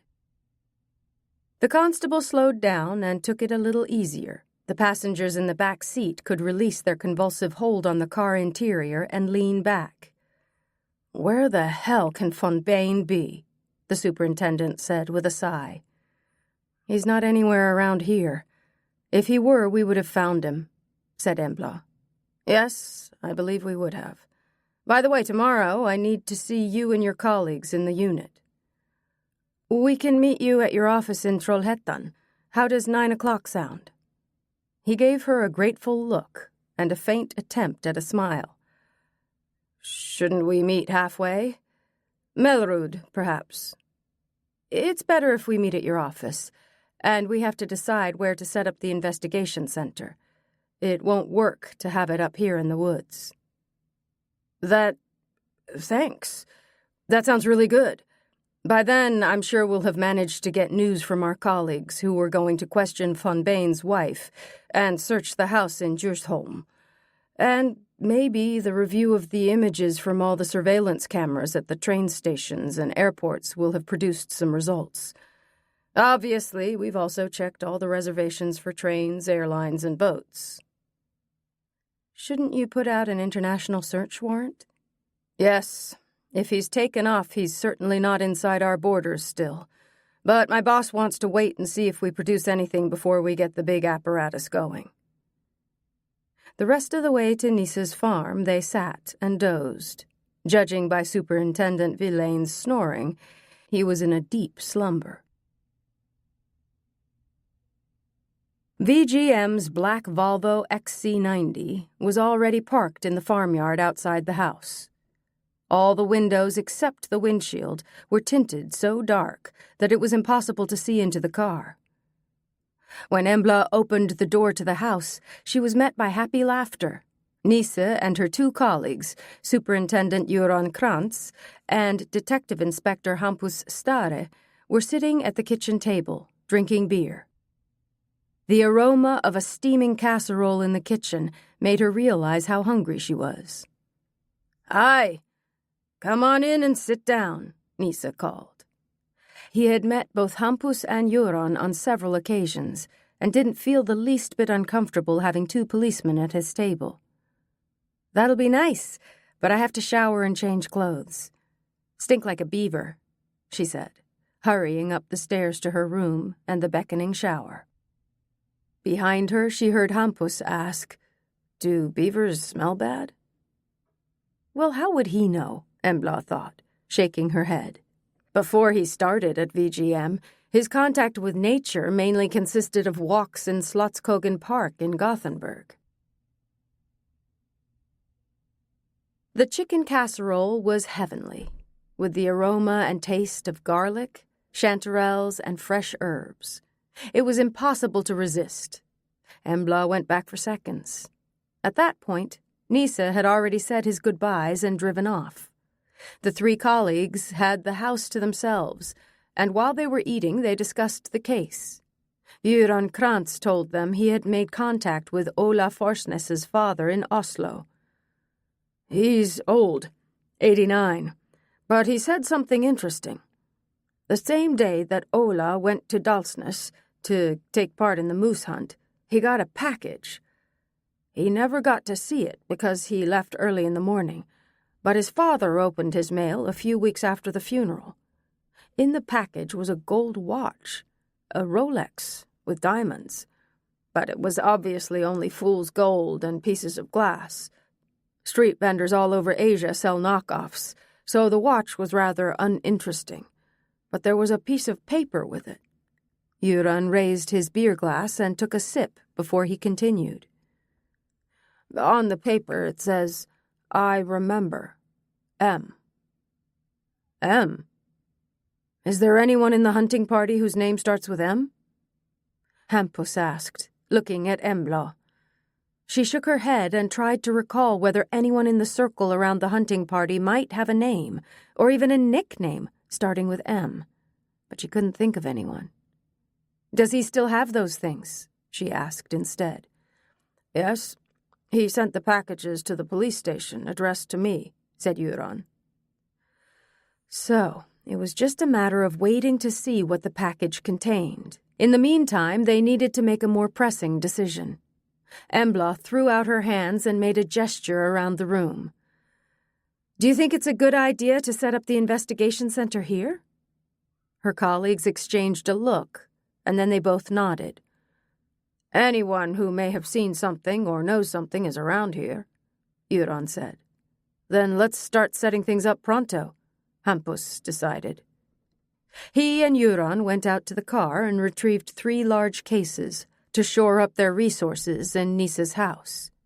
After an hour or so, cables, computers, screens, a modem, a microscope, a spectrometer, and everything else they needed was set up in the room. They were used to getting organized quickly. Besides being their boss, Göran Krantz was a trained crime scene technician and a veritable IT genius. If he had a steady supply of coffee and pastries, he could sit in front of screens for hours. The 3 in VGM complemented each other, he liked to say. Hampus was the thoughtful, analytical one in the group.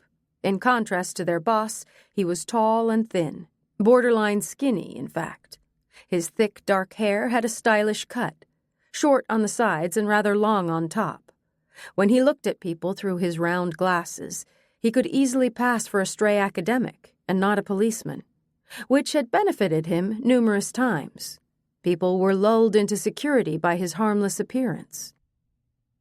As far as Embla's role in the trio was concerned, the 2 men usually agreed that she was their pit bull.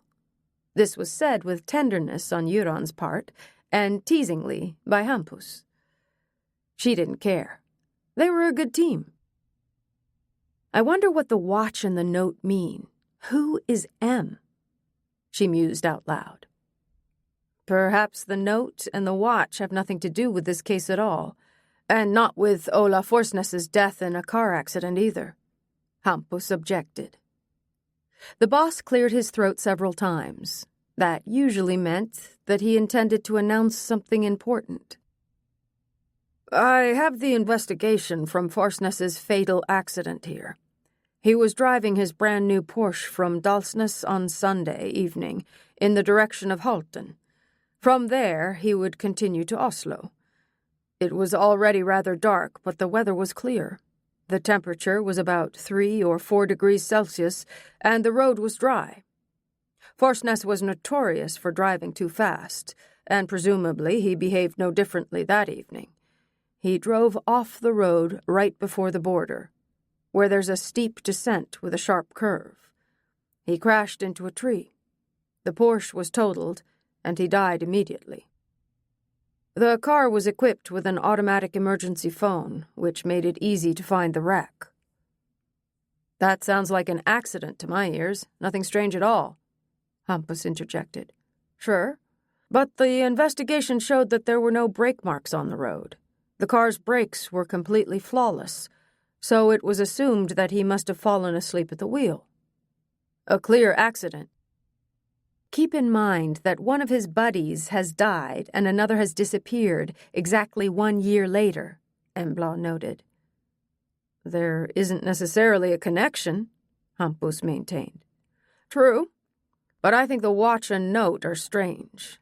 And the father has no theory at all about who M can be?" asked Göran. At almost 90, the father was old, Embla thought. "Does the old man seem clear in the head?" she asked. "Crystal clear. He still works at his company." "Can M have been a woman that Ola dumped? Maybe she sent the watch and note as a kind of secret message between the two of them," she suggested. "A cheap copy of a gold watch and a cryptic note to an ex? High-strung," Hampus said.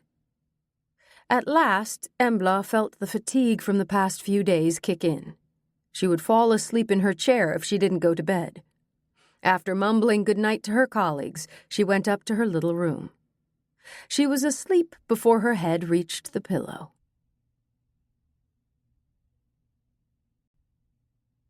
Chapter 27. At 9 o'clock sharp, the 3 officers from VGM strolled into the conference room that Superintendent Roger Villain had reserved for their meeting. At his side, he had Constable Sebastian Jelinek and his boss, Ann-Katrin Svantesson. The police chief was a stylish woman in her 50s who was known for being both pleasant and competent. Her dark hair billowed in big, glamorous curls. Her makeup was discreet, as were her thin-framed glasses. Instead of a uniform, she was wearing a short black and white tunic, narrow black trousers, and high heels. "Welcome," before Villain could open his mouth. He looked a bit prickly at first, but quickly recovered and put on a smile. "Hi there," he said heartily. A refreshing night's sleep had done miracles.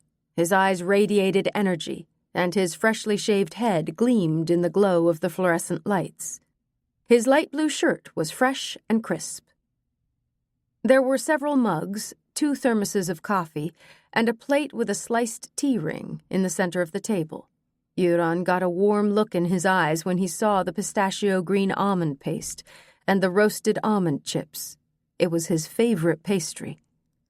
While they distributed the mugs and Embla asked for hot water for tea, Ann-Katrin Svantesson started to speak.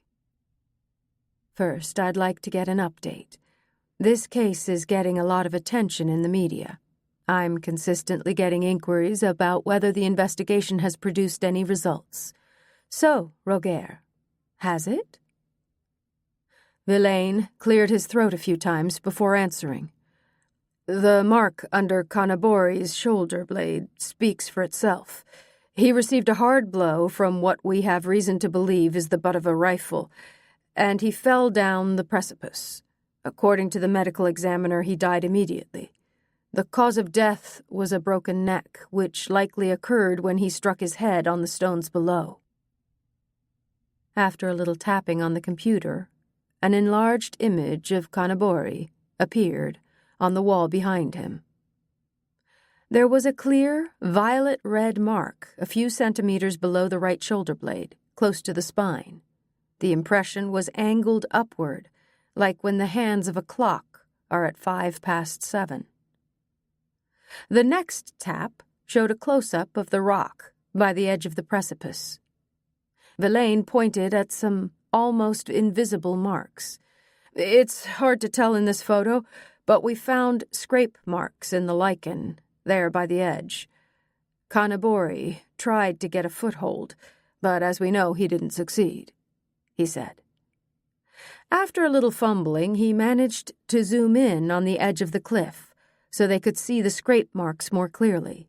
Embla imagined, in slow motion, the sturdy Kanabori getting a shove in the back, flailing and desperately trying to regain his balance by seeking footing with the rough soles of his boots against the slippery lichen, before falling, screaming, over the edge, down to a certain death. It was an agonizing vision, and her stomach contracted in discomfort. She hadn't known him that well, but he seemed to be a fairly decent guy, although a mediocre hunter. But he was a powerful man in the media world, rich and influential. People like that always have enemies. "Are there no traces at all of Anders von Bane?" Ann-Katrin Svantesson asked. "No, none at all. Apparently he went outside sometime Thursday evening or night. He took his rifle with him, but not his cell phone or wallet," said Helene. "Sounds like he intended to come right back in again," the police chief observed. "Yes, but he didn't. And his thin clothing was hardly ideal for someone who intended to run off. If nothing else, he ought to have taken a jacket. And his wallet. Perhaps he didn't want to take the phone because of the risk of being traced, but Embla has said it several times, and I agree with her. Something doesn't add up." Everyone looked at her, and she cleared her throat. "I don't know von Bane or Kanabori that well, but I've seen them around during the past few moose hunts. I've never seen anything that can be called animosity between them. On the contrary, they always seemed really tight. And it was the same with Olaf Forsnes when he was alive. They called themselves the Three Musketeers." She wiggled her fingers in the air to indicate quotation marks. "Has everyone who was there during the hunt been questioned?" Svantesson asked, looking at Helene. "Yes, it took a little time to get a hold of them, but everyone says the same thing. There were no signs that von Bane and Kanabori were enemies."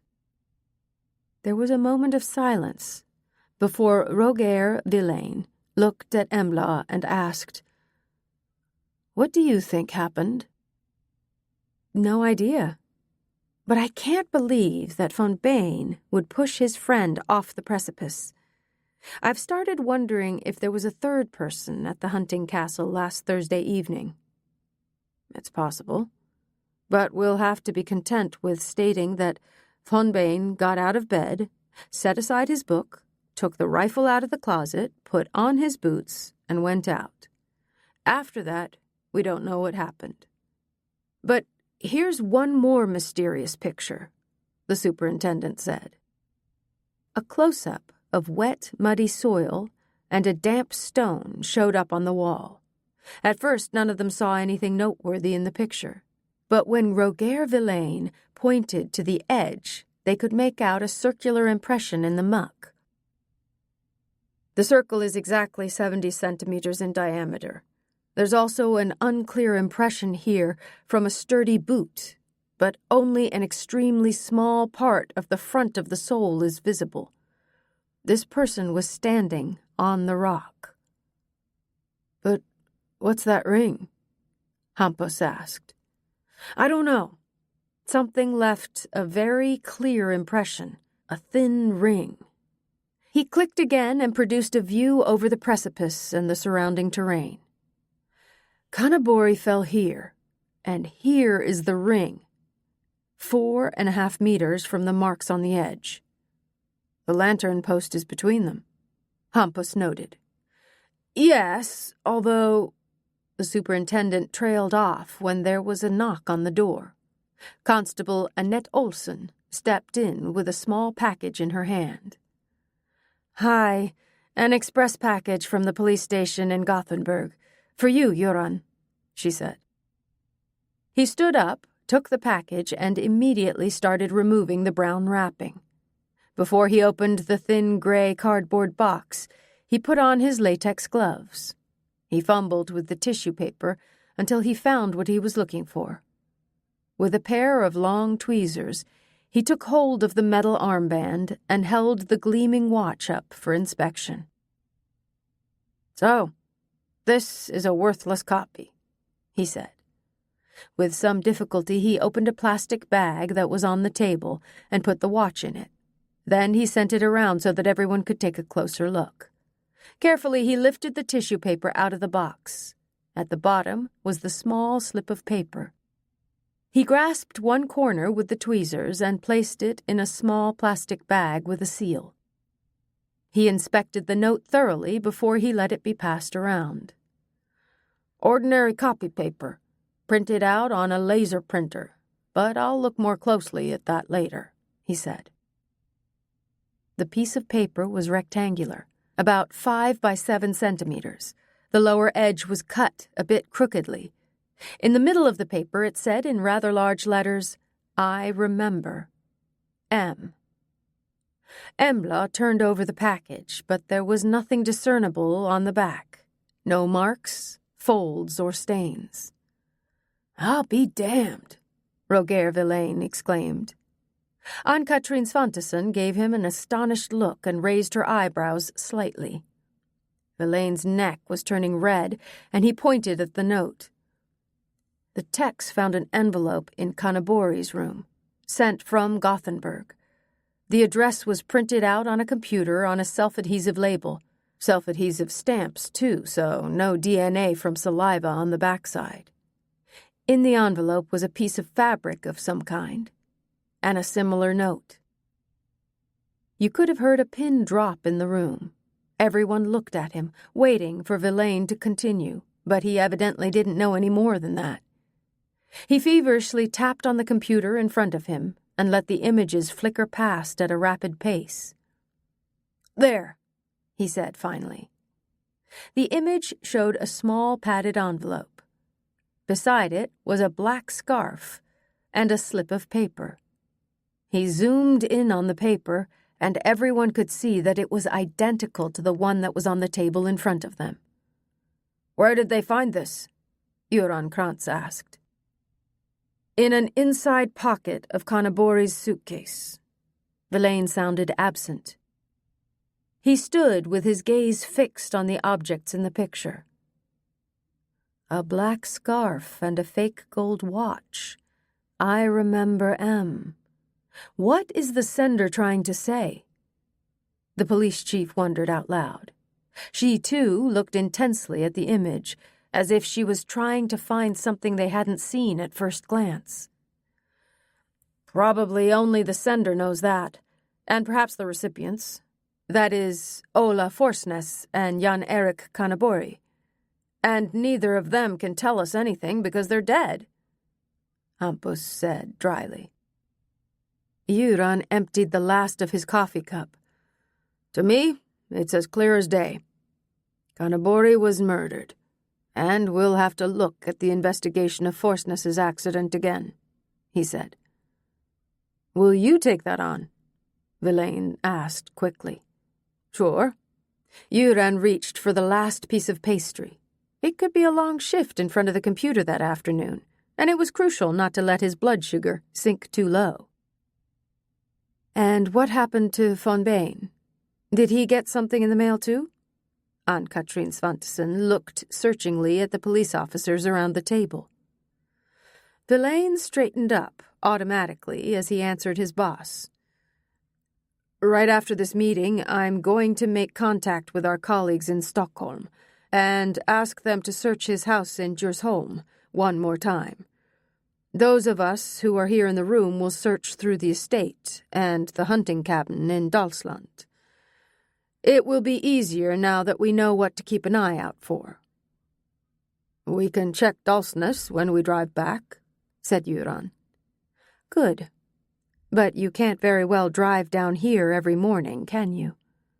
No, it takes too much time. We've set up an operating center in a house up there. It's where Embla's uncle lives," he said. It was nice of him to make his house available, Svantesson said, nodding at Embla.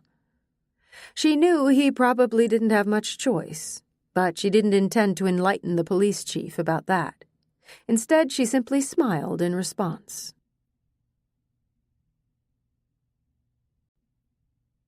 Chapter 28. As usual, Embla was driving too fast. She didn't slow down until they passed a speed camera. Her colleagues let her have it her way. Both were sitting deeply engrossed in their own thoughts. They had had a major breakthrough during the meeting in Trollhättan. It was Embla who said what they were thinking out loud. "I think that Anders von Bain's disappearance is a homicide, but there is of course a possibility that he was kidnapped." "Murder. They have to die, all three of them," Hampus stated. To herself she admitted that he was right. There was nothing that indicated that the perpetrator, or perpetrators, was after money. The front door to the hunting castle was unlocked when the manager came on Saturday morning, and von Bain's wallet with money and all his credit cards had been lying in plain sight on top of his dresser. The same applied to Kanabori, whose wallet was found in the drawer in the nightstand.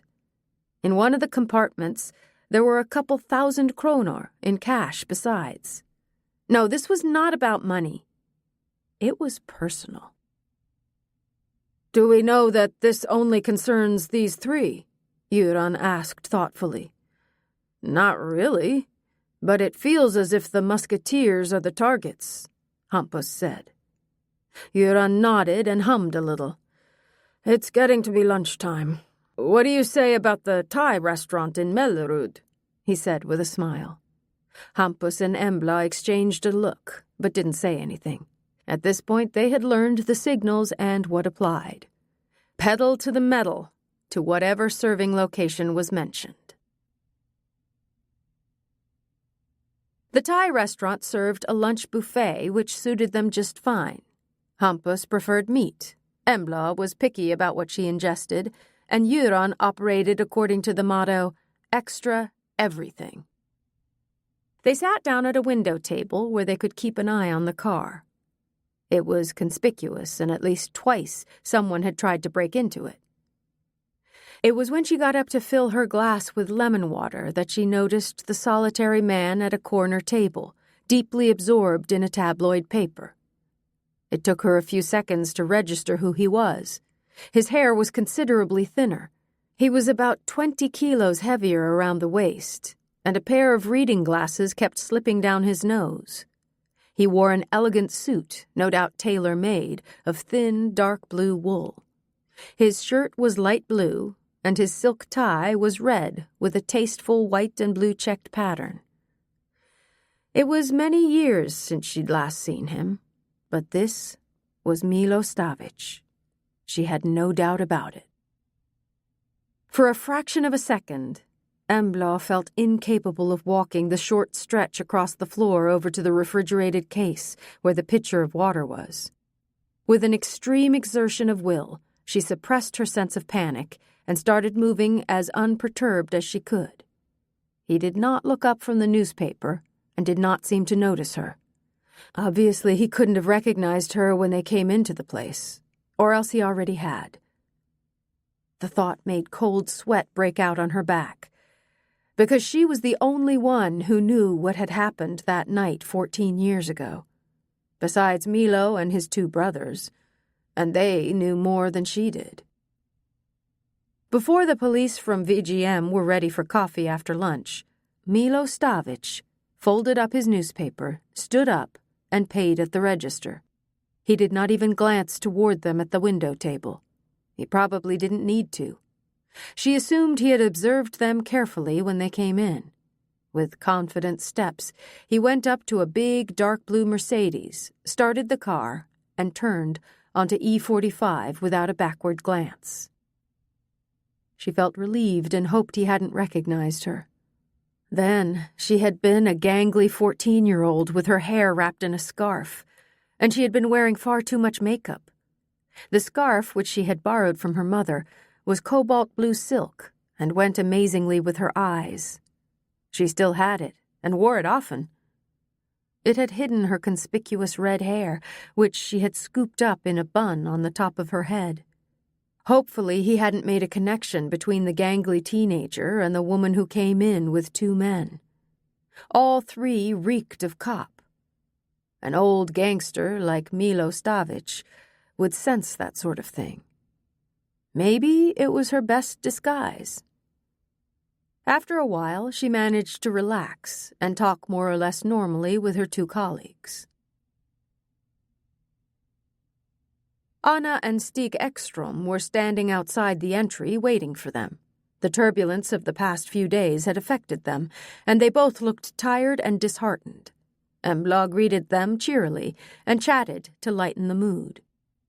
When she only got monosyllabic responses, she abandoned any attempts at conversation, and they went up to the carved double door. Anna turned the key and let them in. "Do you want us to go in with you?" she asked. "No, thanks. We'll be in touch if we need anything," Göran answered.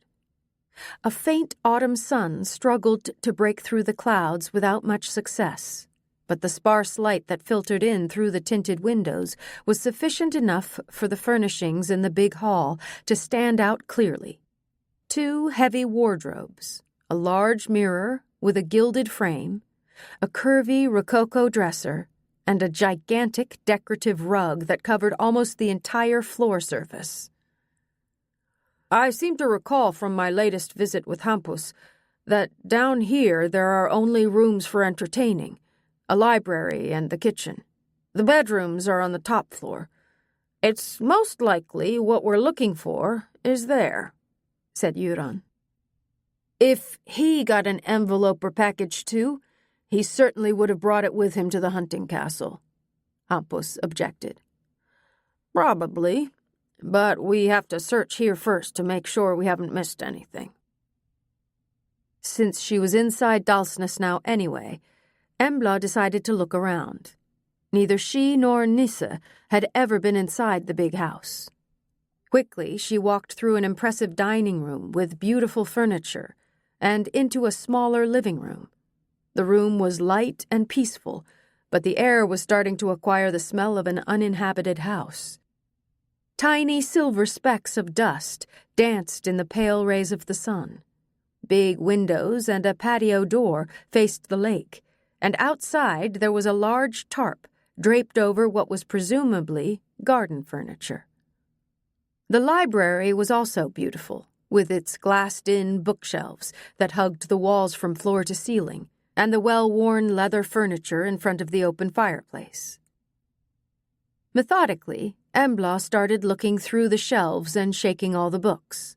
The only result was that the dust made her sneeze. For the sake of completeness, she went into the kitchen. The renovation was tastefully done in a retro style. Nothing in the house was reminiscent of the presents that Kanabori and Forsness had received, and they did not find any notes signed M. They reassembled in the big hall. "We've spent almost 3 hours here with nothing to show for it," Hampus pointed out. "True. To be efficient, I propose that you drop me off at the farm, so I get a little time in front of the computer. It's high time to start digging more into the death of Ola Forsness. You 2 head on up to the hunting castle. It's going to be pitch black when we get there," Hampus objected. "Aw, afraid of the dark, are you?" Embla asked him, teasingly.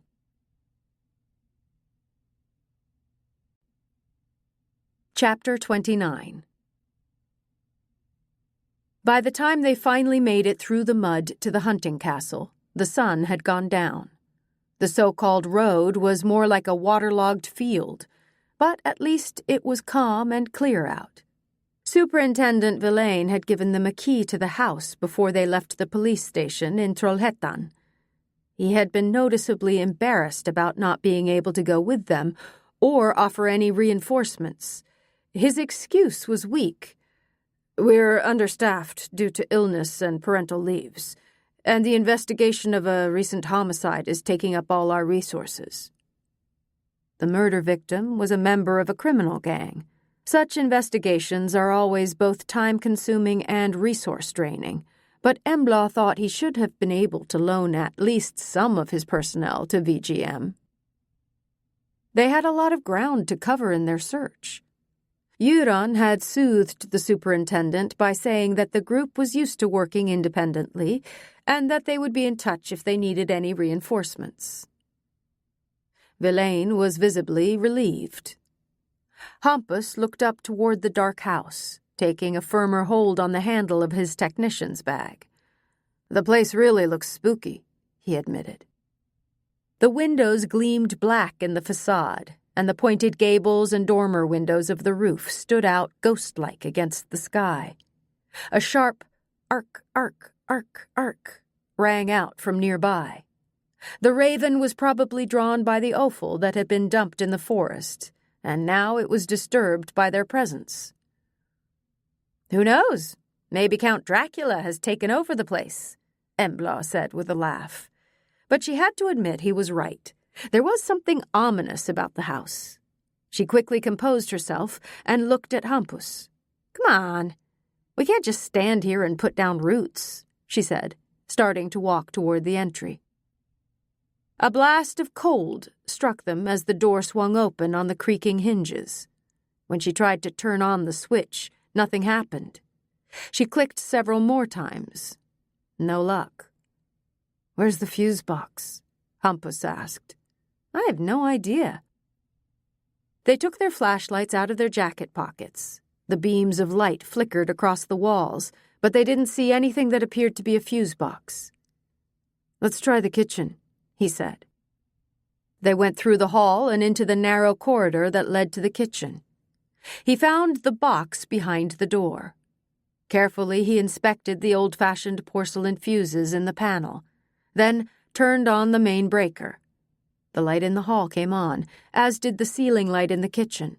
Embla looked around. Everything was the same since her visit together with Stig Ekstrom, which felt like ages ago. Even though they were indoors, Hampus had not taken off his mittens and cap. "Do they always keep it this cold here?" he complained. "When it's not being used. It must cost a fortune to heat. Although it's strange that Stig turned off the main breaker. It really is cold as hell." Embla's gaze fell on the door that led to the laundry room. She quickly walked across the kitchen floor and pulled the door open. They both aimed their flashlights down the long corridor. It was empty, but the back door that led outside stood wide open. "No wonder it's so cold," said Hampus. With purposeful steps, Embla went up to the kitchen door. On the way, she took the opportunity to shine the flashlight into the sauna and the 2 showers, as well as the 2 electric toilet stalls. All the spaces were empty. Von Bain's and Canabori's jackets were hanging on separate hangers by the door, and on the hat shelf was a fur-lined cap and a pair of mittens. She swallowed hard when she saw the clothes. Hampus closed the door and turned the lock. They switched off the flashlights and turned on the lamps in the rooms as they moved through the house. Both of them set a course for the stairs to the top floor. They went directly to Anders von Bain's bedroom, opened the door, and stepped in. The room was just as cold as the rest of the house. The book, glasses, wallet, and cell phone that had been on the top of the dresser were gone. The techs had also taken the bed linens and duvet with them, even though nothing indicated that a crime occurred in the room. They had taken everything with them, just to be on the safe side to avoid having to come back if matters took a different turn. To put it bluntly, if von Bain was found dead. They started to examine the bedroom.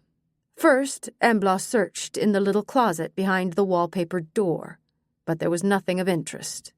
Besides a pair of old jogging shoes, the hunting vest hanging on the hook, a rifle case, and some blankets on a shelf, There was only a braided wicker wastebasket that he probably used as a gun holder. She searched for loose floorboards in the little space, but could not find any. In the meantime, Hampus had rooted through the dresser with no result. Carefully, Embla examined the horsehair-filled mattress, the only thing that was left on the bed. Nothing rustled or felt strange, and all the seams were intact. She threw it down on the floor so she could focus on the bed itself. It was a fancy Heston's bed with a box spring that looked rather new. She lay flat on her stomach and aimed the flashlight toward the base of the bed. "Will you help me set the bed on end?" she asked. "It weighs a ton." "I can handle it." Together they managed to move the extra-wide bed around and set it on one side. It stood steadily. Embla turned on the flashlight and started fine-combing the base. Almost at once she found the tear in the fabric. It was between two wooden ribs close to the edge. When she stuck her finger in, she felt a corner of something hard. "I've found something," she said. Hampus opened the technician's case and handed her a sturdy pair of tweezers with long pincers. She stuck the tweezers in the tear and lightly grasped the edge of what she had felt with her fingertip. Slowly, she coaxed out a padded envelope, the same kind they had found in Kanabori's suitcase. A small plastic bag of white powder came out with it, too, and fell on the floor. "My goodness," Hampus said, raising his eyebrows. "Shows what you know about people," she thought. She wasn't certain the substance was cocaine, but it was likely. "We'll pick that up later. If you take out another pair of tweezers, we'll check what's left in the envelope," she said. After a little fumbling, Hampus managed to fish out a key ring. No key was hanging on it, just a plastic tag. "To a BMW," he observed. He placed it in an evidence bag, peeked down into the envelope again, and then drew out a slip of paper. "I remember. M." For what must be the 100th time, he asked the question out loud. "Who is M?" "Not a clue. Let's go."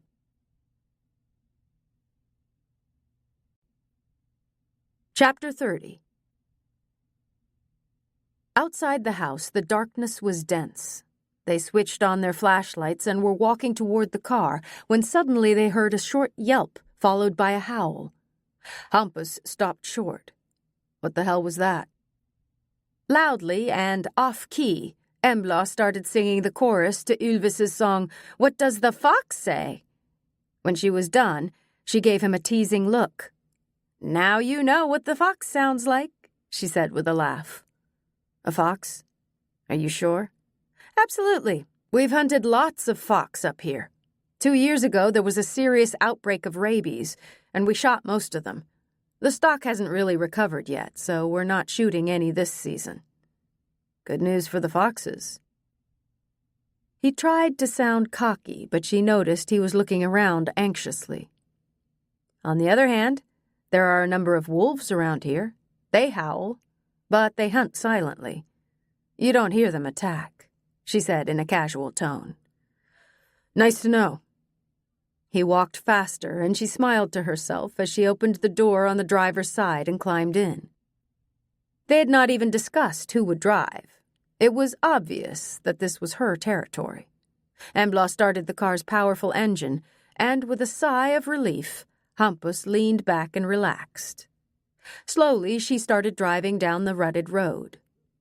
"Almost 8, she said after a glance at the clock on the instrument panel. "Another day in paradise." Hampus leaned his head heavily against the neck support. Neither of them said anything for a while.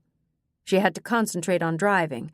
It was difficult to get around the worst pools of mud.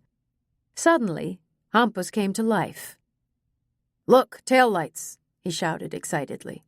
Embla could also make out a pair of red taillights ahead. Carefully, she tried to increase speed. The car must have come out from the road to our cabins. Our cabins? Which ones? The hunting cabins. My hunting party. 3 of them, she said between clenched teeth. Now it was crucial to focus on driving. It was impossible to go much faster. She would have to be content if they moved forward without getting stuck in the mud. Out of nowhere, it shot out into the beam of headlights. For a fraction of a second, the fox stopped, blinded, before it leaped into the bushes and disappeared. She automatically braked hard, and the car skidded.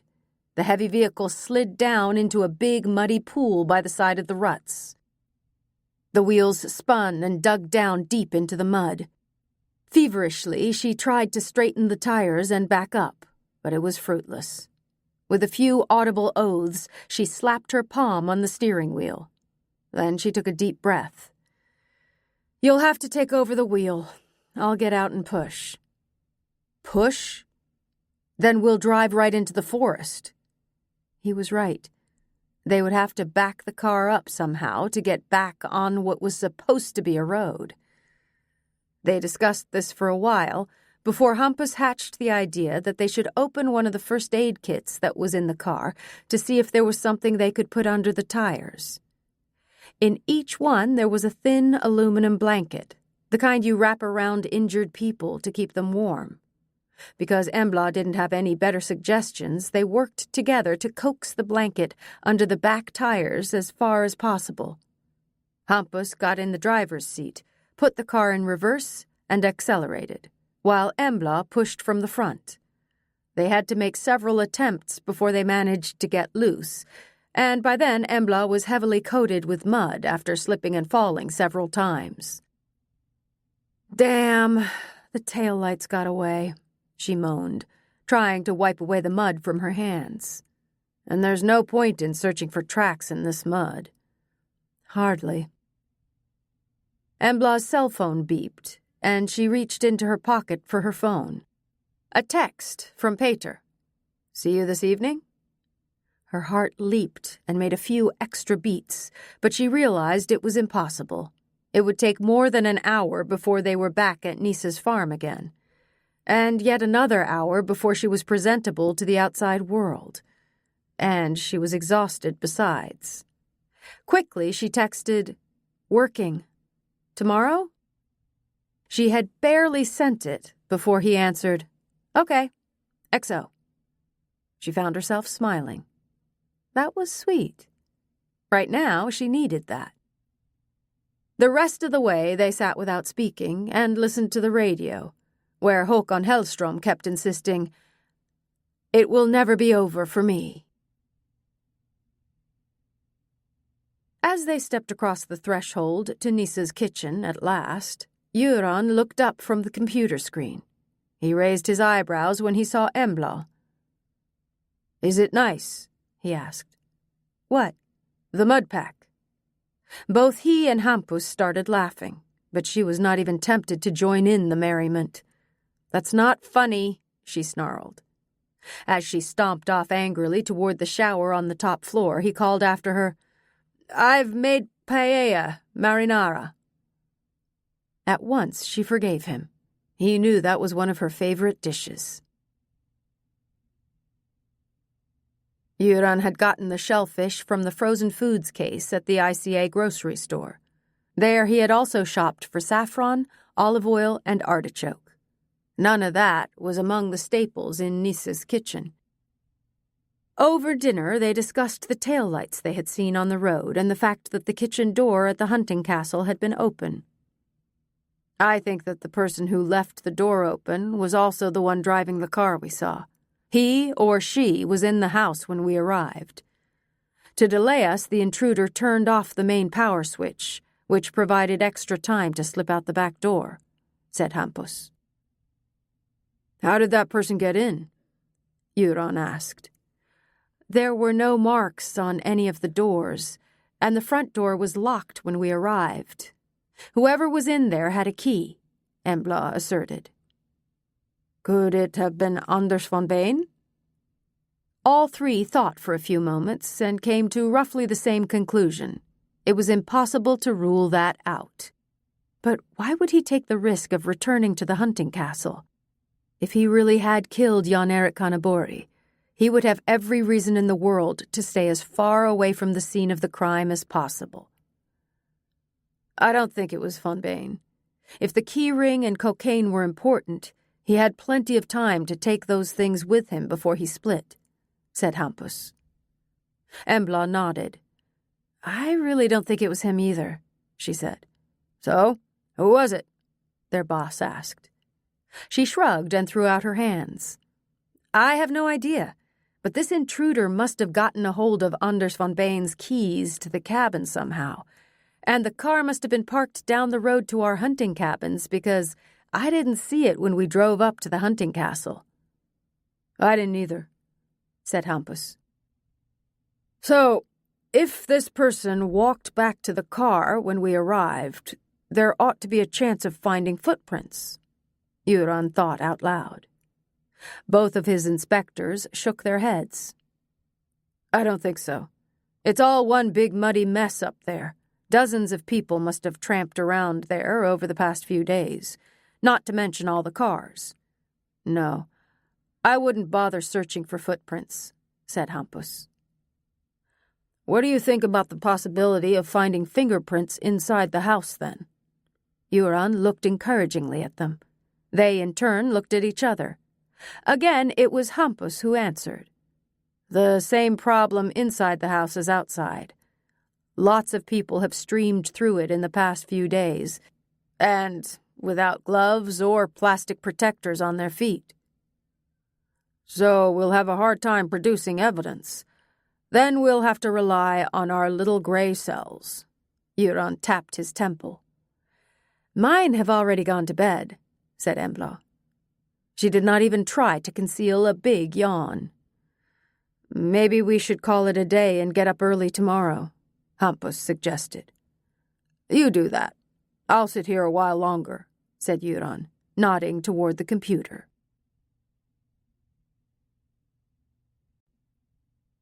Chapter 31. The sign said, staff only. She pushed open the door and peeked in. A bare bulb shone weakly at the far end of the dark corridor. She glanced over her shoulder to check that no one on the churning dance floor was looking in her direction. Then she turned her head to assure herself that the girl at the bar was fully occupied by the customers who were hanging over the counter. Quickly, she slipped in through the door and tried to close it as quietly as possible. On tiptoe, she started walking toward the light. Her pulse was pounding in her ears, and she had a hard time perceiving what was actually happening around her. But she must make her way to the light. Lolo was there, and presumably the others, although she didn't want to think about them now. It was Lolo who counted. She must get her out of this place. The corridor seemed endless. The floor no longer felt solid, and her feet were sinking deeper and deeper with every step. She couldn't stop. Then she would get stuck. Go on! Go on! This is urgent! Lolo, I'm coming! The light came closer, and through the pounding in her ears, she thought she could hear voices. She saw 3 big shadows. They were leaning over a little curled-up figure that she knew was Lolo. Good Lord, don't let it be too late. I will never do it again. Dear God, if you just help us. The cry she tried to let out never passed her lips, but one of the shadows suddenly turned in her direction, and she realized she'd been discovered. At first she was paralyzed by fear. Then she turned around to flee. But she had stopped for a fraction of a second, and that was enough. Her feet were stuck. The threatening shadow approached at a furious speed, but she was unable to move from the spot. When he came up to her, she felt him take a hard grip around her throat. If you say a word to anybody, you're dead. We know who you are and where you live, he hissed. Desperately, she managed to force out, Lolo, forget her. He threw her down on the floor. The walls around her collapsed, and she sank down into the ice-cold slime. Her nostrils and mouth were covered. Breathe. It was impossible to breathe. Embla woke up when she sat up in bed and screamed. Her heart was pounding like a piston, and the sweaty t-shirt stuck to her body. It's the same old nightmare. Calm down. It's just a dream, she exhorted herself. She took a few deep breaths and hoped she hadn't wakened her colleagues. It wouldn't be the first time if she had. They occasionally stayed in small guest houses or hostels when they were out on a job, and sometimes heard her scream. On a few occasions, Göran had asked worriedly what it was that tormented her in her sleep, but she'd answered evasively, saying she'd had nightmares her whole life and didn't know why. Her boss did not look convinced, but he had never tried to press her. Perhaps he understood she was lying. A glance at the phone showed her she had only slept about an hour. It was obviously the encounter with Milo Stavic that had provoked the dream. That man and his 2 brothers had been in her nightmares for 14 years. Always the same dream. How Lolo disappeared. The worst thing was that when she woke up, her childhood friend was still gone. The real nightmare never ended. She leaned against the headboard and stared out into the darkness. Because she was wide awake anyway, she would allow herself to remember and try to go through her memories. Perhaps it would keep the dream from coming back again for a while. She didn't really think that it would ever go away for good. She had been so proud that Lolo, who was a whole year older, wanted to be best friends with her. They lived in the same apartment building and played with each other almost every day. It had been a secure, fun childhood, as she recalled. But the year Lolo turned 14, everything had changed. Her father had met another woman who was already pregnant. He would be moving to London with his new family. That was when Lolo's mother started drinking in earnest. Lolo didn't want to talk about it, but she wasn't always able to hide how sad she was. Her depressed periods alternated with more intense ones. Over the next school year, she became restless and suggested things like smoking in secret or watching R-rated movies. As her best friend, Embla went along with it to make her a little happier. It felt like a really cool idea when Lolo decided they should hitchhike to Copenhagen. They didn't know it at the time, but it would be their last summer vacation together. They were lucky in several senses to be picked up by a nice Danish truck driver who believed Lolo's story that they were going to visit her grandmother. 4 hours later, they were standing unscathed outside Central Station in Copenhagen. From there, they went to Nyhavn because the best tattoo artists were there, according to Embla's big brother, Frey. Lolo had a little black lamb tattooed on one shoulder, and Embla had chosen a blue butterfly, which she had placed high up on the outside of one thigh, where it could easily be concealed from her parents. The butterfly symbolized Lolo, her graceful figure and flighty manner. The black lamb was an image of how Embla always felt like an outsider in her family. There was enough money for a red sausage with chopped onion, served on a paper tray, and a large Coca-Cola. With their legs dangling over the water, they sat and looked at the old boats and barges that were moored along the piers. They felt free and light-hearted, and more than a little excited that they had dared to go on this adventure. Toward evening, they hitchhiked toward home again. They managed to get to Varberg, where they got kicked out of the car for refusing to have oral sex with the driver. Between the 2 of them, they only had 16 kroner and 15 öre, which wasn't enough for either train or bus tickets, and they didn't dare to hitchhike again. Dejected, they called Embla's dad and asked him to come and get them. She would never forget the scolding she got from her usually placid father. He screamed so loudly it sounded like the phone was on speaker mode. It had not been a fun journey home. The news that Lolo and her mother had to move came as a cold shower. The rent for their large apartment in Linnegatan was too high. Right after midsummer, they moved to a 2-room apartment in public housing in Högsbo. The only good thing about it was that it was close to the streetcar stop by Axel Dahlström's square, and the trip was less than 15 minutes when they wanted to meet. It had worked pretty well. During the weeks of summer, when she was with her Uncle Nisse and Aunt Anne-Sophie, they called each other every day.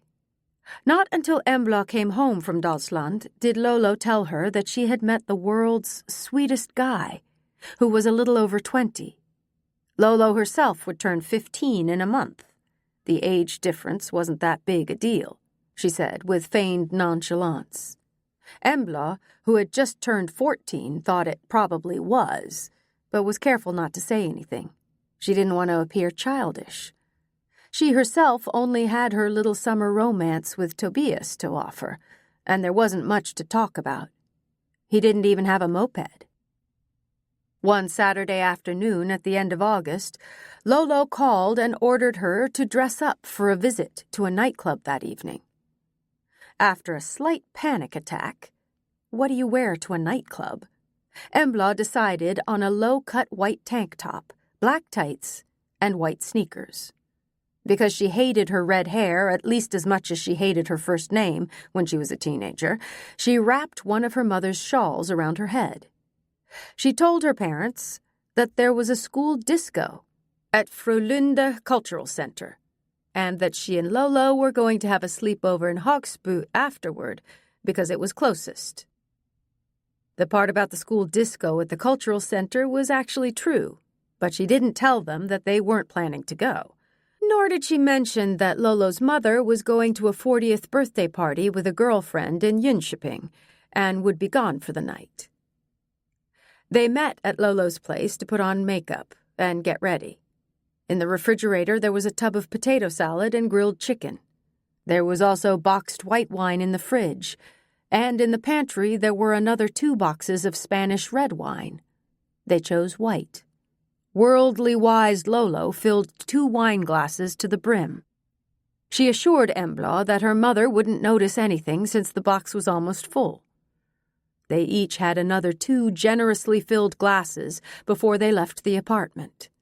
Embla still remembered how dizzy and nauseated she had felt. She also remembered how she hoped it wasn't obvious, because she didn't want to look like a wimp.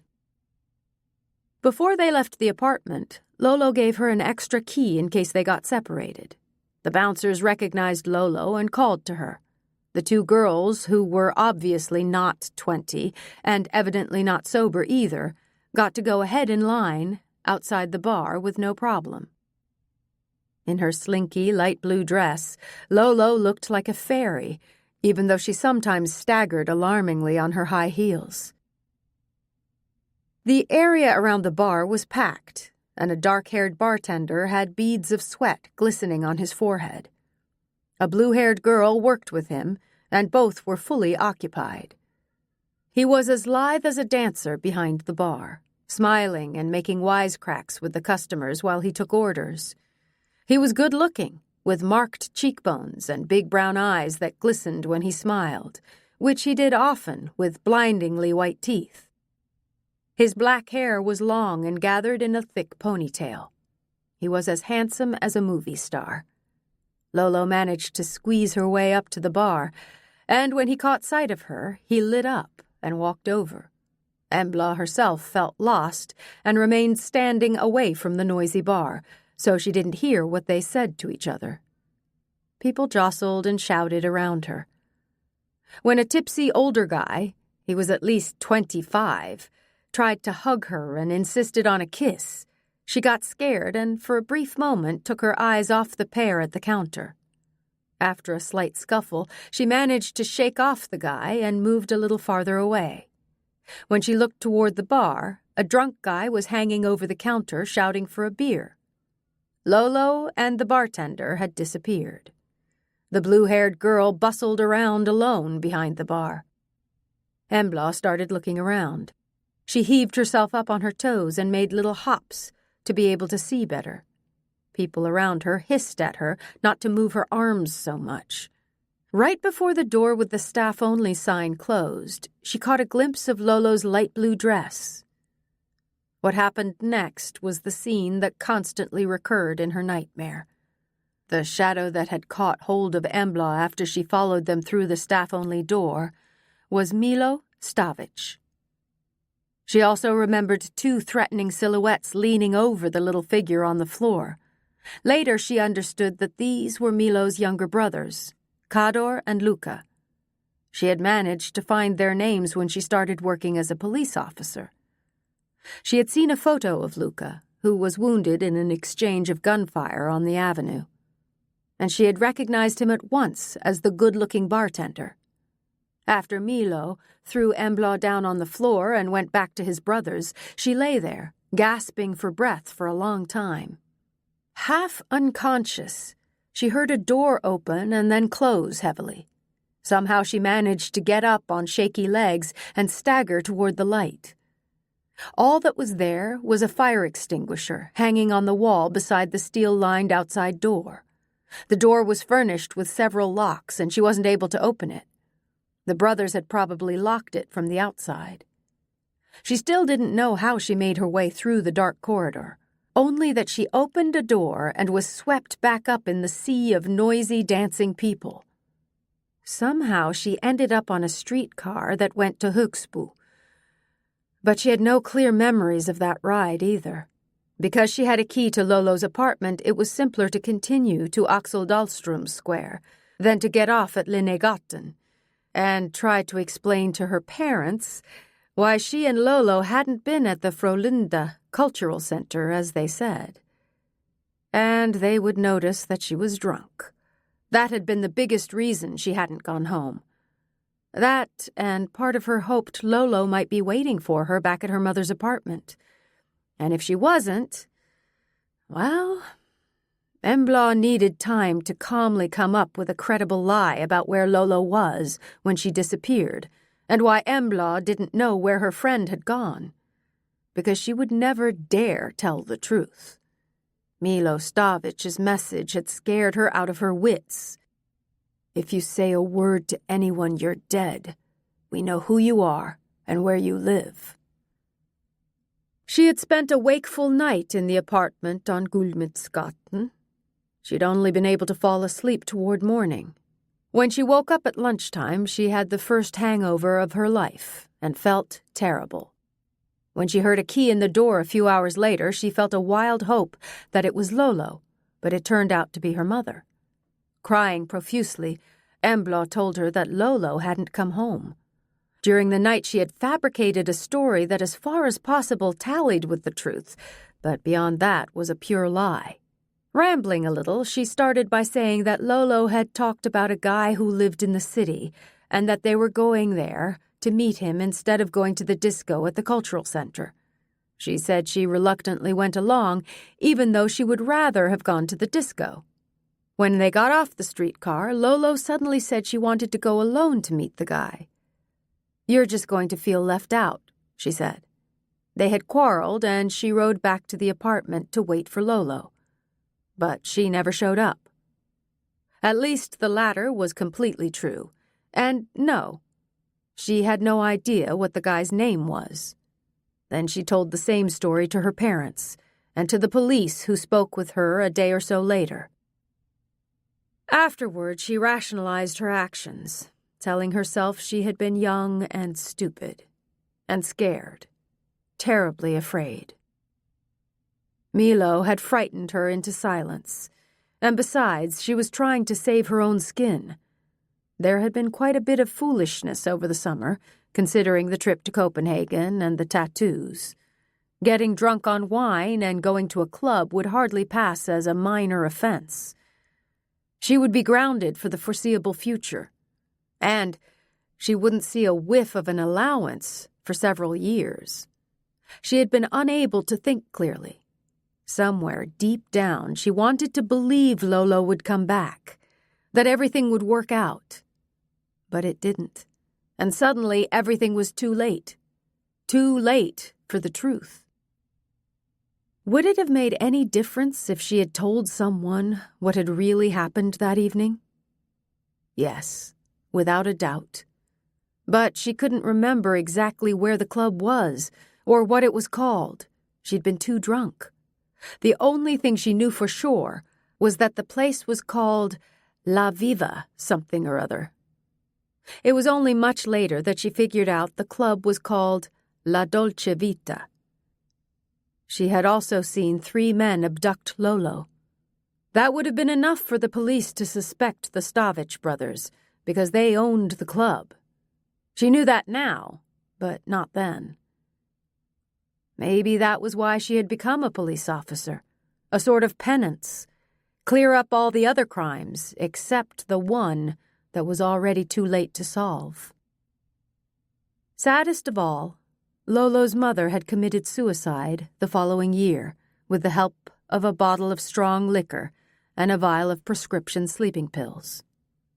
Lolo's dad had been active in the search for his daughter to start with, but as time passed and there was no positive news, he became more and more silent on the other side of the North Sea. A few years ago, the TV show Wanted had taken up unsolved cases, and Lolo's disappearance was included. No new tips had come in. Perhaps this was what she felt she had in common with Peter. A young teenage girl had disappeared from their lives.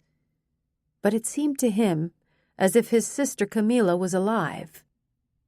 What was it he had said when she asked about his sister? "It's been a long time since we met," or something like that. That must mean she was alive, even if they don't have any contact, right? She had to try to dig deeper into that the next time she and Peter met, which, if all went well, would already be tomorrow evening. The thought of him made her smile in the darkness. She crawled down under the covers, and her thoughts continued to whirl until she finally started to fall asleep. Then Peter suddenly showed up again in a waking dream. "We haven't had contact in a long time," he said, referring to his missing sister. That was what he had said. But it was a strange way to put it.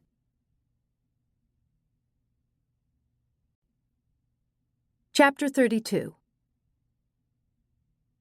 For once, Göran looked really tired. He leaned his elbows heavily against the kitchen table, apathetically chewing a sausage sandwich. On top of the sausage he had squiggled mayonnaise, pressed on several slices of cucumber, and topped it with a thick slice of cheese. Hampus always teased him about his Dagwood sandwiches, but realized this morning was not the time for jokes. "Yes, please." The superintendent urgently held out his mug as Hampus came with the coffee pot to refill his own. "This must be your 3rd cup this morning." "4th. Without commenting, Hampus filled the outstretched mug. Embla gave her boss a searching look and noted the bags under his eyes and his uncombed hair. This was not like him. He was usually the one who was the most energetic and wide awake in the morning. "Did you sleep at all last night?" she asked. A faint smile appeared on his tired face. "Not much, but I have had a rewarding night on the net." Of course. That's where your life is, she thought. "Can a person get the link to that site?" Hampus said with a grin. "I was working," he said coolly. Göran took a few substantial bites of the sandwich and drank his coffee in big gulps. The other 2 sat quietly. They knew he needed peace and quiet to recharge. As usual, Embla filled a plate with natural yogurt and poured her own muesli blend. Her colleagues always found that very amusing because the resulting mixture reminded them of coarse cement mortar. Then she would flex her biceps and say that they could start the day healthier too. Hampus's part of the ritual was rolling his eyes and demonstratively spreading a thick layer of butter on a roll, while Göran reported he would go into anaphylactic shock if his poor body were subjected to anything like that. That was the normal routine. But this morning there was none of that. After 5 sandwiches, and with the 5th mug of coffee in front of him on the table, Göran declared that he was ready to inform his colleagues of the results of his nocturnal labor. He nodded toward Embla. "It was that strange sighting of the lady in white after the hunting dinner that made me start to wonder. You found a long strand of hair at the place where you'd seen her, which you sent me. I found that it came from a wig. Last night it struck me that we haven't looked more closely at what actually happened to Peter Hansson's sister. You said several individuals have mentioned her unusually long, light hair. I've scoured the internet for information about her, and haven't found anything. There isn't the slightest sign of life from her after she left the party that night when she disappeared 30 years ago." "What was her name again?" Hampus asked. Camilla Hansson," Embla answered quickly. This was exactly what she herself had decided to dig into at dinner later this evening with Peter. "With a C or a K?" "C." "Then she can't be M," Hampus observed. "Actually, she could be." They looked at Göran with surprise. "He really needs to sleep," was Embla's first reaction. "I happened to think of a song that was really popular when I was young, a real summertime hit. It was called Rhythm of a Rain, or something like that. The group was called Mila's Miracle. So the girl who sang was called Mila. But her name was Camilla, with a C." His lips broke into a smile, and he looked rather satisfied. "You may be right. When I was in middle school, there was a girl in the parallel class whose name was Camilla, with a K, and she went by Milan," Hampus exclaimed. Embla didn't know what to say. Today, Camilla would be 46 years old and surely very unlike the 16-year-old who disappeared. Why would she suddenly murder 3 middle-aged, successful men 30 years later? She asked Göran the same question. He looked at her for a long time before he answered. "That's what the mystery is. I decided to dig into what really happened with those 3 musketeers 30 years ago." In one gulp, he emptied his mug and set it down on the table with a bang. "A half cup," he ordered. This time, Embla got up and scurried after the coffee pot. "And bring a cookie," he called after her. When Göran had his refill and the last oatmeal cookie in the package, he continued. "I started checking up on what those guys were up to when Camilla disappeared. Anders von Bain was serving in the military as a coastal commando right after his university entrance exams. He was in for a year and discharged with excellent references. After that, he started at Stockholm School of Economics the same autumn that Camilla disappeared. Jan-Erik Kanabori was already there because he wasn't drafted. Ola Forsnäs doesn't seem to have done anything special during the year that von Bain was being trained, and Kanabori started his studies.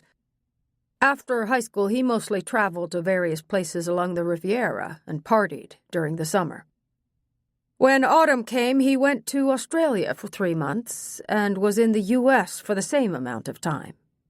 He cleared his throat and sipped a little coffee before he looked at Embla. "I want you to contact Sixten Svensson and check whether all 3 were at the moose hunt the year Camilla Hansson disappeared. I think he keeps lists of who participates." "That's right. I'll talk to him," she said. "Good.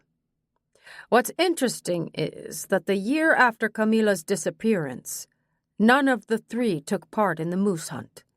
Ola Forsnäs and his father moved to Oslo because his mother died over the summer. Anders von Bain went to the U.S. and studied at a university in New York for 2 years, before returning to the School of Economics for his final year. What's really interesting is that Jan-Erik Kanabori interrupted his studies not long after the weekend Camilla disappeared. Actually, just a few days later. What caught my interest was a picture from a gossip magazine taken right before Christmas that year that shows him walking through the gates to a private rehabilitation center that specializes in drug abusers. And he really looks out of it. According to the story, Jan-Erik Kannebori, heir to Sweden's largest media empire, was admitted for several weeks of rest due to overexertion. He made air quotes with his fingers. But he stayed there for several months. He wasn't allowed to leave the center until almost spring, and in the fall he resumed his studies. It seems the Three Musketeers didn't return to the moose hunt for 3 years after Camilla's disappearance. Embla, can you check if that's true? She nodded. But there are quite natural explanations for why they didn't hunt, Hampus said.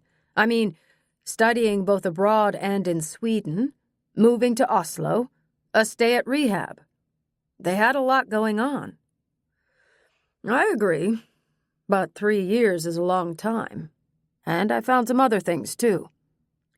2 years after the move to Oslo, Ola Forsnes was charged with rape and assault, and it was brutal. The woman admitted that she went along with it to start with, but then he started slapping and strangling her. And she took a few punches as well. She said she lost consciousness toward the end of the assault. Pictures taken at the hospital show she had been seriously battered. In short, Ola was never convicted. One of Norway's best defense attorneys acknowledged that the sex acts had been a little sadistic, but he asserted that the woman had participated voluntarily, and that both of them were under the influence of drugs, and the whole thing had gotten out of control. No one was surprised when the woman withdrew her report. The rumor was that Daddy Forsnes had taken out his wallet and given her a tidy sum. But the interesting thing for us is that rumors continued to circulate about Ola Forsnes. He's mentioned on quite a few strange online forums, and his name is linked to some really kinky sites.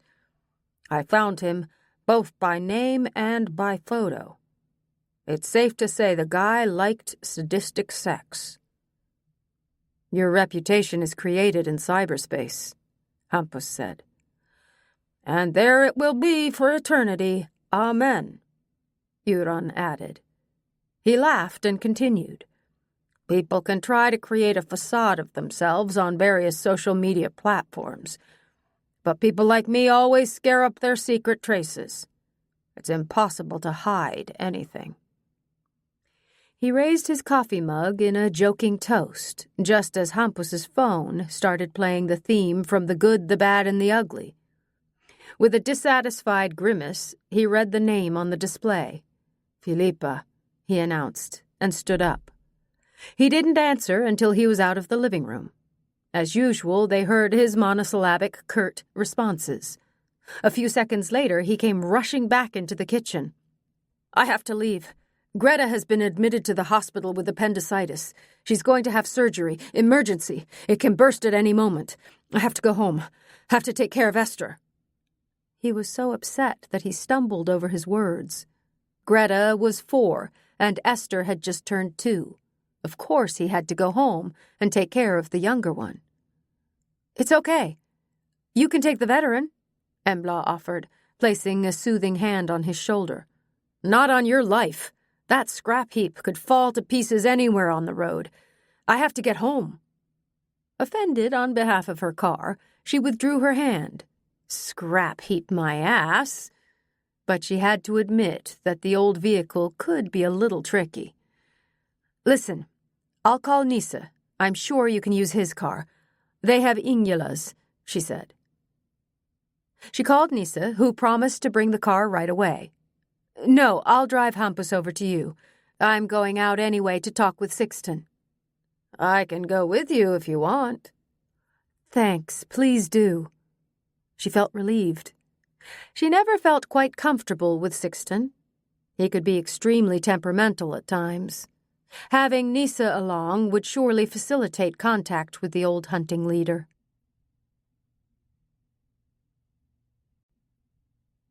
Chapter 33. They watched Hampus roar off in the red Mazda and disappear in the direction of Gothenburg. "I hope he doesn't drive off the road. I've never seen him so stressed," said Embla. "I actually like that car," Nisa said with a sigh. As they got into the Veteran, something occurred to her that she hadn't thought of asking before.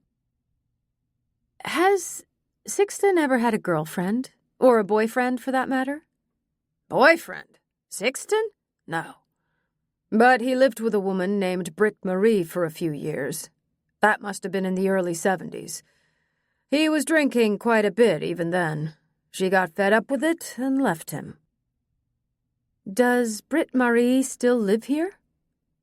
"No, she got married and moved to Trollhättan. Got a job at Saab, but she must be retired by now." "And since then there's never been another woman?" "No. Nothing lasting, anyway. It's sad, because once upon a time he was a good-looking, conscientious guy. But now, well, he runs the hunting party. That's something, anyway." They turned onto the road to Sixten's farm. Their teeth rattled in their jaws as the car jolted along over the poorly maintained, potholed farmyard. Mud splashed around the tires. The whole farm was dilapidated. The buildings didn't just lack a fresh coat of paint. They were all in crying need of a thorough renovation. The rusty old tractor had stood in the same place in the middle of the farmyard for as long as Embla could remember, its wheels concealed by brush and tall weeds. The doors to the stable were open, and in the darkness she could just make out Sixten's old green Toyota, which looked to be just as old as the Veteran. There were piles of trash everywhere, making the space resemble a small garbage dump. "Why can't he keep things in order at his place?" Embla asked. "You think it's messy out here? You should take a look in the barn, and the old stable, and inside the house," Nisa said dryly. She had never been inside Sixten's house. There had never been any reason. She parked the Veteran in front of the cement steps that led to the front door. Large pieces had broken loose from the steps, which would certainly be hazardous when there was snow and ice. A depressing disrepair marked the whole farm. The same applied to its owner. When Sixten opened the door after they had knocked intensely for a long time, he looked pitiful. Thin gray wisps of hair stuck to his head, and streaks of snus were hanging in his beard stubble. He had on a soiled undershirt and a pair of dirty long underwear. His toes stuck out through thick, worn socks. The heavy stench of a hangover clung to the air. Embla felt a small shock and didn't know what she should say. "Hi there, Sixten. Big party yesterday?" Nisa said, a little teasingly. He looks sick, Embla thought. His chest was sunken, and she could see his collarbone clearly outlined under the skin. This was not the Sixten she had seen during the moose hunt, even though she had thought he smelled a little unhealthy then as well. "What the hell do you want?" he croaked. The gaze from his narrowed eyes was dismissive and angry. He had only cracked the door open a little. "The police need to check the meat lists. You're known for keeping exemplary order of those." Nisa maintained a light tone. Perhaps due to the flattery, Sixten opened the door a little more. But the surly expression did not leave his unwashed face. "Why is that?" he snarled. Despite the dismissive tone, there was something in his body language anyway that started to change. He stuck his head out, and his gaze became more present. "It concerns who attended various hunts over the years," Nisa said evasively. "Police secrecy," Embla quickly interjected. Sixten's bushy eyebrows shot up, and the small, bloodshot eyes reflected strong distrust. At the same time, he could not really decide what this was all about, but at last, curiosity took over. "Come on in, then. I'll get the binders," he said. "We'll help you carry them. There may be several," Nisa said. Yes? How far back do you want to go? So as not to reveal too much, he answered deliberately vaguely. From the mid-70s? Then he interrupted himself. What the hell will you... He snorted audibly. Then, on unsteady legs, he started walking into the house. They stepped quickly over the threshold and closed the door before he had time to change his mind. A strong odor of cat piss and stale cooking fumes struck them. On the hall floor was a worn piece of rug that had once probably been striped in various shades of green before it had faded to gray. They went through a kitchen where all the surfaces were loaded with unwashed saucepans, china, empty TV dinner trays, cans of cat food, and empty bottles. The soles of their boots made a smacking noise as they walked across the sticky floor. None of them had taken off their footwear, which was otherwise the custom in the countryside. It was clear to Embla that he needed supervision and cleaning help, but she knew him well enough to know he would never allow anyone into the house to clean or repair anything. They followed him into the living room, which was a faded museum of interior design from the late 60s. Almost half a century had gnawed on the sofa group's orange-brown fabric, and the tabletop had countless rings from glasses and bottles, as well as black holes from glowing cigarettes. Sixten opened a door and gestured for them to follow him in. Embla stopped at the threshold in surprise. It was a study, furnished with an old dark oak desk and a matching chair with curved back and velvet-covered cushion. On the desktop was a red leather blotter, an antique brass pen holder with associated inkwell, and a facet typewriter under a dust cover. One wall was covered by a bookcase that extended from floor to ceiling. It was dusty in the room, but an order prevailed there that was not found anywhere else on the farm.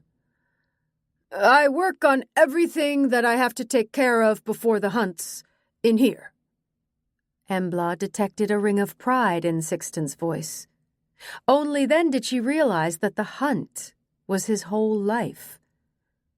Not in the hunting and killing itself, but in the community of the hunting party and all the work around it, the responsibility and his important task as hunting leader.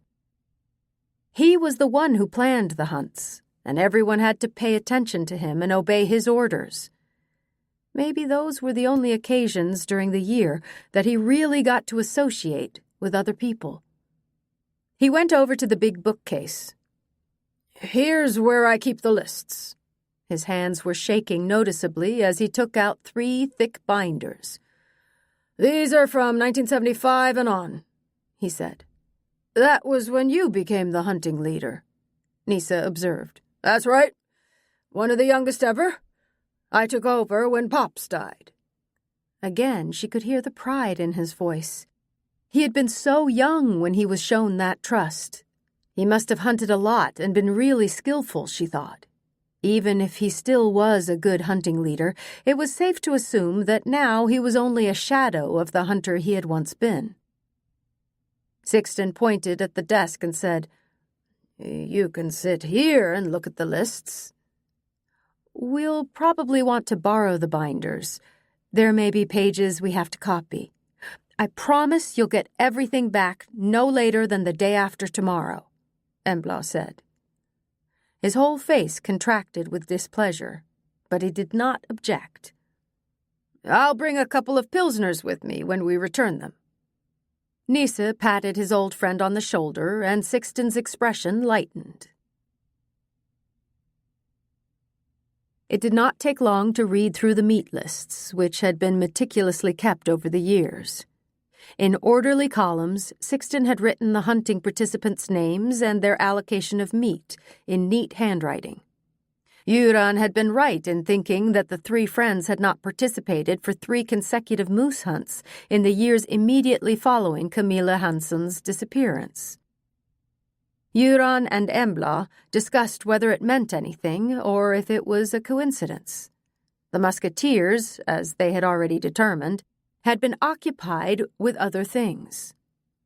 They agreed their absence didn't prove anything, but that they should keep it in mind during the course of the investigation. At lunchtime, Embla drove off to the only pizzeria in the area, Pizzeria Amore, which was adjacent to the ICA grocery store. A vegetariano, as it had been christened on the menu on the wall, was always edible with a double portion of cabbage salad. When the pizzas had been eaten, Göran declared that he intended to lay down for a while. Embla took the opportunity to answer several text messages from Elliot. He was starting to get impatient and thought it was the longest hunt she had ever been on. That wasn't true. She was always gone for 2 weeks in connection with the moose hunt, but he could hardly remember that. She wrote back and consoled him by saying that the Water Palace in Lerum was the first place they would go when she returned to Gothenburg. Then she tried to call Hampus, but his phone was turned off. Presumably, he was at Queen Sylvia's Children's Hospital with his family. Keeping our fingers crossed for Greta. Hugs to all of you, Embla and Göran, she wrote to him. According to the police union contract, she had the right to exercise during working hours, and right now she felt it was high time for a workout. It turned out to be an intense 20-minute conditioning session with jump rope, followed by a serious round with Nisa's punching bag and speedball. As always, after a really hard workout, she felt energetic and positive. When she came down to the kitchen after taking a shower, Göran had woken up and was making coffee and boiling water for tea. They took a break and returned to their work assignments. Now she could no longer avoid it. She had to write the report about everything that had happened since Cannabori's death and von Bain's disappearance. The dates in question may span less than a week, but so much drama was involved that it felt like it had been at least a month. There was a transcription of the recording she had made when she had reported to Roger Villain in Trollhättan. To save time, she called the police station and got a hold of a colleague who immediately promised to send the file with her report. And because she had Trollhättan on the line anyway, she asked to speak with the superintendent. After a few minutes, the switchboard had found him. Superintendent Roger Villain. Hi, Embla Nyström here. I was wondering if any new lab results or other information has come in. Yes, actually, a strange thing came in just now. In the location where we found the impression of the ring on the ground, one of the techs saw several long strands of hair hanging on a bush. The strands are evidently extremely long, and according to the techs, they come from a wig, he said. It took so long for her to respond that Villain reacted. Hello? Are you still there? He shouted. Yes, well, there's something that I didn't include in the report that I submitted to you. She took a deep breath before she started telling him about her nocturnal encounter with the lady in white. When she was done, it was Villain's turn to be silent for a long time. I'll be damned if that's not the fishiest thing I've heard. And that strand of hair you found was definitely from a wig? He said at last. Yes, but you see, I didn't write anything about it in my report. Ha ha! Drunk young policewoman staggers home in the night and starts seeing ghosts. Well, I can understand why you didn't mention it. I wasn't drunk.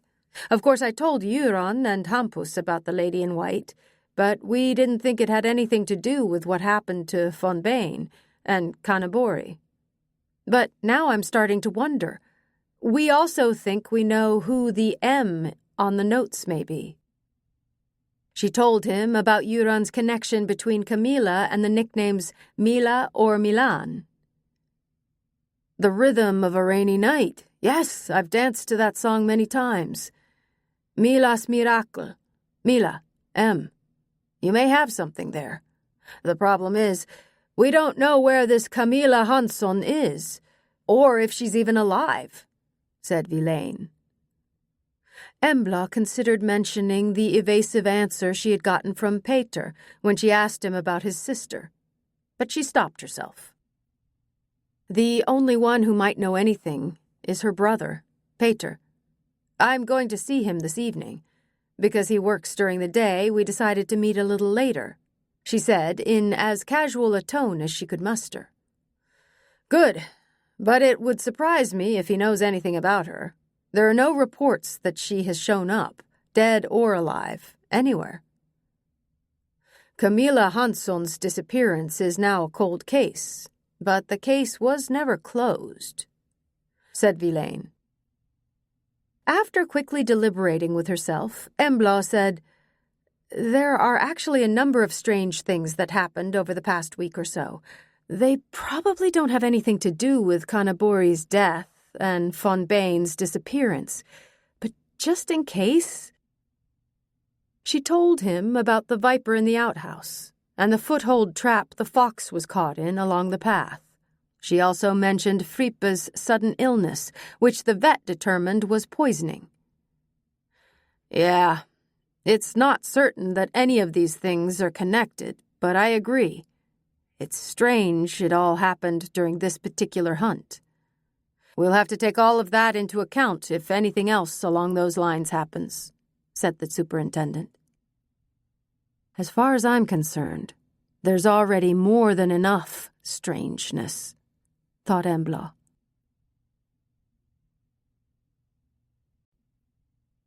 Chapter 34. Late in the afternoon it started raining again. Then the wind picked up and the radio forecast warned of gusts up to 25 meters per second. A real storm was brewing. Good thing we'll be indoors having a cozy evening, thought Embla. When she was done with the report, she saw that it was time to start getting ready. Several times she caught herself smiling when she thought about the hours that were ahead of her. First, a conversation about Camilla, and a direct question about whether he knew what happened after her disappearance 30 years ago. After that, she envisioned a repeat of Sunday evening's whirlpool bath. Dressed in a light blue silk tunic and narrow jeans, Embla sailed down the stairs half an hour later, surrounded by a light air of roses and jasmine. Euron whistled appreciatively. My, how gorgeous you look for this interview. Can one hope this is a permanent change of style? You'd like that, wouldn't you? No, I'm going to ask Peter a few questions about his sister, and then he invited me to dinner afterward, she said, smiling. A date? One can always hope. But I promise to be back before midnight. Then the makeup is going to disappear.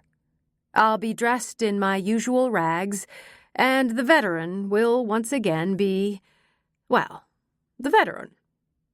They both laughed, and he wished her good luck, with both the questions and the date. As she passed the hat rack, she grabbed an umbrella. She didn't bother with a jacket since she was just going to drive from door to door. When the sound of the engine faded away and the car started to slow down, Embla screamed out loud. No! This can't be happening. The Volvo hiccuped and stopped. She simply had to accept that it had happened again. It was out of gas.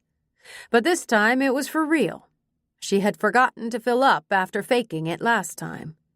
The same applied to the gas can. To top it off, she was almost 2 kilometers from Hansgarten. When she tried to call Peter, she only got his voicemail. Typical. With a sigh, she decided to walk the last stretch. The only thing in the car that resembled a coat was a green fleece sweatshirt that she kept in the cargo space. It was old, and the zipper was broken, but it was better than nothing. Besides, she did have an umbrella, at least.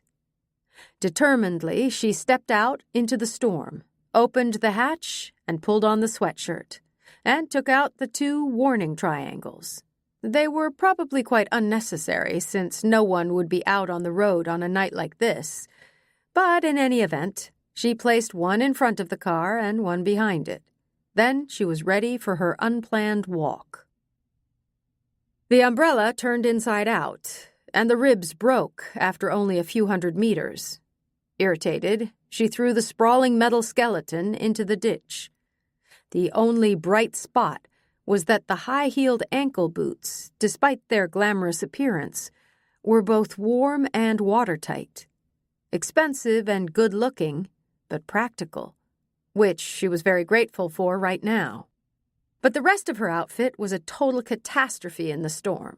The tight jeans and worn fleece sweatshirt were quickly soaked. The wind bit through the silk tunic, and although she was walking at a fast pace, she was starting to get stiff from the cold. The temperature hovered at around 0, but the wind chill made it feel like 10 degrees below freezing. All that was missing was for the rain to turn to snow, and that actually might have been an improvement. As she came up to the illuminated farmyard in front of Hansgarten, she was a wreck. The whipping rain and the headwind had not been easy to struggle against. She had managed to keep her circulation going, but when she looked down at her numb fingers, she saw that 2 of them were starting to turn white. It was high time to get indoors. Her hand was shaking as she reached for the clapper, but before she could take hold of it, the door opened with a jerk. Of course, the camera above the front door had tipped Peter off about her arrival. "Embla, did you walk here?" he exclaimed. "You're not going to believe me, but the car ran out of gas again." Her teeth were chattering involuntarily as she answered. "You'll have to jump in the whirlpool," he said firmly. So it had to be. She did not protest. With one arm around her shoulders, he piloted her toward the workout room and the beckoning jacuzzi. She silently hoped that he would get in the tub too. As they passed the kitchen, there were delicious aromas from a cast-iron pan on the stove. On top of the stove, there was also a frying pan with sizzling chanterelles. "Venison stew," he said. "That sounds good."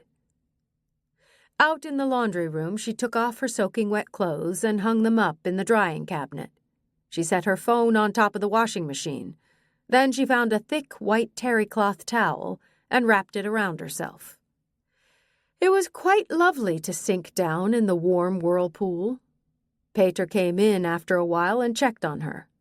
"I assume we'll skip the chilled champagne and go straight to tea with a splash of whiskey," he said, smiling. "I'm completely on board with that." Anything that could raise the temperature in her body was welcome, and she knew if he also joined her, her circulation would definitely pick up again. She leaned her head against the edge, closed her eyes, and enjoyed the massage from the warm jets.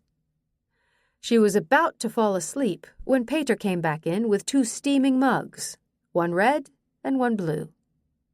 "Red for the beauty," he said, handing it to her with a smile.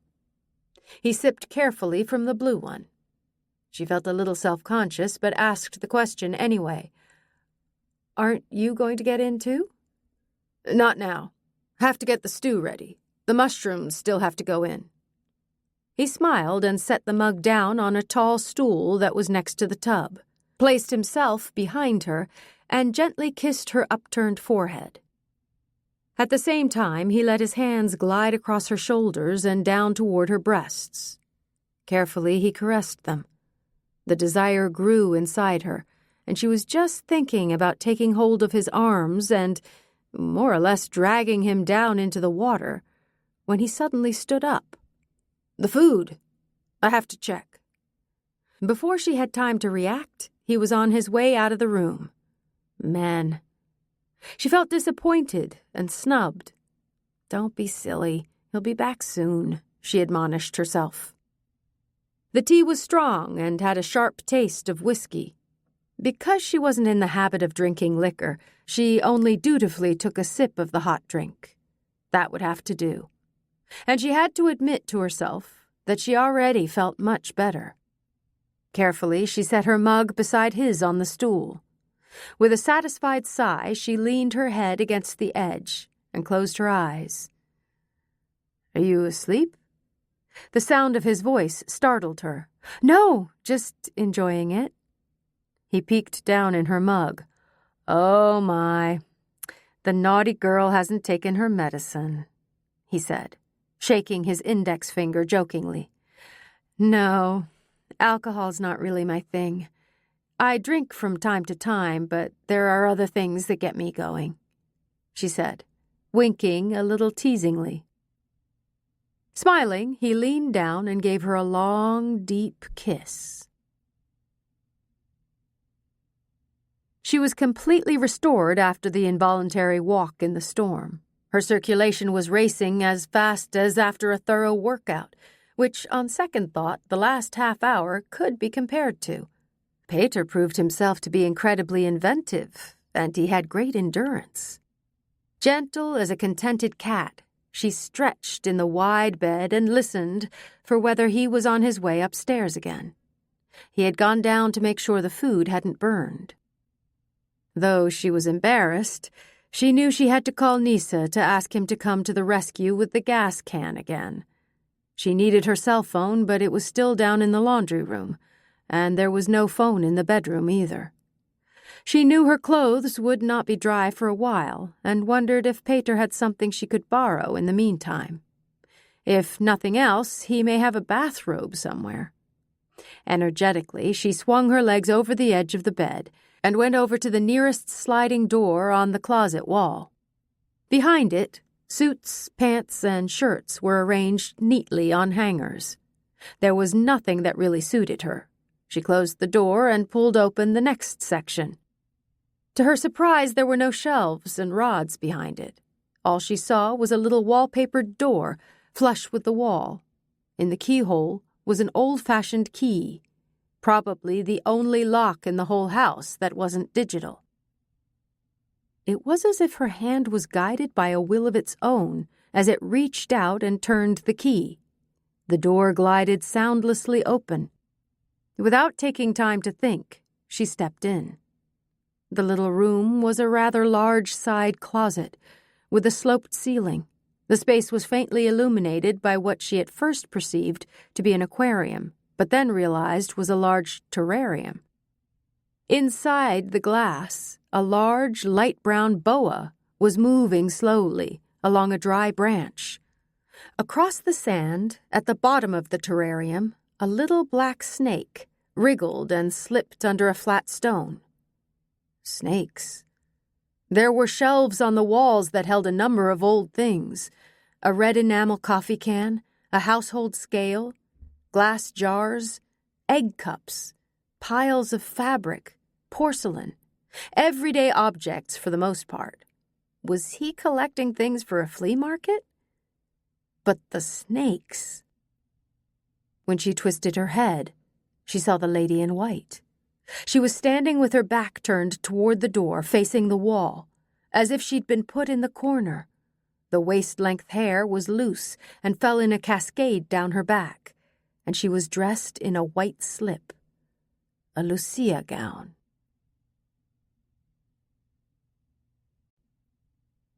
Chapter 35. Her shoulders hurt like hell. The back of her head, too. Naked! She was naked. Cold, nauseated, must not vomit. There was something over her mouth, stiff, hard to breathe. She heard a distant moan, and it took a while before she realized that the sound came from her. Her shoulders. Pain.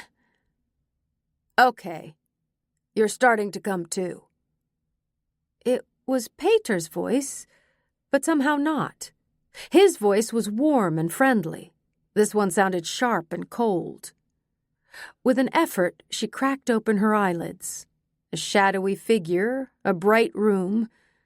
Everything started whirling, and she was forced to close her eyes again.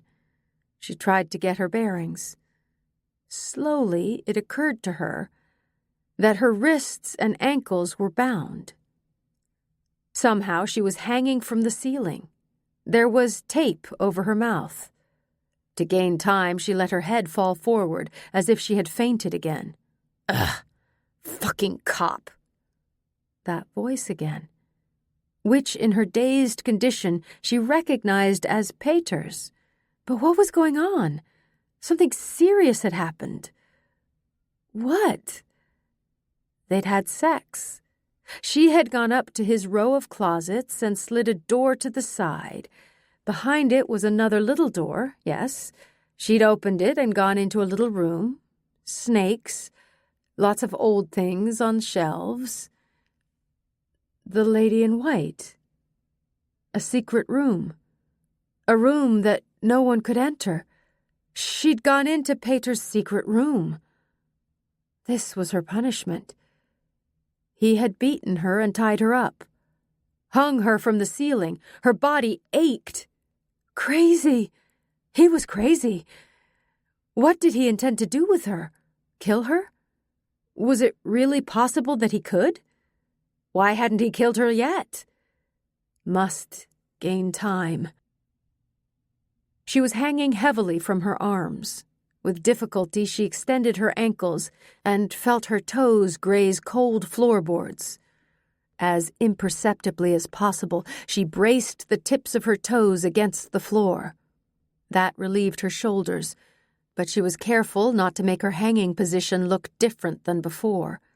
If there was anything she'd learned as a boxer, it was to sense and command the balance of her body. Now it was resting completely on her toes. That might work for a short time, but soon she would no longer have the energy. Without moving her head, she squinted. White floorboards. So she was in his office. The ceiling beams. She sensed that her wrists were bound with a sturdy yet rather soft rope, the same as around her ankles. Between her hands she could feel cold metal. A heavy-duty hook.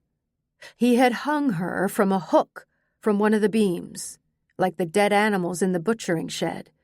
But there was a crucial difference. She was still alive, and she did not intend to give up without a fight. Now she had to figure out what he was after. She whimpered faintly and tried to raise her head. Behind half-closed eyelids, she saw him standing in front of the big computer screen on the wall. Because he had his back to her, she opened her eyes completely. The whole screen was covered by a map. Google Maps? Small points of light were moving extremely slowly across the map. Some were completely motionless. Only one of them was moving quickly. She was prepared when he turned around. A muffled whimper from her tape-covered mouth and a laborious attempt to open her eyes. It was important to make him believe that she was more out of it than she really was. As a professional snooper, you're going to appreciate this. I'm keeping close track of all of you. Triumphantly, he made a gesture toward the screen.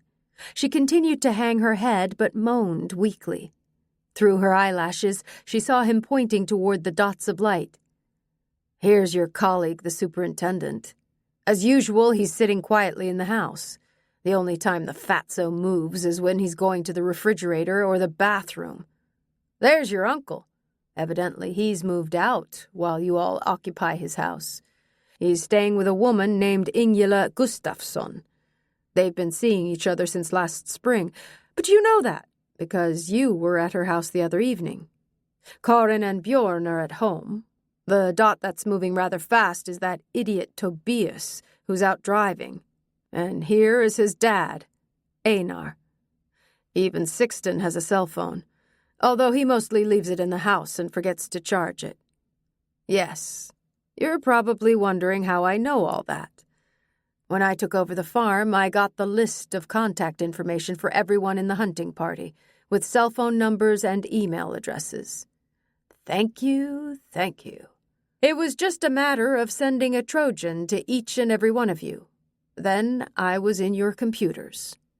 Since then, I've also been following your cell phones. I can read text messages and listen to calls. The words just flowed out of him. That look, the polished sapphire blue. Now she realized what it was she had glimpsed when he had stood with his rifle aimed at a point between Tobias's eyebrows. Pure madness. And suddenly she understood why she always had the feeling that he could read her thoughts. How he already knew her before she had even gotten to know him. How long had he been reading her texts and emails?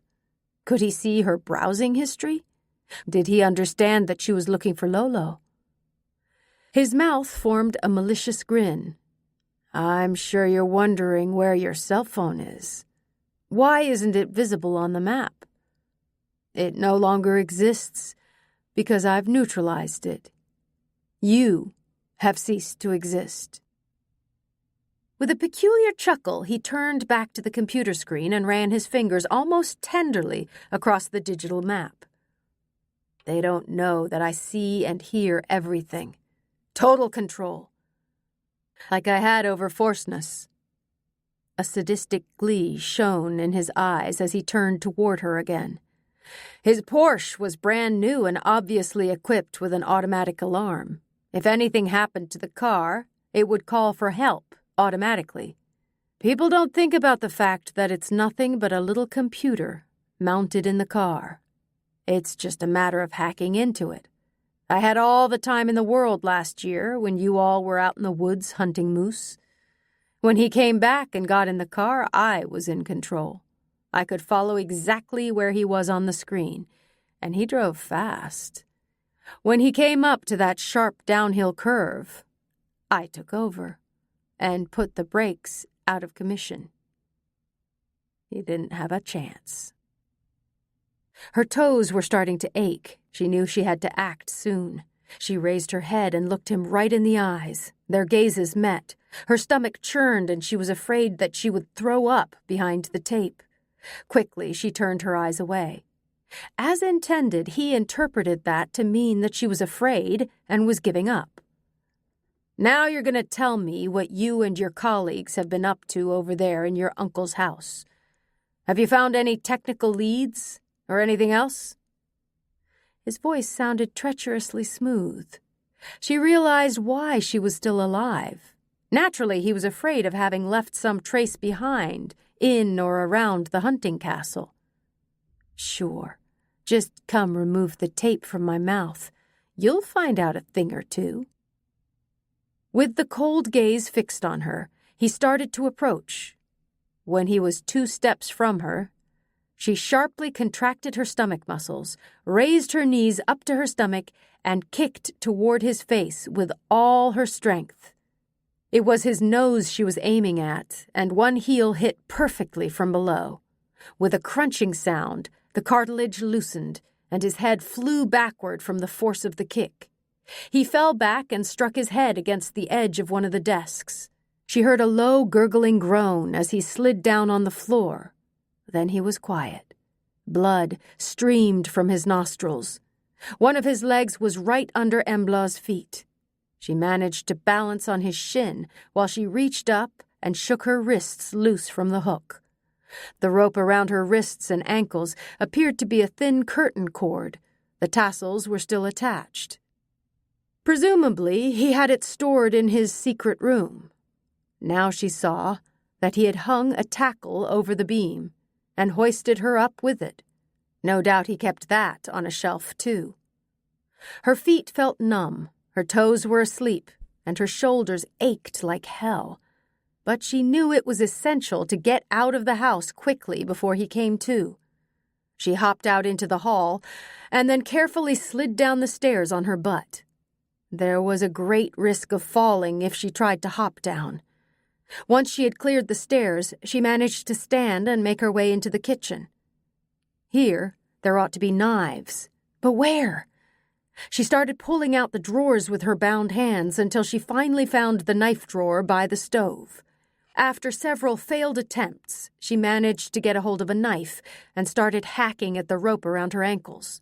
Her hands were shaking and she cut herself several times, but finally she got through. Quickly, she pulled the tape away from her mouth with her bound hands. It was painful, and she whimpered loudly. She put the knife between her teeth and started filing on the cord that bound her hands. That did not take long. The fibers were soft. When her hands were free, she threw everything to the floor except the knife, which she took with her as she stumbled off toward the laundry room. To her relief, she saw her ankle boots immediately. Even if she didn't put on any clothes, she needed something on her feet to be able to run. Because she had to run. He had guns in the house. Her half-dry clothes were hanging in the drying cabinet, but she didn't see her panties and bra, and her cell phone was gone too. Fumbling, she started to get dressed. The jeans stuck damply to her skin, but reluctantly came all the way up. She didn't bother with the tunic. It was easier to pull the damp fleece sweatshirt over her head, even though she was barely able to raise her arms. The pain in her shoulders cut like glowing iron toward her back and neck. A dull pain was pounding in the back of her head. But she ignored it. She mustn't lose her head start. She didn't find her socks, but instead stuffed her bare feet into the ankle boots. She slipped over to the door and listened. She could hear sounds coming from the top floor. He must have come too. She didn't dare try to slip out through the front door. He could surely control and lock it with his codes. How would she get out? Her gaze fell on the window above the whirlpool. It was worth a try. Limping, she made her way across the floor and up to the window. Latches and a lock. The lock was a problem, but force could solve most things. By using the knife, she loosened the 2 screws that attached the lock at the windowsill. Then she guided the knife blade under the lock and pried. After a bit more coaxing, she was able to remove it. An alarm started sounding somewhere in the house. She heard heavy steps on the stairs. With trembling fingers, she opened the window latches and raised the window. Outside, the rain was pouring as intensely as before, and she could hear the harsh wind had not ceased. She set one foot on the edge of the tub and finally managed to get the other one up, too. The window was narrow, but she was able to wriggle out. Headlong, she fell to the wet ground below, but got up immediately. She had to quickly get away from the illuminated farmyard. She limped off toward the forest at the back of the house. He would discover that she had slipped out the window in the workout room and hopefully think she was trying to reach the road. She knew the forest like the back of her hand. She was safer there. In her mind, she had a map, and she knew exactly which way to go. Peter's nearest neighbor was Sixten Svensson. She was only a few meters from the protective edge of the forest when the first shot echoed. Her left upper arm throbbed heavily. While continuing to run, she checked to see if she could still move her arm. It was okay. The bullet had plowed up a flesh wound, but nothing more. It was lucky he didn't have a better aim, but she couldn't take for granted that he would miss a second time. She threw herself down on the ground. The bullet struck lower this time. She felt the splinters explode from the tree trunk in front of her. It would have hit her in the lower back. There was a brief respite while he reloaded, and she knew that she had to exploit that. As a boxer, she was used to ignoring pain, and now she ran for all she was worth toward the nearest tree. Once there, she threw herself behind the trunk and pressed herself tight against it. The shot missed and continued into the forest. Now that she was among the trees, her odds were better. There was a risk that he had a night vision sensor on the rifle, so she decided to try to hide behind the tree trunks. She didn't need to move as fast now. The most important thing was to move in the right direction and stay out of sight. Just then she became aware of something warm running down her arm. Blood.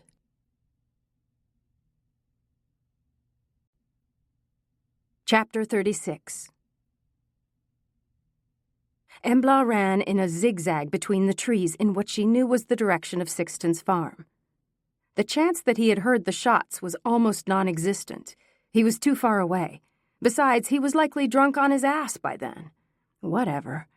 She just needed to borrow a landline phone, not a cell phone, and hopefully a rifle. Just as she thought the word rifle, 2 shots went off in close succession. Presumably, he saw movements caused by the wind and was shooting at random. By this point, she should be beyond his field of vision, but there was a risk that even a stray shot might hit her. She chose to make her way to where the vegetation was densest. The rain and darkness favored her, too. In a vain attempt to stop the bleeding, she pressed her right hand hard over the wound, but she could feel the warm blood seeping through the sweatshirt. In the darkness, she could barely see her hand in front of her, and the pouring rain made the ground slippery. The last thing she needed now was a broken leg. Damp branches struck her in the face, and she started getting cold again. Strangely enough, she no longer felt any pain from the bullet wound, and the feeling in her toes and feet had come back, which gave her courage and renewed energy. On the final stretch to Sixton's farm, she made fairly good time. At the corner of the barn, a single strong lamp lit up the yard. Otherwise, the farm was bathed in darkness. Was he not at home? Worst-case scenario, she would break a window. She had to get to a phone. As quietly as she could, she slipped up toward the cracked front door while she looked around. All that was on the farmyard was the same scrap as before. She slipped on the broken cement step and struck her knee, but barely noticed it. She felt for the door handle, and her heart jumped for joy when the door glided open while creaking in protest. Quickly, she slipped in and locked the door behind her. Then she called in a hushed voice into the dark house. "Sixton? Are you home? It's me, Embla." She listened intensely for a response, and at last picked up a sound like loud snoring from the living room. On tiptoe, she went up to the doorway and peered into the darkness. Carefully, she stepped into the room and approached the sofa. "Hi, Sixton. It's Embla. I'm turning on a lamp." From her previous visit during the day, she remembered that there was a floor lamp between the sofa and one of the armchairs. Guided by Sixton's snoring, she fumbled over to the lamp. It took a few moments before she found the switch, but at last she managed to turn it on. With a jerk, her unintentional host woke up. "What the hell? Who the hell?" Confused, he laboriously sat up. The exertion provoked a wheezing, coughing fit. She stood quietly and waited until it was over. He now wore a flannel shirt and a pair of old pants, but the heavy socks, wisps of hair, and streaks of snooze were still there. "It's me, Embla. I've been shot. I need to use your phone." He wheezed and coughed again. "Shot? Who the hell shot?" Peter Hansson." "Hansson? I can damn well believe it." Suddenly, he sounded wide awake and stone sober.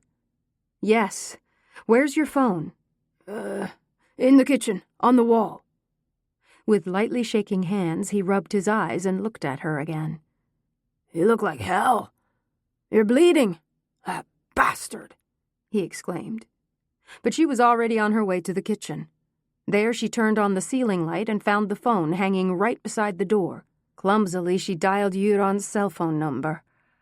After a few signals, she heard a familiar voice. "Superintendent Euron Krantz." It was as if a barrier was released and the words started rushing out of her. "It's Peter Hansson. He shot me. He's crazy and armed. He's the one who killed Forsness and Kanabori. He confessed to me, and he's hacked all our cell phones. He can listen to our calls and read text messages and the emails in our computers. And he controlled Ola Forsness's car because it had an automatic emergency phone, a little computer that he hacked and—" "Calm down. Where are you now?" "With Sixton Svensson. Peter tortured me to find out how much we've figured out, but I managed to escape. He shot at me, just a flesh wound in the arm. It's bleeding." "I'll call for reinforcements and an ambulance. Lock all the doors in case he comes." Sixton was standing right behind her as she turned around. The gaze in his small, red-rimmed eyes was present. He was perhaps not quite sober, but far from drunk. He had put on his hunting vest. In his hand he was holding a clean linen towel that was so heavily mangled that it cracked when he unfolded it and had a faint aroma of lavender and mothballs. Without a word, he wrapped it around her wounded upper arm and fastened it with some safety pins. "Come with me," he said, walking ahead of her toward the study. In there he turned on the ceiling light and then went up to one of the bookshelves and started groping along the side. With a snap, it moved out a little and turned on creaking hinges. "A secret door?" she exclaimed in surprise. "Pops made it. He was afraid of all the guns in the house. Both he and I hunt, so there were quite a few. But I follow the rules, and I've put in a real gun cabinet." He proudly showed her the large, locked gun cabinet that was behind the bookshelf. She was truly impressed.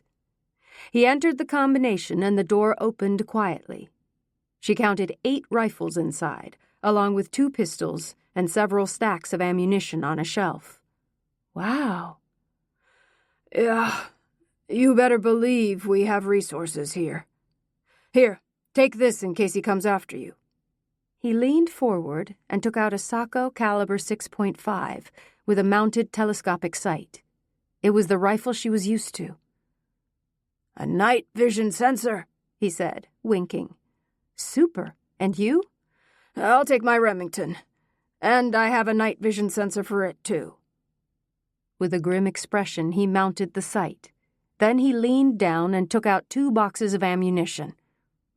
One he gave to her, the other he put in one of the vest's roomy pockets. In silence, they loaded their rifles. "We'll go up to the top floor. You guard the back, and I'll check the front. I'll grab the lights." There was no trace of the grumpy old man. Straight-backed, he went up to the switch to turn off the lights. Only after the window had shattered and Sixten fell forward did she perceive the sound of the shot. As he fell, his hand dragged across the switch, and the ceiling light went out. Quickly, Embla crouched and crawled up to the window. Without sticking her head up, she fired off a shot. He answered the fire immediately, and the shot struck the lower part of the windowsill. That aroused a hope in her that he didn't have a night vision sensor on his rifle. But the clumsy shot could also mean that he hadn't had time to mount a telescopic sight at all.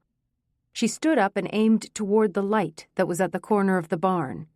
One shot, and it turned completely dark outside. Lightning quick, she crouched down again. He sent a bullet through the window, but it hit high up on the wall. Right after that came another that shattered the ceiling light. She crawled over toward Sixten. The shot had struck his left shoulder blade. He was bleeding profusely, and he moaned faintly before he slipped into unconsciousness. He was old, and not in the best physical shape. There was a great risk he would become Peter's next victim. She recognized the chill that rose inside her and made her brain crystal clear. The hunting instinct. In the kitchen, the ceiling light was still on. It was crucial that he not catch sight of her through the window. She crawled on all 4s across the filthy kitchen floor. Under cover of darkness, in the hall, she could stand up again. As carefully as she could, she sneaked toward the stairs to the top floor. Something soft made her quickly move her foot, and wild hissing made her heart almost stop. The cat ran like a shadow ahead of her up the stairs. After a few deep breaths to slow down her pulse, she continued. Her focus was on quickly getting to the window above the study. It ought to be in the room just to the right as you came up the stairs. The door was open. Carefully, she closed it behind her, so as not to risk letting even a little light in that would expose her against the doorway. There was a sour smell of unwashed bed linens. She was in the bedroom.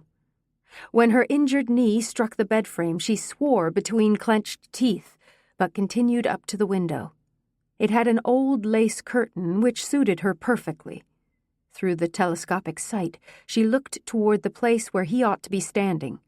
Carefully, she pushed up the safety catch with her thumb. The whole time she was very careful not to graze the curtain. The slightest movement might catch his attention. Slowly, she started scanning the area through the sight. After a few seconds, she saw him, shielded behind the old tractor. Even if he performed well at the firing range under optimal conditions, the distance was too great and the night too dark for an inexperienced shooter like him. To have a chance to land a shot, he would have to make his way closer to the house. He stayed close behind the tractor and offered her no good shooting angle. Sometimes he peeked out, but was careful to stay behind the tractor wheels.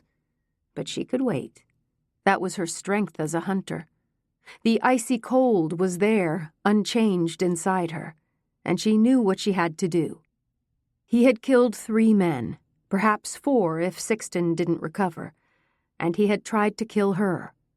Peter was a mass murderer. In the phosphorescent green image in the sight, she saw how he wiped away the blood that was still running from his nose with what looked like a kitchen towel. He had pushed a cap down on his head as protection from the rain. He constantly looked ahead, trying to see where she was. Sometimes he directed his gaze up toward the window where she was standing, but she remained motionless. Suddenly he was on the move and started to run in a crouch toward the house. He swerved and ran along the barn, perhaps in the hope that it would make it harder for her to locate him in the dark. But she followed him the whole time in the telescopic sight. When he stopped to peer up toward the house before he left the protection of the barn wall, she fired. A hit in the right shoulder. The force slung him backward and he dropped the rifle. He lay there, motionless by the stone base of the barn. As quickly as she could, she made her way downstairs. At the front door, she stopped and turned on the light on the end of the farmhouse. To be on the safe side, she put the rifle to her shoulder again and checked the sight. He was lying in the exact same position. The light barely reached the place where he was lying, but it was enough that she could orient herself without having to look in the sight as she walked. It was difficult enough to stay upright in the slippery mud in the farmyard. When she came up, she saw that he was unconscious. Bubbles of blood came out of his nostrils, and he made gurgling sounds as he breathed. The blood was running from the wound in the shoulder, mixing with the mud in the puddle he had landed in. His head was leaning against the stone foundation of the barn. He must have struck the back of his head as he fell. Presumably, it was good that his head was up a little, considering the bleeding from the nose fracture. She leaned down and picked up the muddied rifle as a precaution. She did not feel anything. Inside she was empty, cold, and strangely clear-headed. "What the hell? Why did you shoot the dog?" "Because it asked me to." On shaky legs, she slid her way back toward the house in the mud, and managed not to fall down in the puddles. Once she was inside the hall, she locked the door, unloaded Peter's rifle, and set it in a corner. Now she could calmly walk through the kitchen and continue to the study. She turned on the desk lamp and fell on her knees beside Sixten. He moaned weakly, but was still unconscious. She remembered the cotton mittens she had seen in the gun cabinet, went for a pair, and put them on him. At the same time, she took one of the soft rags that were in a neat pile on the bottom shelf. She unscrewed the night vision sensor on the rifle she had borrowed, carefully wiped the sight off with the rag, and set it in its box in the gun cabinet. Then she took out an ordinary sight, a Swarovski, she noted automatically, and mounted it. Now the rifle she had borrowed did not have a night vision sensor, but a regular sight. That was an important detail for the future investigation of the exchange of gunfire. Without a night vision sensor, the shot to Peter's shoulder could be deemed a random hit. If the sensor was still mounted, the shot would be harder to explain, since she was known as a capable shooter within the police corps. Here, it wasn't like on those American cop shows she grew up watching, where deadly force could always be excused. Swedish law was very strict where use of deadly force by the police was concerned, under any circumstances. And the last thing she wanted was an inquest into her actions, especially given how the evening had played out. No, things were already complicated enough. She went out in the kitchen again and wiped the cotton mittens and rag across the dirty kitchen counter. When they were really filthy, She went down to the cellar with them and threw them in a corner.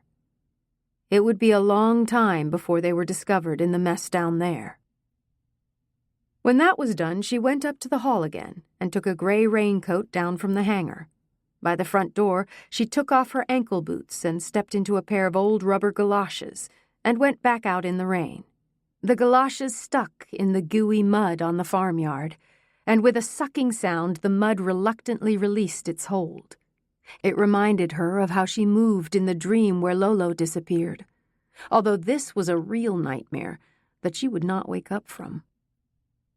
He was still lying there in the same position, exhaling bubbles and gurgling through his mouth and nose. She could not do anything about that, but she spread Sixton's raincoat over him. She ran as best she could into the house again, jumped out of the boots, and put on her ankle boots. Then she went back to the study. Sixton had bled a lot. His respiration was weak, but he was still moaning, which meant he was alive. She took his hand and started talking to him. Presumably, it was just nonsense. Afterward, she didn't remember a single thing she had said.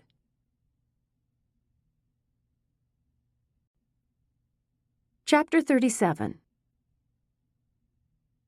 The voices echoed around her. Now you're going to be poked in the arm. We have certain procedures for taking care of rape victims. Do you think you can cope with a gynecological examination? There are certain samples we have to take, you understand. I'm just going to measure your pulse and blood pressure. Everyone spoke to her in a friendly way. She nodded and mumbled affirmatively when she was expected to, and shook her head when that seemed to be appropriate. But she didn't feel like she was present. Sometimes it felt as if she had floated up toward the ceiling. From a lookout point in one corner, she gazed down on the people in the room. Unmoved, she saw needles and probes being put into the body that was lying on the cot.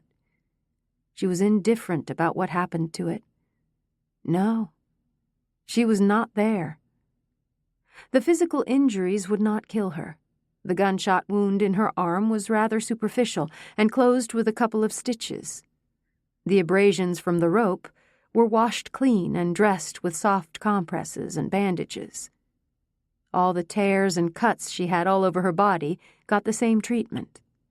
The whole time they were testing her degree of consciousness. The bump she had on the back of her head was large, and through the murmur of voices, she picked up that she had a mild concussion.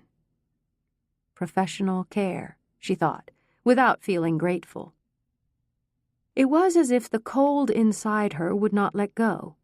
Between her and the people around her, there was a thin wall of ice. It enclosed her from all sides, and she found herself inside an ice cube with no way to get out.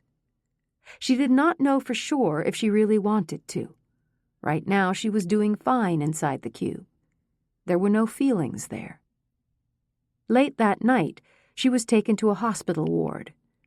A nurse gave her an injection so that she could sleep. It was marvelous to be able to slip into sleep and oblivion, float away into nothingness. After the morning rounds, a psychologist stopped by. Embla assured him that she was already feeling much better, and that she would soon get to speak with one of the police department's own psychologists, and she could manage until then. Of course, she would need to be taken off duty immediately and go on sick leave, she added. The psychologist nodded along and then left. Göran Krantz came to pick her up when she was discharged in the afternoon. His eyes were shiny as he gave her a cautious hug. Not even that could melt the ice inside her. But he was giving her a searching look, so she tried to smile and act normal. Presumably, she wasn't able to fool him, but he didn't say anything. When they were in the car, he told her that Sixton's condition was still serious, but the doctors said he was stable. At the same time, he took the opportunity to report that little Greta was doing fine and would soon be coming home from the hospital. It was far worse for Peter. He had inhaled large quantities of blood into his lungs, and went into respiratory arrest right before the ambulance arrived at the hospital. He had lost a lot of blood besides, due to the gunshot wound and his broken nose. And as if that weren't enough, he was struck by a massive cerebral hemorrhage and had to have emergency surgery. The blows he had incurred when he struck the back of his head twice, first against the desk, then against the stone foundation of the barn, had caused the hemorrhage. The outcome was uncertain because he was in such bad shape before surgery. The information did not move her a bit. Not the slightest change was perceptible within the ice crystals. Over the following days, she was questioned by several different colleagues. Certain things she lied about, but she still tried to stay as close to the truth as possible. She never intended to admit that she had willingly had sex with Peter. She said that he raped her and assaulted her. She never intended to take back that lie. It would be a murderer's word against a policewoman whom he had tried to kill. No one would believe him. Because several persons knew about her feelings for him, she said they had been flirting with each other since the first days of the hunt. For that reason, she had been happy when he had invited her to Huntsgarten to have dinner. She underscored that on her part it was mainly about confirming whether he knew what happened to his sister, and if they had any contact in recent years. But the hope of a first date had been there, she admitted. She told them about running out of gas and everything that happened after that. The injuries she had and the findings the techs made in Peter's house corroborated her story. Both of the mugs of cold tea had still been sitting on the stool by the side of the whirlpool. The technicians found the rape drug Rohypnol in the red mug. There was no trace of any drugs in the blue mug. Yet another lie came when they asked about the shot at Peter. She said that he was the one who had shot out the outdoor light on the barn. Sixten was wounded on the floor, but she didn't dare go up to the window because Peter kept shooting in through the window of the study. In order to get a better view, she had slipped up to the top floor. Despite the darkness and the rain, she could still make out a movement when she looked through the telescopic sight and fired off a shot. Obviously, she had aimed where she thought his legs were, but unfortunately, the shot hit higher up.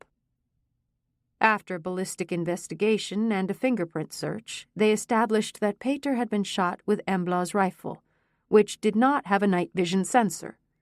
Sixten's rifle had not been fired.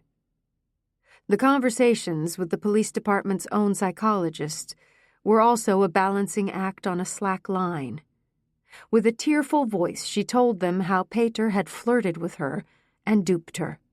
In retrospect, she realized, of course, that he had just wanted to get close to her so he could stay informed about the progress of the investigation into his various crimes. The female psychologist tried to console her when she squeezed out a few tears, and to manage that, she had to summon all of her acting ability. To her worried family and all her friends, she also had to play act. They invited her to dinner, came to visit with presents and flowers, sent her text messages and emails. In every way, they showed that they loved her and cared about her. She sobbed and showed gratitude exactly as was expected of her. Played along. But inside her, everything was still quiet, cold, and dark. It felt as if her heart was surrounded by a carapace of ice, a permafrost that would never thaw.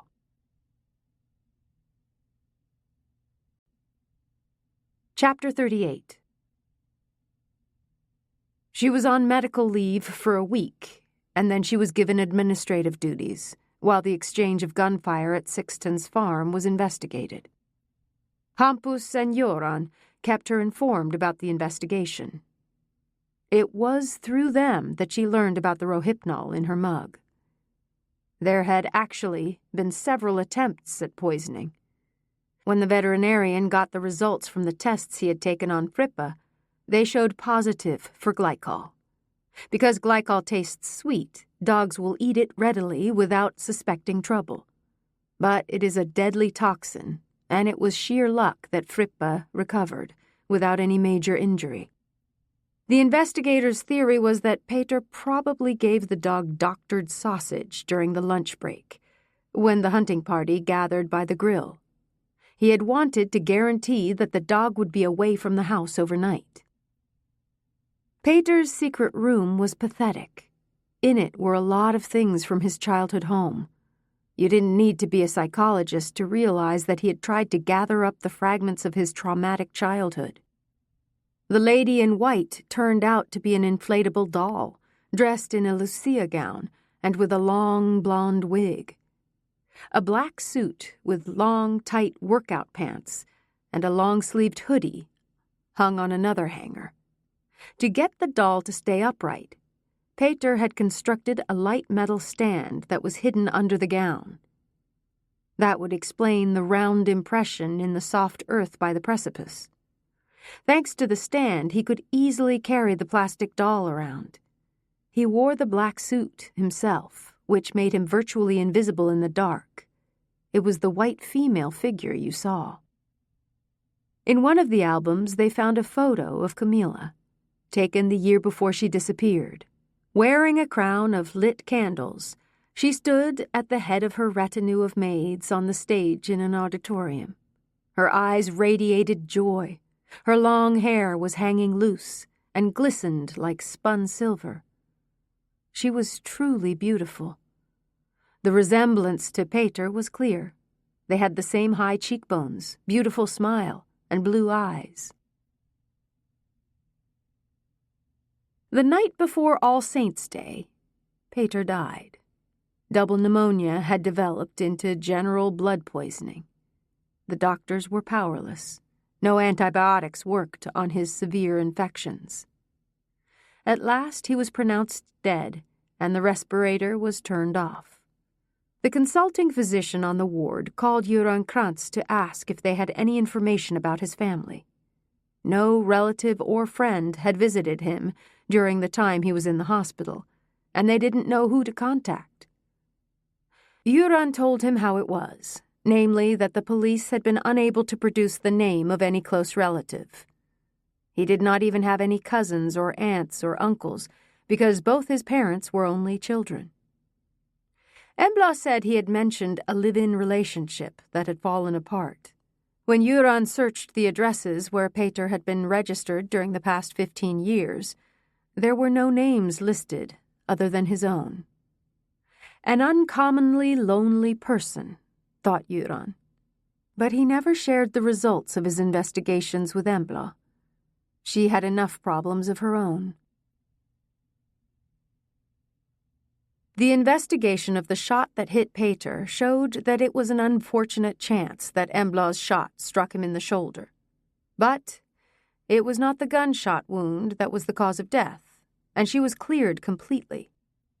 At her own request, she had her final meeting with the police psychologist, who said that Embla could make contact again any time she felt the need for it. She nodded and looked grateful, but knew she would never reach out. She'd already crammed that nice person with enough lies. The next day she was back at her regular duties at VGM. It had all worked out. It was over. A few days later, Göran made a peculiar discovery when he started going through one of Peter's computers. In an unprotected file named The Boy Who Saw, they found a story that may have been a draft for a book. The narrator was an unnamed 8-year-old boy, but it was obvious Peter had been writing about himself. Embla read the story with a growing lump in her throat. When she was done, she swallowed several times, but did not dare trust her voice, so she remained silent. Göran looked thoughtfully at the screen. Strange that, as a security expert, he didn't have a password for the file. As if he wanted someone to read it, an explanation, or a cry for help, said Hampus. Because it asked me to. Embla cleared her throat a few times to be sure that her voice would hold. "I'm sure you've also realized where Camilla is buried," she said.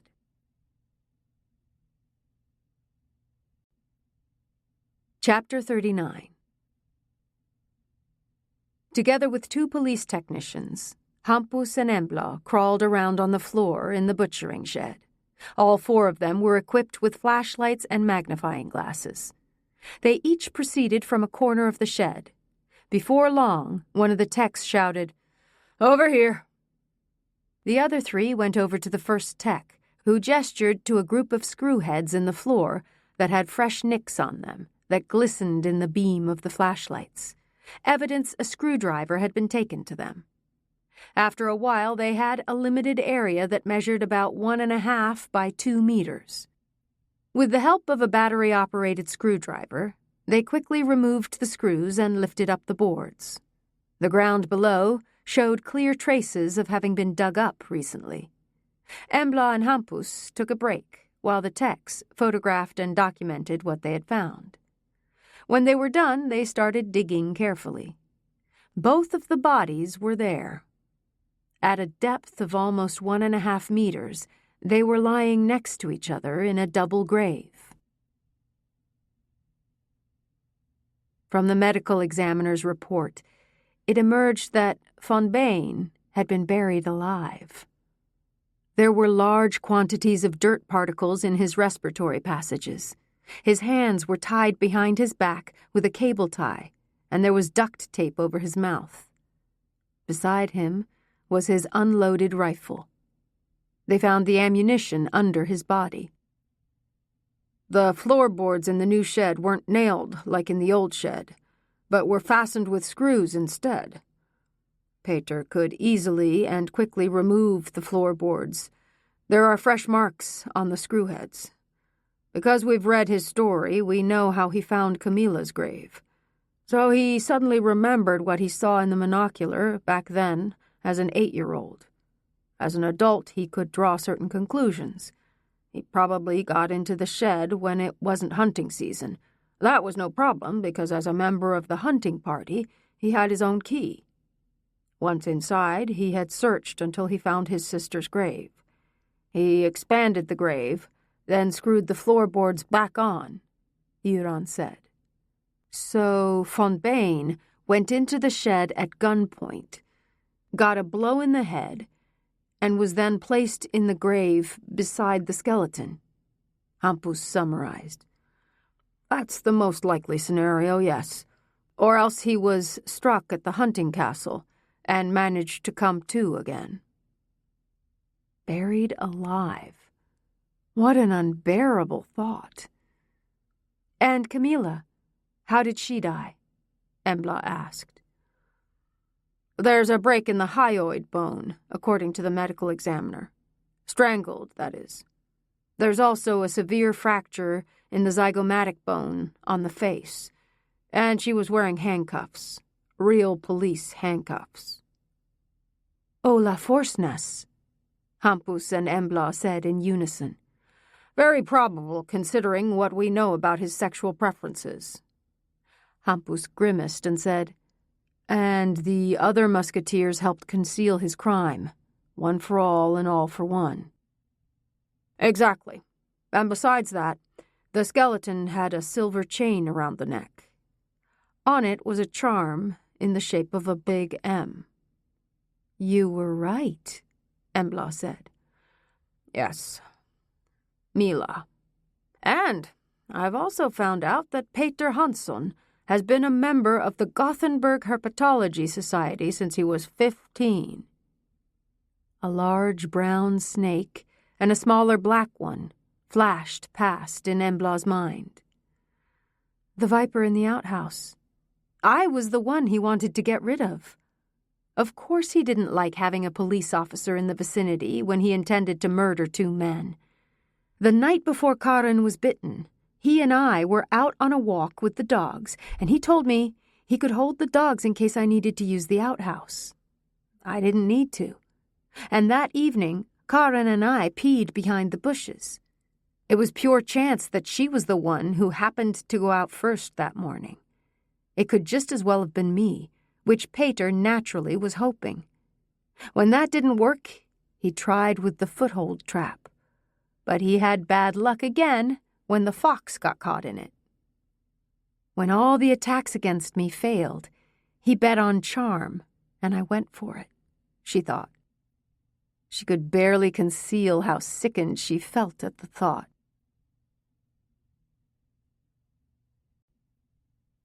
Chapter 40.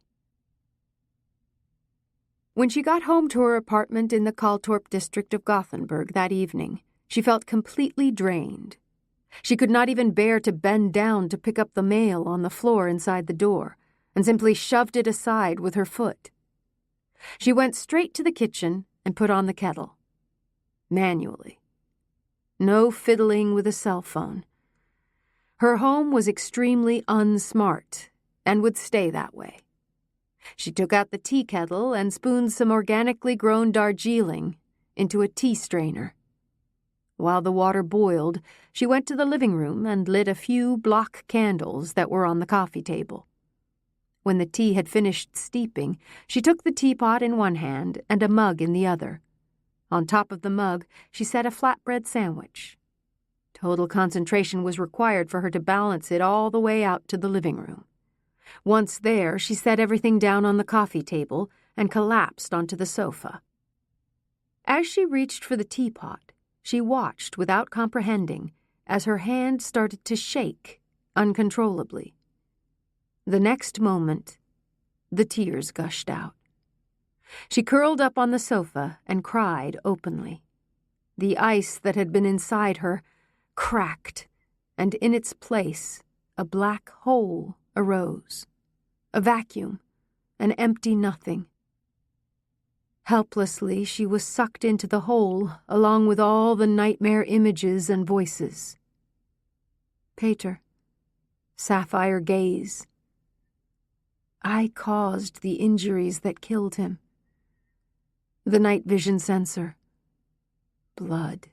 Blood! That crazy dog. Peter was a murderer. He tricked me. Idiot. I'm an idiot. And a liar. Lolo. No one must know. No one. The concept of time disappeared. She cried until it felt like her whole body would fall apart. Toward the morning hours, she fell asleep from pure exhaustion. When she awoke, dizzy and nauseated, she staggered over to the bathroom. The image she encountered in the mirror gave her a real shock. Her face was grotesquely swollen. She called in sick, saying she had a cold. In the freezer, she had bags of frozen vegetables that she placed against her face to reduce the swelling.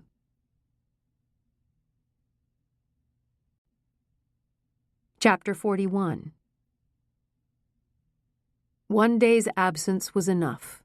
Everything was back to normal, apart from the fact that she now had a new nightmare that haunted her. It was fused with the images from the apartment where the dog had fed on his dead master. As always, she aimed toward the dog and shot it. But when she approached, the man lying in a pool of blood was Peter. What the hell?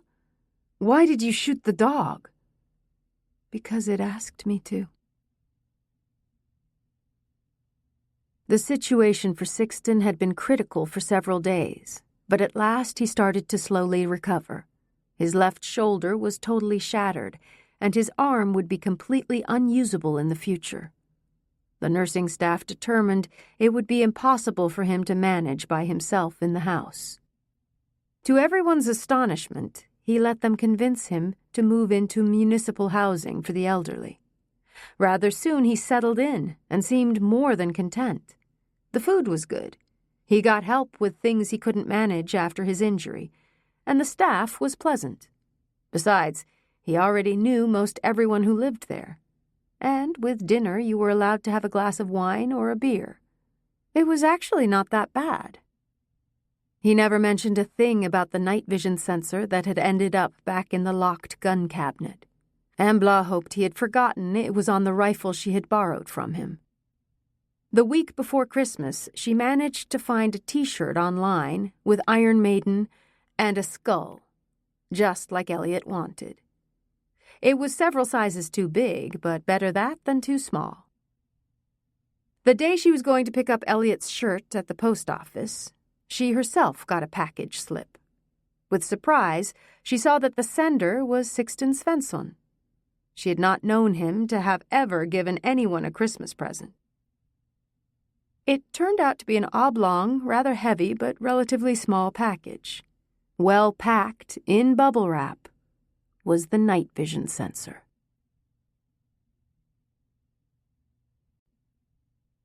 Epilogue.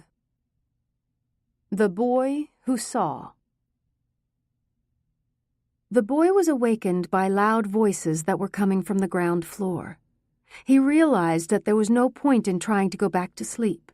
Besides, he didn't dare to. Dad had been drinking a lot that evening. The boy knew what that usually meant. He got out of bed, slipped over to the bathroom, and quickly got dressed. He paused in the kitchen doorway. Mom was sitting on a chair, crying. She turned away so that he wouldn't see. Dad was standing there, looking out the kitchen window. He struck his clenched fist on the kitchen counter and said, "That goddamn little whore! When she gets home—" Evidently, he heard the boy's steps because he turned around and looked at him. Mom got up from the chair and wiped away her tears with the sleeve of her sweater. She tried to smile at him and said, "Milan hasn't come home yet. We're just worried. No one knows where she is. We've called around, but no one knows." "Knock it off, damn it. She's out there with some creep and—" Dad trailed off, and with another oath he turned around again and looked out into the darkness. It would be like when his sister came home from the end-of-school party, escorted by a policeman. It was late at night, and Dad had given her a hard slap. His sister and her friend had both been grounded for several weeks. "Ninth grade class party turns into drunken binge." That's what it said in the newspaper. Laboriously, he had read the headline word by word. In the article, there had been a picture of young people sitting in the back seat of a hot rod. Some of them were hanging out of the open windows, waving. Milan was clearly holding a beer can in the photo. When Dad saw it, he gave her another slap. The boy glanced at the kitchen clock. 5:15 was very late at night, or early in the morning. He felt the fear as a cramp in his throat. He managed to make it to his place at the table, but the bowl of puffed oats that Mom set in front of him was impossible to eat. The cereal floated around in the milk and slowly softened. His chance came when Dad went to the bathroom. Mom looked worriedly after him. "Listen, I'm just going to get the phone book," she whispered, before she too left the kitchen. Then he knew what he had to do. Quickly he slid down from the chair and scurried up to the freezer. He took out a bag of frozen cinnamon rolls, 3 of them. That would be enough. In the refrigerator he found a bottle of pear soda. Quickly he stuffed it all in his school backpack, which was hanging inside the door to the laundry room. By the door frame, the case with the monocular was hanging on a hook. It was almost brand new and frightfully expensive. That was what Mom had said when Dad came home with it almost a year ago to the day. Frightfully expensive. Dad said that he needed it when he watched for birds, although he never did. Mostly it hung there on the hook. The powerful monocular fit well with the boy's plan. The hook was high up, but at last he managed to get the strap loose. He put the case in the backpack. The scope was large and super heavy. It was impossible to get the zipper to work right. Silently, he slipped into the laundry room and walked toward the back door. From a hanger by the door, he took down his quilted jacket. He was careful to close the door quietly so they wouldn't hear him. It was still quite dark outside. The wind was cold. For a moment he considered going back in and getting his cap, but he didn't dare to. With cautious steps, he walked toward the stable. He was not afraid, although it was very dark. He knew exactly where his bike was in the shed, the one he got as a birthday present the year before when he turned 7. He liked it a lot. It didn't matter that it was used because it looked almost new. He groped his way toward the corner where he knew it was waiting. He strapped the backpack on the carrier and walked the bike out. He started pedaling away toward the forest as fast as he could. He had to quickly get away from the farm. But there was probably no great risk that his parents would see him in the dark, and he had no bicycle light that could expose him. Outside the village there were no street lights. Here on the country road, he did not see the slightest speck of light.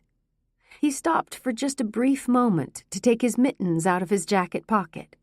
Fortunately, there was a thin hood in the collar of his quilted jacket that he could pull up. It gave a little protection from the wind, at least. He wasn't allowed to be in the forest, and was absolutely not to ride off on one of the forest roads. Both Mom and Dad always said that you could easily get lost. But he remembered the big sign. If he could just see it, he would find his way. He was in 2nd grade, after all, and could read. His thought was that his sister was drunk again and was hiding somewhere in the forest. Not in the little birch grove at home on the farm, but deep in the forest. He understood why she wouldn't want to come home, knowing how angry Dad would be. But he would try to convince her to go with him, for Mom's sake. Deep down, he also thought that his parents would think that he had done something good, something really brave, because it was extremely dark in the forest. Only a brave boy dared to defy the darkness alone to search for his missing sister. The thought livened him up, and he pedaled with renewed energy. He and Dad had driven on this road right before school started. He thought that the car had moved at a snail's pace along the winding road, and he had gotten carsick, but didn't dare say anything to Dad. They had driven all the way up to the steep hill. There, they parked the car and climbed up to the top. Then they clambered up into the lookout tower. "This is the reward for our toil," Dad had said, throwing out his arms. At first the boy had been afraid because it was so high, but after a while he forgot his fear. You could see far. That time, Dad had the monocular with him. Then it was brand new. He had shown the boy how to focus it. The boy's plan was to find where his sister was hiding with the help of the monocular. He would surely be able to see if she had gotten lost and was wandering around. She would be visible because she had her bright pink jacket on. He had never dared ride his bike so far away alone before. He was lost. Just as he felt he was about to start crying, he heard the sound of a car engine. The car soon caught up with him, and to his terror, it stopped. "Hey, kid, what are you doing out on the road this early?" he heard a familiar voice say. It was their nearest neighbor who was driving the vehicle, a small truck. Without needing to think about it, he answered, Going to look for birds?" "Really? Do the bird brains have a youth group?" The neighbor laughed. It was not a nice laugh. Then he asked, "So, where are you going to meet?" At the lookout." "The lookout? That's a long ways away. I don't think you'll be able to bike there. But I can drive you. I'm heading that way with some material for the construction. We're working on a new butchering shed, as you know." The boy nodded. He knew about it because Dad had helped out a little. The neighbor tossed the bike in the back of the truck, and the boy jumped up in the front seat beside him. It took a while before he caught sight of the wooden sign where someone had burned "The Lookout" in large letters. He remembered that sign. It was right by the path that led up to the tower. The neighbor, whose name was Sixten Svensson, stopped and dropped him off. "You have a watch? I'll come and pick you up in 2 hours," Sixten said. The boy thanked him and scooted out. The neighbor helped him get the bike and the backpack down from the truck bed.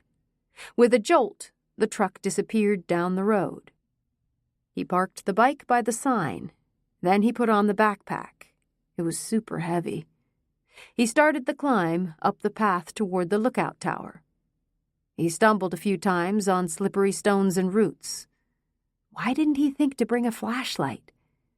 The backpack was starting to feel extremely heavy, and his back got sweaty. It would be lighter if he ate some of the food, but he dismissed the thought. The rolls would be the reward when he had arrived. When he reached the top, he sat down by the foot of the lookout tower. The faint light meant that now he could see a little better. The sun would soon come up. Satisfied, he took the soda and the bag of rolls out of the backpack. He was the bravest person in the world who had defied the darkness alone to rescue his sister. He was a real adventurer, a hero. He washed down the first cinnamon roll with several sips of soda. Yum. You should have breakfast like this every day instead of wimpy puffed oats. Or boring cheese or sausage sandwiches. The roll had not really thawed in the middle, but that didn't matter. Without thinking, he quickly consumed the second roll, too. Now there was only half a bottle left. It was best if he saved that for the last roll. He didn't know how long he would need to be out here in the forest looking. Fortified by his breakfast, he climbed up in the lookout tower. It looked like an ordinary hunting tower, although higher and bigger. The local historical society had constructed it a few years earlier. He knew that Dad had been there and worked on the tower too.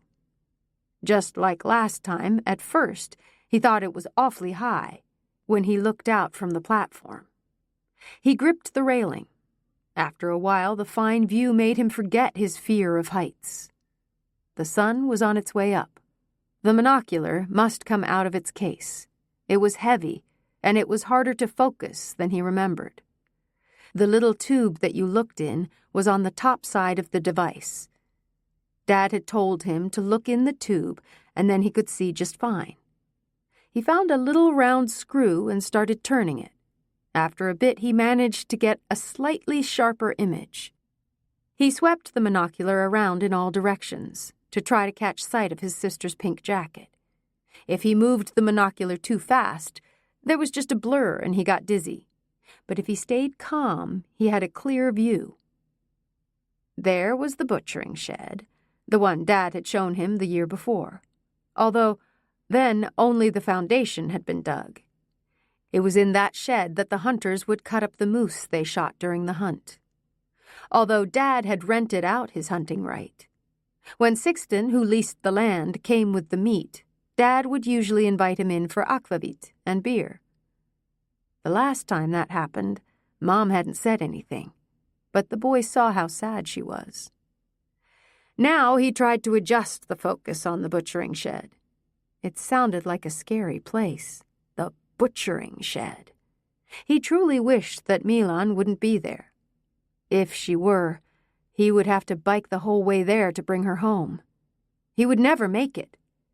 But it was a little exciting, too, of course. Sometime he would dare to look more closely at that shed, although preferably not today. He could see the truck parked outside the shed. A man went in and out of the door with boards and boxes. The distance was too great for him to be able to see who it was, but he knew that it was Sixten Svensson. The boy watched him for a long time. He saw that the neighbor closed the door before getting into the truck again. When the boy looked at his watch, there was a whole hour left before he would be picked up down by the sign. When he peeked in the little tube again, he saw to his surprise that the truck was driving off right into the forest. There must be a small road, the boy assumed. But he got a little worried that the neighbor had forgotten about him. Although he did have his bike, even if it took a little time, he would probably be able to bicycle the whole way home. Suddenly he glimpsed something in the monocular, something red that was moving by the side of the shed. A car. He thought he recognized that car. A BMW, probably an E23 7 Series. He had seen it several times parked in the village. Once he had sneaked up to it and written down the make and license number on the back of his math book. He loved cars. He wanted to have a BMW like that when he got his driver's license. But this was no ordinary car in the northern parts of Dalsland. There was only one, and that was the one he had written down in his book. It was a little blurry in the viewer, but he saw a person getting out of the car. In one hand, the car key dangled with a gleaming tag on the keyring. The boy knew that it must be the BMW logo. He and his grandfather had been at a BMW dealer in Gothenburg because his grandfather also liked cars. The boy had asked if he could get such a keyring, but the salesman just laughed at him and said that he had to buy the car first. He tried to zoom in on the keyring, but it was impossible at that great distance. Besides, the monocular slipped as he supported it on the railing. The device dropped off the support and struck his knee. Fortunately, it didn't fall to the floor. He set the monocular up on the railing again. At first, everything was a single jumble of colors. Disappointed, he turned the ring around the lens. There, a hand reaching for the trunk of the car. On the wrist, a gold watch was gleaming in the first rays of the morning sun. The hands opened the trunk. The boy moved the viewer a little and caught the back of another guy. He was dressed in a black T-shirt with a big skull on the back. It was impossible to read what it said, but the grinning skull was clearly visible. The man in the T-shirt raised his arms and started tying a broad black band around his head, like a Native American. Although the hair color was wrong. Native Americans aren't blonde. There was only one guy with such long blonde hair in the area, and he didn't live in the area and wasn't around much, just sometimes. He rode a big motorcycle and was a friend of the guy who owned the car. The boy in the lookout tower knew about him because it was a small community, but he didn't know what the light-haired guy's name was or the names of the other two men. There were 3 of them, the blonde in the skull shirt, the one with the golden watch, and the one who had the keys to a BMW. It didn't seem like there were any others. The boy aimed the monocular toward the trunk again. Now the guy who'd been driving the car was standing there, too. He put the keys in the pocket of his black leather jacket. The men were in constant motion, so the boy couldn't see their faces clearly. They were too far away, besides. The one who drove the car and the one with the gold watch helped each other lift a big sack out of the trunk of the car. Together they carried it into the shed. The blonde took a spade and something that looked like a toolbox out of the car and followed them in and closed the door. He came right out again, started the car, and moved it behind the shed, where it was no longer visible from the road. When he had done this, he went back in again. The boy waited a long time while the men were inside the shed. He got tired and started searching the surroundings with the monocular, in the hope of catching sight of the pink jacket, but he couldn't see it anywhere. At the butchering shed, nothing seemed to be happening. He took the last drops of the pear soda and ate the roll.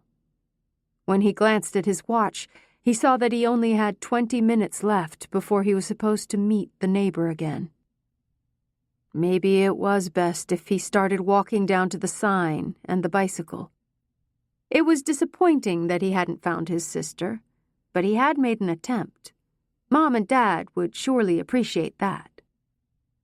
The neighbor came almost half an hour late. He reeked of alcohol, but he helped the boy load the things into the back of the truck. He dropped the boy off at the approach to the farm. The last 100 meters he could bike himself. You goddamn idiot! Where the hell have you been? And with my expensive monocular! Dad screamed as he crossed the threshold to the kitchen. With a few large strides, he crossed the floor and gave the boy a slap, and he fell against the doorpost.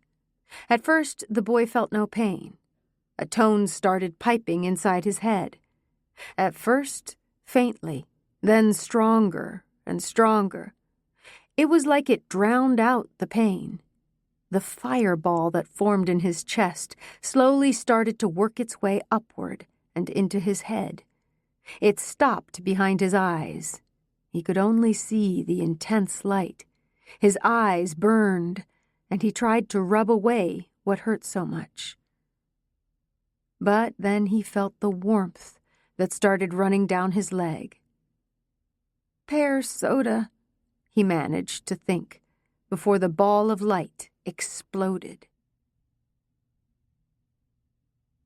The following days flowed together in a single chaos. His sister was still gone. The days turned to weeks, then months. The boy and his mother moved away from the farm and never returned. It would take almost 30 years before he remembered what he had seen as a little boy in the monocular that morning.